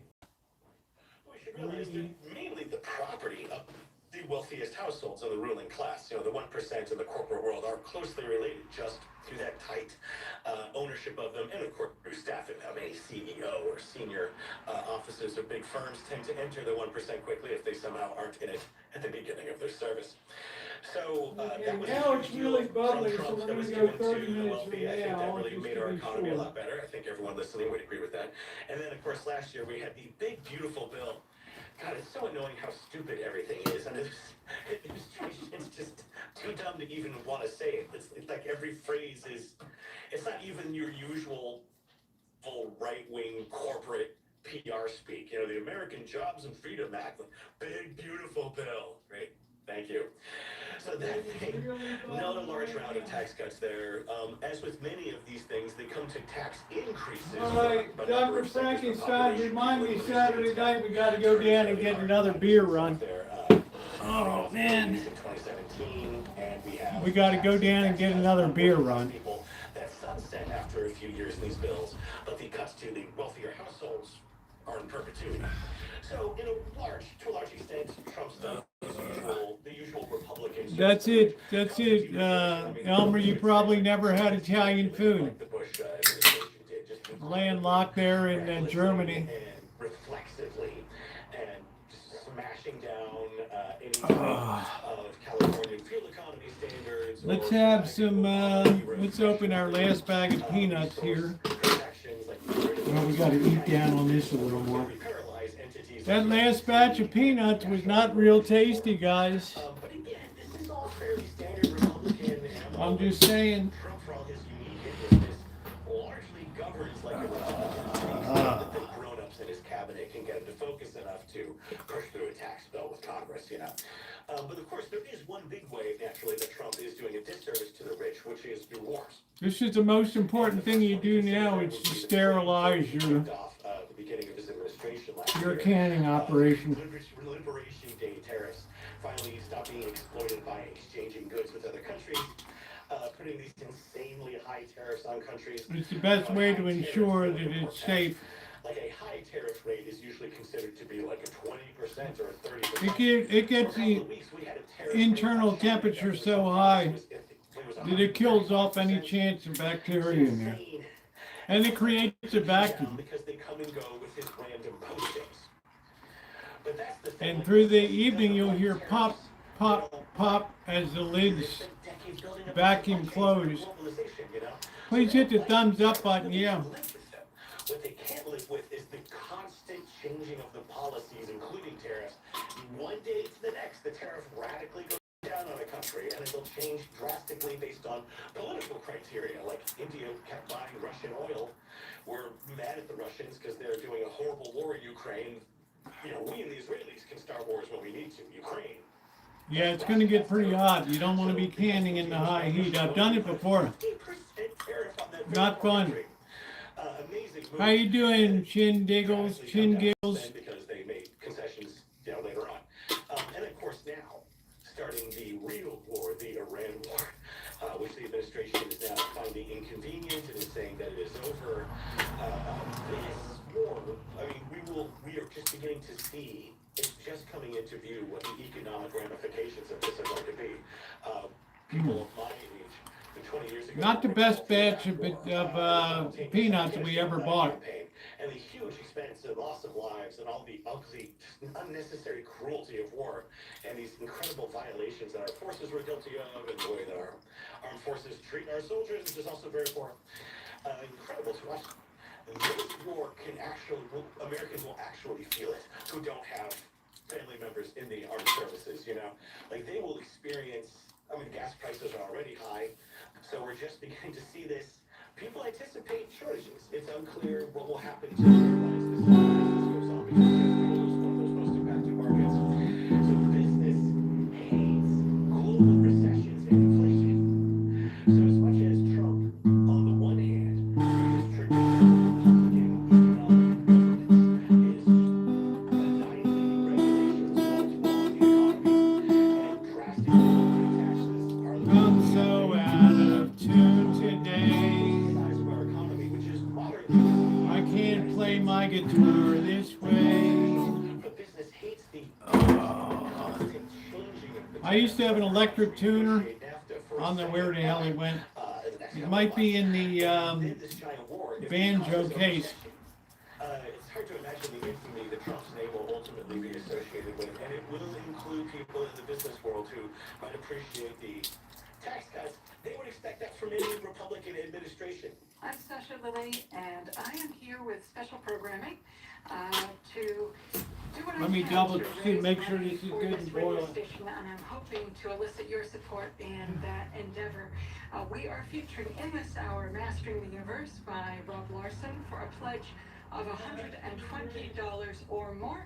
If you're interested in becoming a sustainer, which I certainly Getting that encourage you sauce good and hot to gives a real head start on it. ask for Mastering the Universe for a pledge of $12 or more a month. How you doing, It Steve? is a wonderful way to sustain this radio station, to make us less dependent on fund drives, to keep a steady stream of income coming our way. But however you want to give to us, we just applaud you and are grateful to you for however you do it. kpfa.org, 1-800-439-5732. That's 1-800. Looks like they're in perpetual fundraising as mode. Rob Larson is How you doing, Ronald? Yes. Welcome to the fabled wall of sound. Society, the 1% have enormous power over society, and that power includes the media. But we here at KPFA are not beholden to corporations. We are not beholden to the wealthiest individuals in the world. We are beholden to you, our listeners. But it does mean that we need to come to you from time to time Sasha and ask Lilly. for your financial support. kpfa.org, 1-800-439-5732.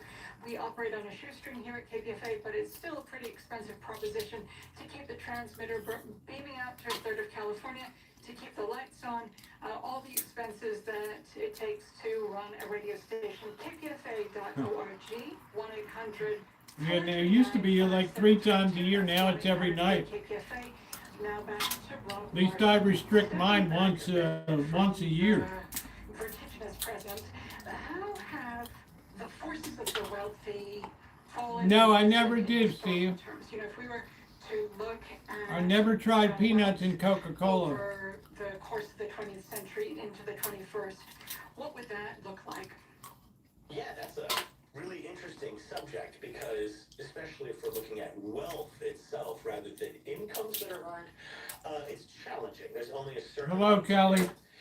Historically, and through today, wealthy people are always very cagey about their wealth and eager to keep it at least partially concealed. For every imbecile, I don't even like boiled peanuts. Peacock who's dying for you to show you how rich he is and make you think he's richer than he is. For every one of him, there's 10 billionaires who are, well, yes, we've done well in the marketplace, and we do have a lovely home here in Florida, and of course we spend the season up in New York. Like, they tend to be demure often about their wealth. I mean, it varies, though. Some of those Gilded Age kingpins are just like, they're like Trump, you know, they're kind of crass and prone to displaying it, but usually discretion. Yeah, just give me regular salted peanuts and I'm happy. I don't need to like experiment or anything. More or fewer hands has kind of ebbed and flowed over the years. This is one reason why Thomas Piketty, the great French economist, Yeah, peanut tree. How about that? Made such a splash with his Capital of the 21st Century, which came out in I can do RC Cola and I can do a moon pie. I can do shop many times at Piggly Wiggly. And a huge amount of literature There was peanuts and don't think we have it here. for the more contemporary period, like Emmanuel Saez and Gabriel. You know, you're in the South if you know Piggly Wiggly. With that WID project, which people should check out. They have a new report. And you know the difference between cornbread and Yankee cornbread. Reconstructing, yeah, that long-term change in the wealth of your high asset households. And it's interesting. Oh man, that's good. What a successful canning operation. 22 minutes to go. I don't want to be in there when it's boiling because it's putting, you know, it's hot in there today. Yeah, shop at the pig. If you know the South, you know Piggly Wiggly. And the nobility and the aristocracy, many are transitioning into being capitalists or being, you know, but I rarely have cornbread. You see similar numbers in France and once a year. If you do just something once or twice a year, it's impossible to get into trouble. I have a very exceedingly low carb diet. Oh, I can't stand honey. Mirroring what we expect way back, like through the feudal era and so on. We have a very rigid, you know, formalized. What should I do about her son? This capitalist era where things are. You mean what should you do about her? What are you gonna do about it? Wealth and controlling productive assets. Yeah, for me in Gunnersville, Alabama, that's what I'm saying, man. If you're from the South, you know Piggly Wiggly. If you don't know Piggly Wiggly, you ain't from the South. Yeah, I don't even eat Taco Bell once every 5 years. When's the last time you saw me at a McDonald's or a Burger King or a Taco Hell? Taco Hell gave everybody the shits, man. My hormones. Of those wealthiest households in history up through today. Are you still fertile? When markets crash, the rich lose more money than the poor lose. But When both items together cost just 10 cents, it's a fine meal. Place, you know, the New Deal and the Great Society sort of era, the 60s. It's a really nice meal. I mean, you can't get a good moon pie anymore. I defy you to find it around here. You get Little Debbie, which no way, shape, or form is a moon pie. Down to about a third, around 33% over that period.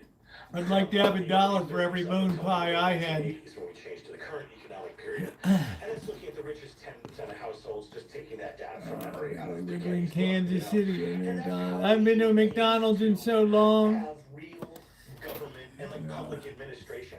Kelly said, "Yeah, I'm still." In the U.S.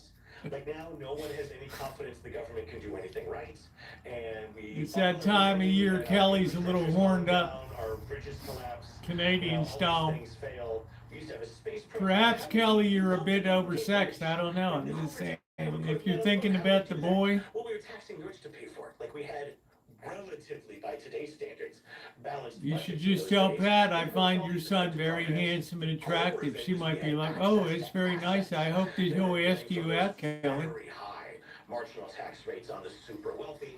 And then, you know, you'll be stooping like a mink in heat. Hey, Danny, how you doing? That happened very moderately through the welfare state, primarily through Pie is a Southern tradition. Yes, it is. labor movement is why this all happened. And Briardale Cola. People like to give FDR credit for his vision. That's fine. If it hadn't been for the CIO and the wave of sit-down strikes and constant labor action. Oh, come on. Who's going to tell somebody's mother? Oh, really?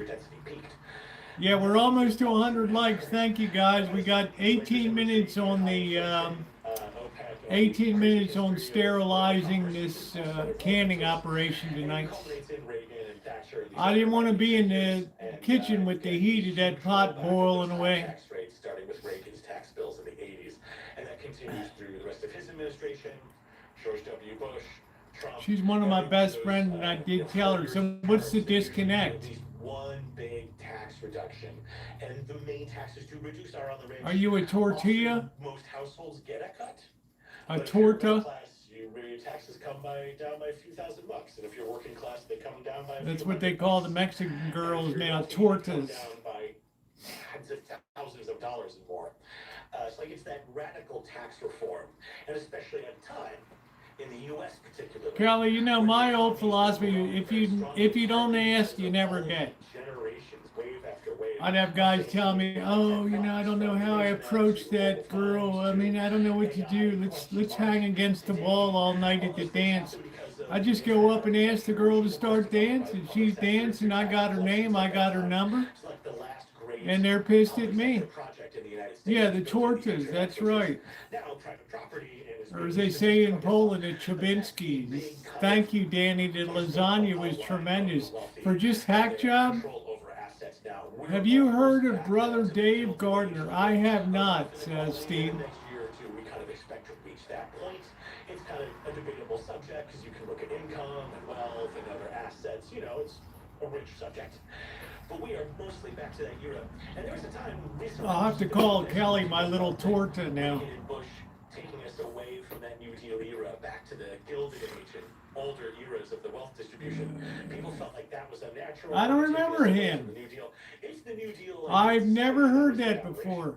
Like we are just returning. I'm intrigued now. It takes a That's why I chose, after everything that once I moved away from there, is to wait until I get so I would miss it. I'm glad I did. That's good.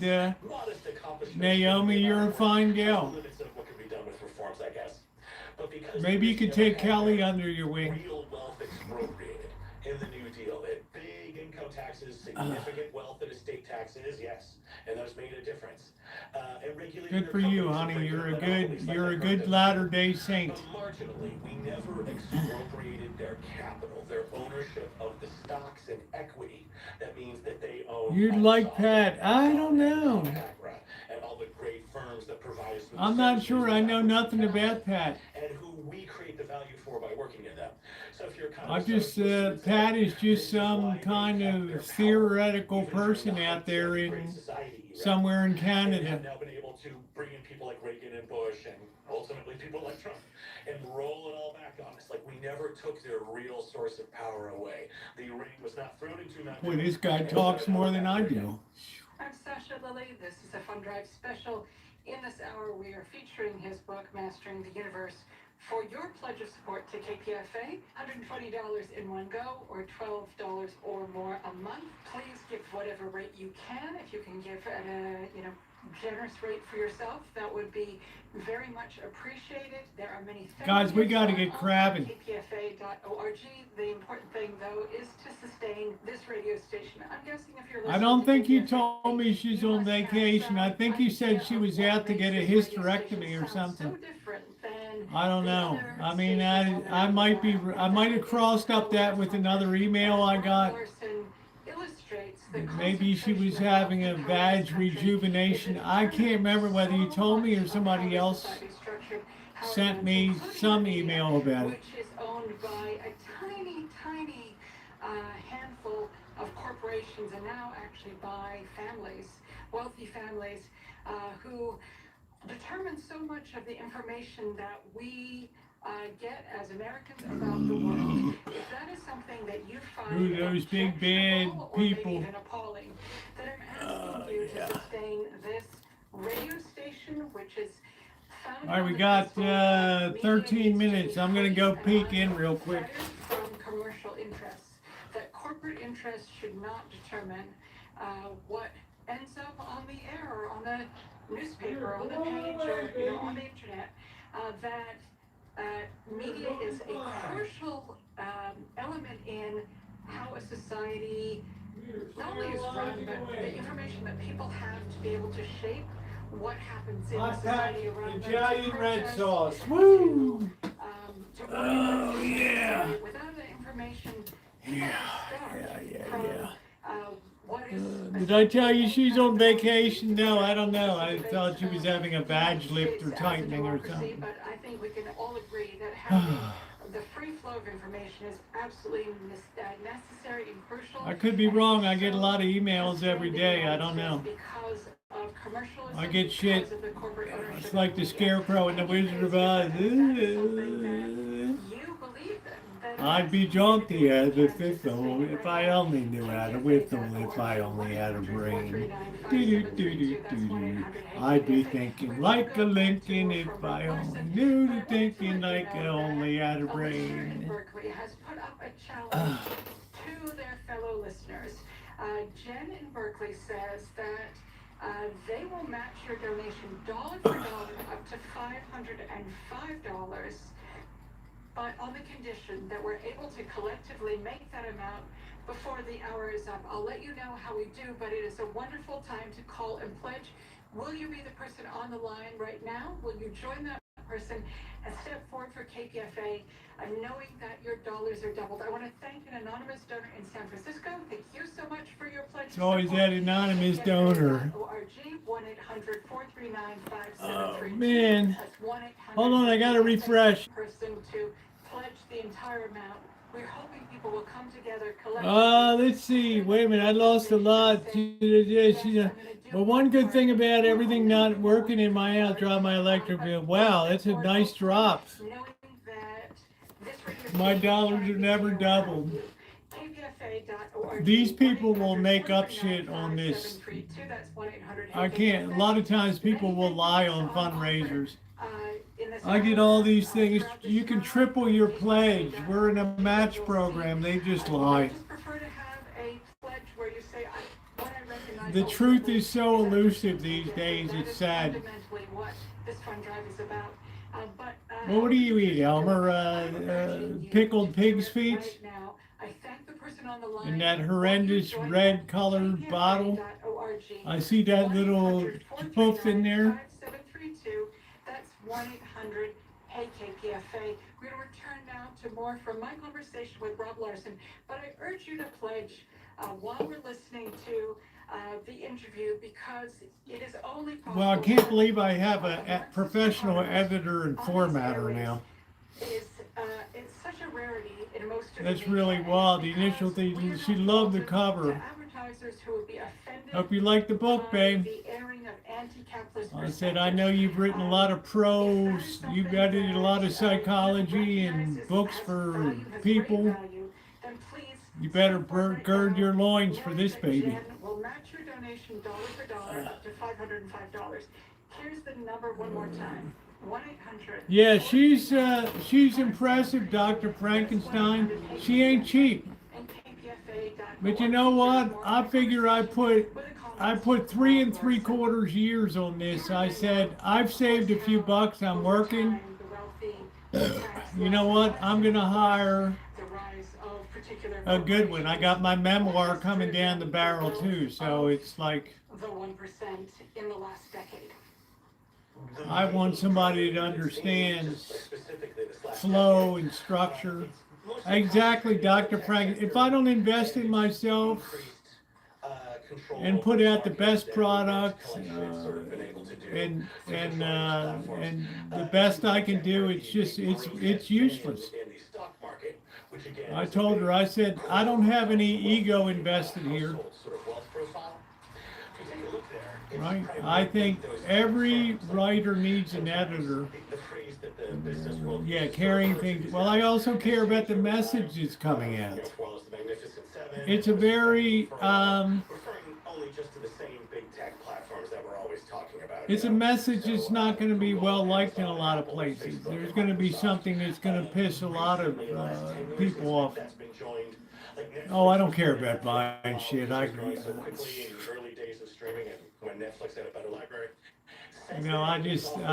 never been a person that cared about things in my life, obviously. When my chair wore out, one of my chairs wore out, I just threw it away. I need to have an interior decorator redo that. So yes, Dr. Frankenstein, I invested in a good one. And we've had some back and forth. I said I've got some concerns. I'm in Sonoma County. I'm in a place where, this is a real outlier book here. And I want to be assured that you'll carry that through with fidelity. You talk like you live in a tin roof shack in Mississippi. So if you're overweight in one sector, as it were, reupholster for couch and chairs. I couldn't wait to get rid of this. Is Bronx safer than Baltimore? Vulnerable or potentially unstable than if you have broad-based growth across the economy. I'm going to give Baltimore a little bit of an edge. And especially in these last few years. But some parts of the Bronx are like total shit now. I'm not going to kid you. I say tech, I also mean finance. Like finance is attached It's to like the worst area out a there. parasitic Wall Street system that decides which industries get access to capital, which don't. They're always a part of that process. Any economic growth, they grow. But the big source Yeah, people used to do that, Buttercup, baby. They would send stuff to the upholsterer, and it was really nice. Healthcare is not a public service. Yeah, they move them here. And you buy it if you can afford it. 6-minute warning. Insane rents, the insane. This is boiling. This is pushing this high heat, 212 degrees, all the way into the center of the sauce And the pharmaceutical firms. for absolute sterilization. Standard for-profit corporations, they're legally obliged to make decisions that maximize returns to their shareholders. And they do. So you're darn right. I ultimately decided, you know what? If I'm self-publishing, I'm going to have a good editor that I can form a relationship with for years. It's amazing the amount that we pay for fairly bad health outcomes. America's famous for having our low lifespans and health outcomes that are similar. And I'm sure she's going to kick out an A+ product, and that's all I care about. Those sectors, healthcare and tech finance. She sewed them. I have all the upholstery tools. Ooh, that's heavy duty. With piping and everything, I've done that for car seats. Rely on the platforms for everything from finding jobs to That's heavy duty. work or our kids' homework. We rely on them for dating and falling in love. That's a lost art. I remember I took the cushions for the Class C camper van, Little Rascal, and went to the Portuguese upholsterer. Had the cushions redone. The escaped slave said, all that a man I'm not the person to ask, Asian girl, because I have a dead channel basically. Consumer demand is what we call It's embarrassing the views I get per. It's too old, it's too variety, it's across too many different things, so YouTube just buries it. But I didn't join to care about subscribers and all that shit. I just came on to have fun. Nice to see you. Pick a niche and stick to it would be my best advice. Don't do what I did, metal detecting, cooking, live streams, vintage audio repair, orchards. It's a mess. I don't know. Why don't you take Joe King? There's Joe King. Joe King, you're no more new than Fly ran the moon. Joe King is a legend. Thank you for your service, Joe King. Don't drop that salute, soldier.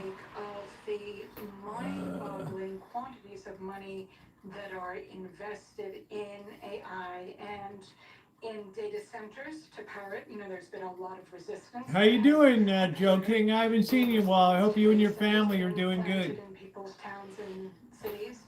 One can argue that a bubble is formed, that so much United States military vet. But what do you actually make of I miss Brad. Technology or innovations that Brad Silverdog. I haven't seen him in a long time. As an economist, as someone who Asian girl, don't start coming in here and pimping for people.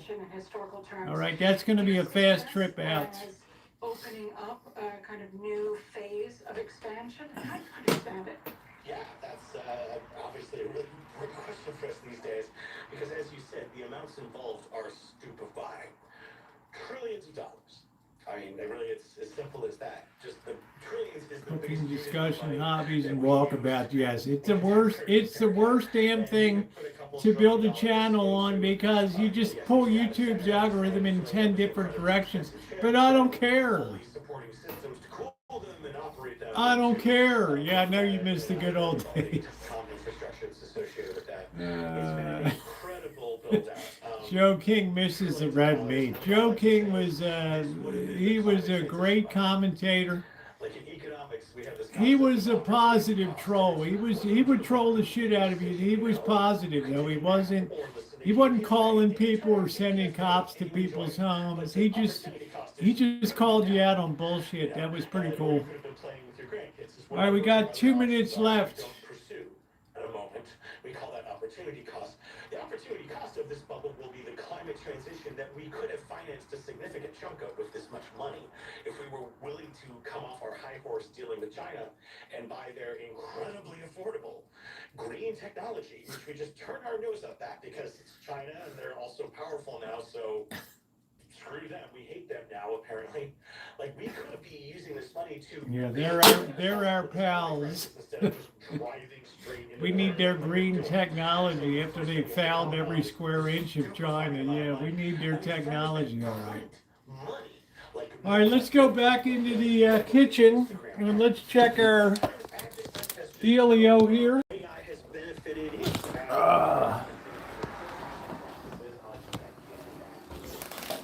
Ooh, man, that baby is boiling away. Oh, man. Look at that sucker. They represent significant milestones in vintage audio history.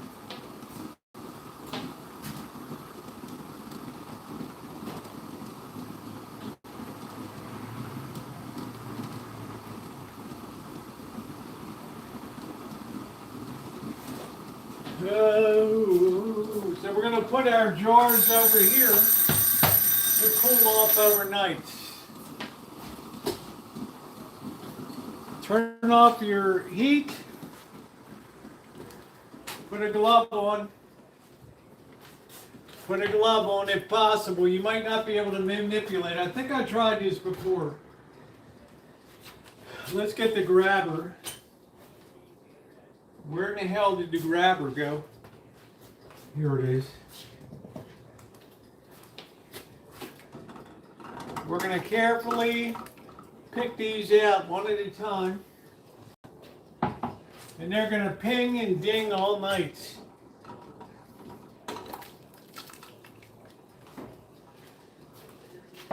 What a beautiful red sauce. Tilt them a little bit. Oh, they look so good. I already heard the first ding. Ping. I just heard another one. They're already pinging.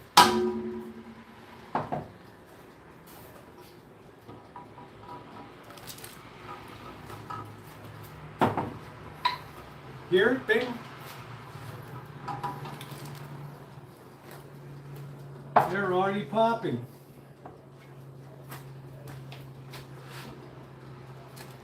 Not bad. Well, they're popping like crazy. They all popped right away. That means they were beautifully set.